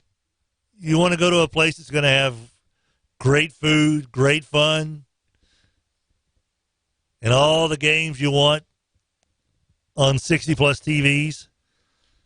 Then head over to Walk-On's. Whether you're in Bossier City, Airline Drive north of 220, Shreveport, Erie Drive south of East 70th, there used to be only one place to go to have multiple TVs and have a cold beer and have some dinner or lunch and watch games.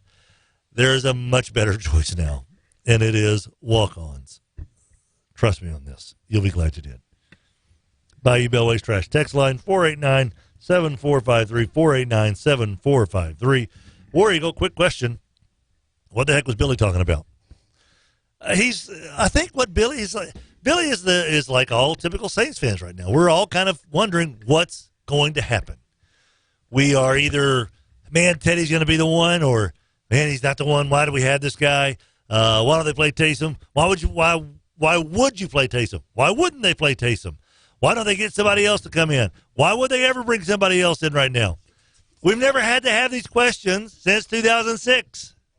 We've always had number 9 out there as a quarterback for our favorite team if you're a Saints fan. And so it's never been an issue. Well, now it's an issue, and we don't know what the hell to do. We're running around like I said, Elmer Fudd chasing after Daffy Duck. Wabbit season, duck season, wabbit season. It's just very confusing.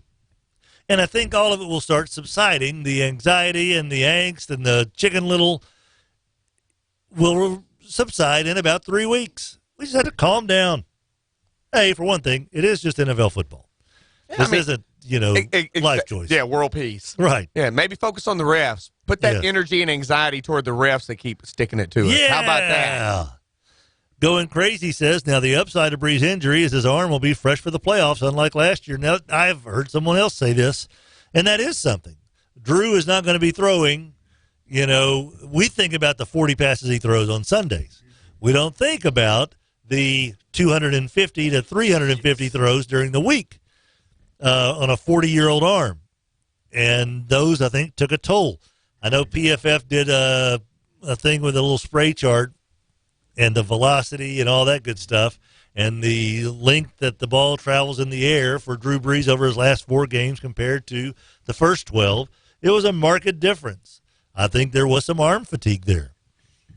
I think it happens to maybe even some little injury that he's not the kind of guy that's going to let you know or complain about it. And arm fatigue is a real deal. It happens for the strongest of arms. Seth Lugo pitches for the Mets.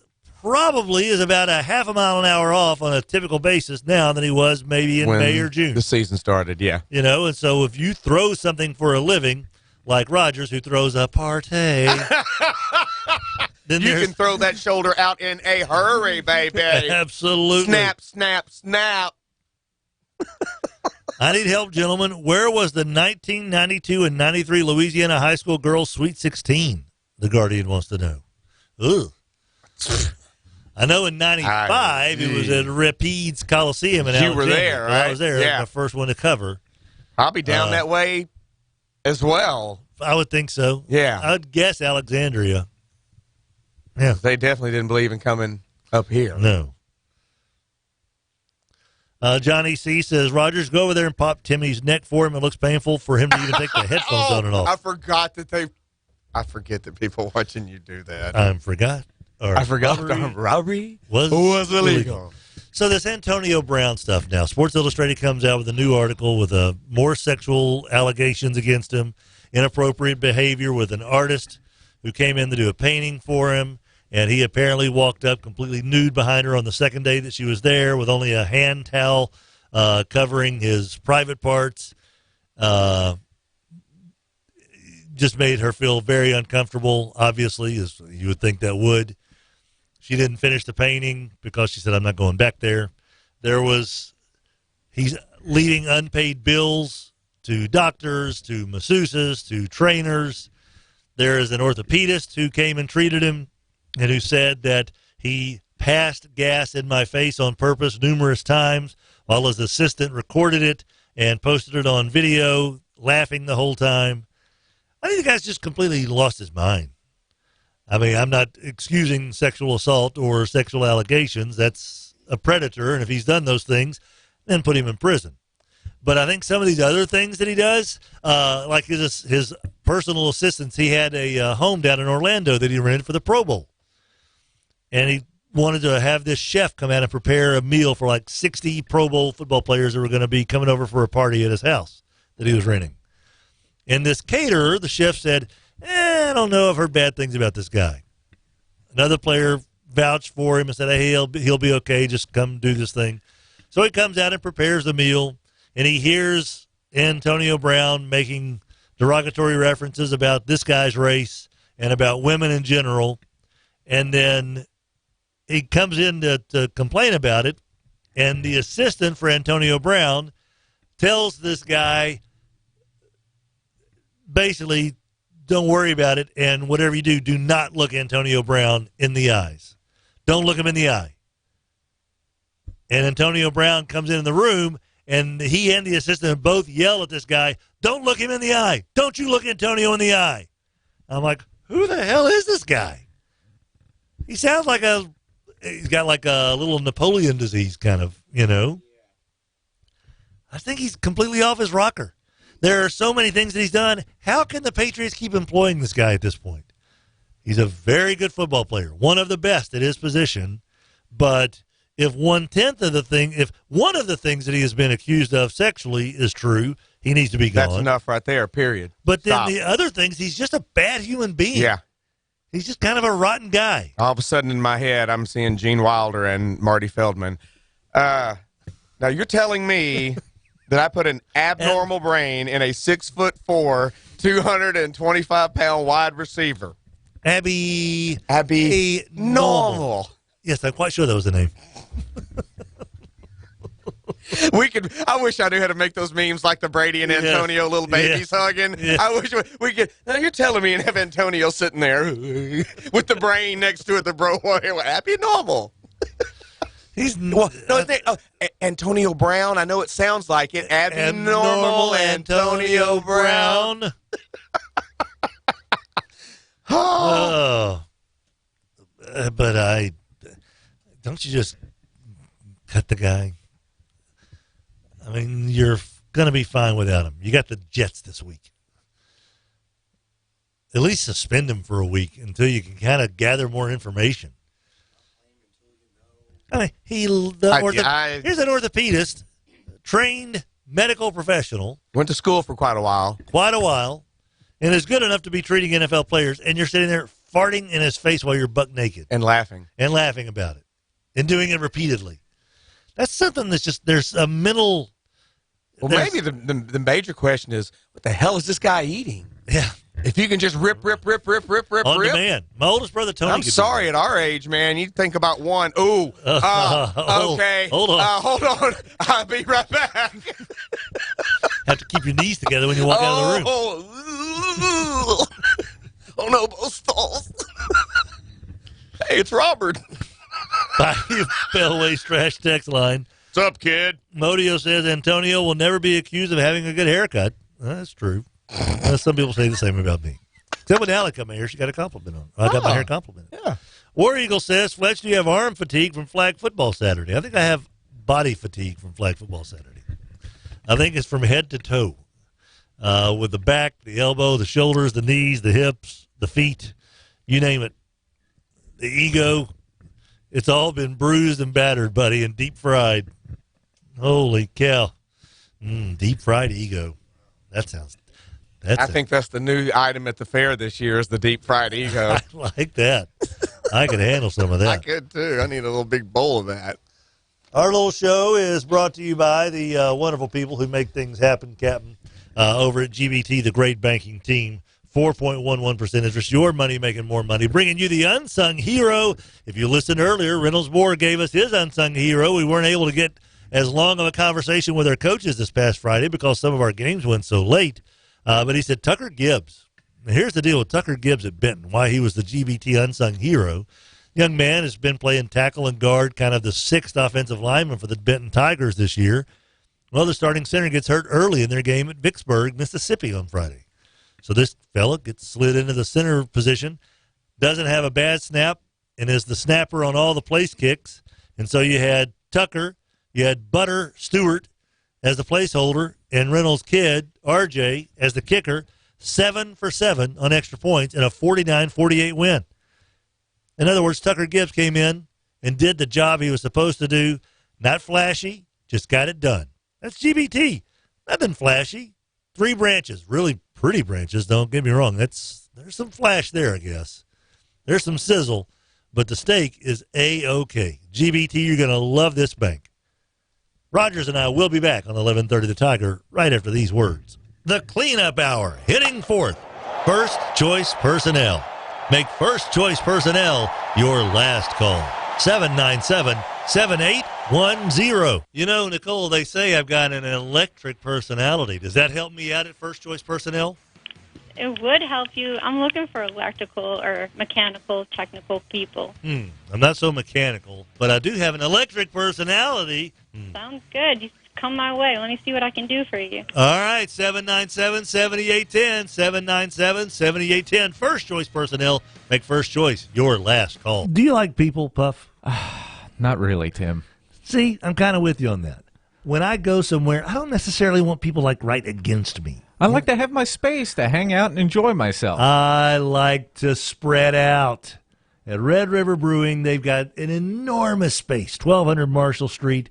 You get to see people. There's a lot of people there, but they're not right on me. You know what I mean? You can enjoy your beer and man-spread. Man-spreading and beer drinking.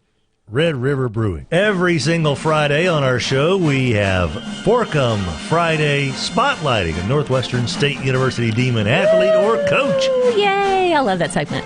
I especially like it when y'all talk baseball because my nephew is a Demon. That's true. And don't forget, family tradition, my mother is a Demon. Ooh, I think I'll just kind of let that one sit there. Forkum Friday. What is that Every supposed to be? single Friday on the Tim Fletcher Show. Very funny. You may have noticed that in commercials these days, you hear a big % off or a big dollars off MSRP, but you rarely hear what is the price.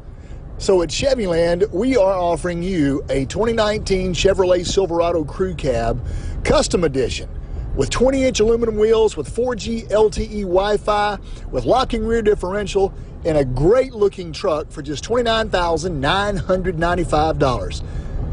That's over 22% off MSRP. So whether you want to shop online at Chevyland.com or come by the dealership at 7500 Erie Drive, we do business the way that you want to do business because we care about you.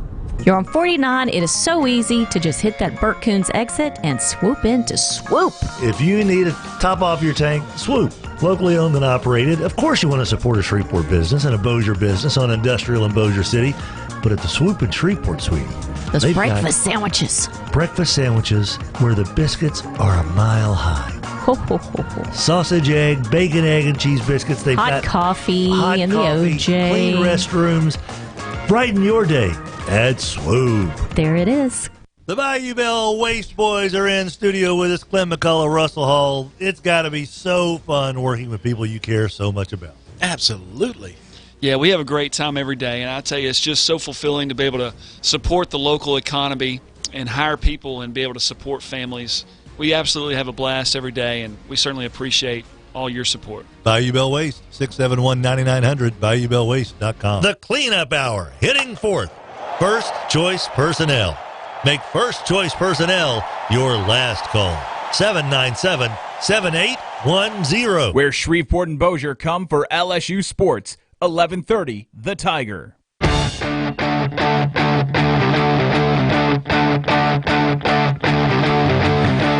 Welcome back, everybody. 11:30, The Tiger. 9:50 is the time. Tim Fletcher Show. Rogers Hampton, Adam Hester here, typically with us. He goes to school and 8:20 every day, Rogers? Is that right? The Brew Crew, Brewer Quality Homes. This is all where Donnie has opened another manufactured home in Brazos, Texas. Yes, that's right. Okay. So he's down in Brazos now. Dude, it's just nuts. Brazos? I think it's Brazos. That sounds right. Exactly. Brazos, I think, is the guy that owns Amazon, right? Brazos. So now you got, Donnie, when he does like commercials for the spot down there, I'm afraid what he's going to do for his commercials down there. This guy's something else, though. You talk, not trying to blow sunshine up his skirt here, but I'm serious. You talk about an American success story. Donnie Brewer. His grandfather owned Brewer Quality Homes. Donnie took it over. He and his grandfather still real close. And Donnie's just taking this and run roughshod over the competition. By basically what he's done is he's kind of unlocked the engine, taking the governor's off of it, taking the restrictor plate off of it, and said, here, let's open up the throttle, see what we can do. His salespeople have a good time. He pays them well, and he has this really neat plan of, hey, you do really well selling, maybe you'll do a really good job leading, and I'll make you in charge of this dealership. And it's just working and working and working. And the guys, tell you tails out of school, the guy's making money hand over fist the right way by working his tail off and putting good people in good positions. And, oh, by the way, selling really high-quality manufactured homes for $40, $55, $60 a square foot. That's good stuff, man. So congratulations, Donnie Brewer, on yet another success. Bayou Bellway's Trash Text line. I was going to comment on Antonio Brown, but I just can't. He's pitiful. Ghost Rose. There you go, People's Realtor. When all else fails, just go for the sure thing. Just go for the sure thing. I'm not even going to mention how the Cubs are playing right now. So everything's okay. But the good news, though, Rizzo is not injured as bad as they thought, right? Correct. Okay, good deal. Not even going to mention the Cubs. All is well. No. All is well. Things are okay. If you haven't heard, Eli Manning has been benched in favor of Daniel Jones, former MVP of the 2018 Walk-Ons Independence Bowl for the Duke Blue Devils. So that's bizarre, man. That Daniel Jones is now the starting quarterback for the New York Football Giants. It Giants. just seems like yesterday when we watched him get drafted and everybody on TV and everybody just, what in the world is going on? So, well, we're going to find out what the Giants were thinking, if they were right in thinking this or wrong in thinking this. It is what it is, buddy. And it's Daniel Jones, sink or swim. The Giants this week, I think one of the reasons why they are naming Daniel Jones the starter is they're at Tampa Bay. Not in the home stadium. It's a road game against probably there's a Jets game way down the road. Yeah. And a Dolphins game at home down the road. But this is probably the friendliest you could have for a first start. Not in front of all the fans of the Giants, although there's quite a few Giants fans down And if he Florida. stinks it up and they have to go back to Eli for the next home game, then nothing missed. Yeah. Every day should be Saturday. Spencer has tweeted out a few things about there is basically Eli's future. What's next for Eli? How about a 24-pack inside of a condo in Oxford, Mississippi? Probably coming very soon. And I think that sounds about right. Is there a team desperate enough to trade for him just to finish out this year? A team that Twitter is all over the Eli to Saints. How about bringing him to the Saints?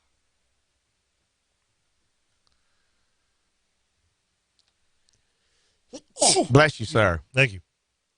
I don't. If you can get him on the cheap, maybe. Maybe. And that way, the mess with Taysom is quick. Let's leave him at Let him do his thing. Swiss Army knife blade stiletto. Just keep him where he's at. He's used to that position now. The Giants very well may say, "Well, hold on, we need a backup quarterback. We want him here to tutor Daniel Jones."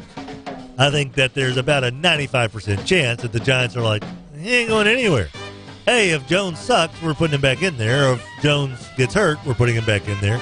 And Daniel Jones is going to learn from Eli Manning. Tom Pelissero tweets out, in Week 2, Drew Brees made his 265th regular season start. Eli Manning is 232nd. Ben Roethlisberger is 216th. In Week 3, they'll all be on the sideline. That's over 700 starts between the three of them. And all three not on the field this coming week.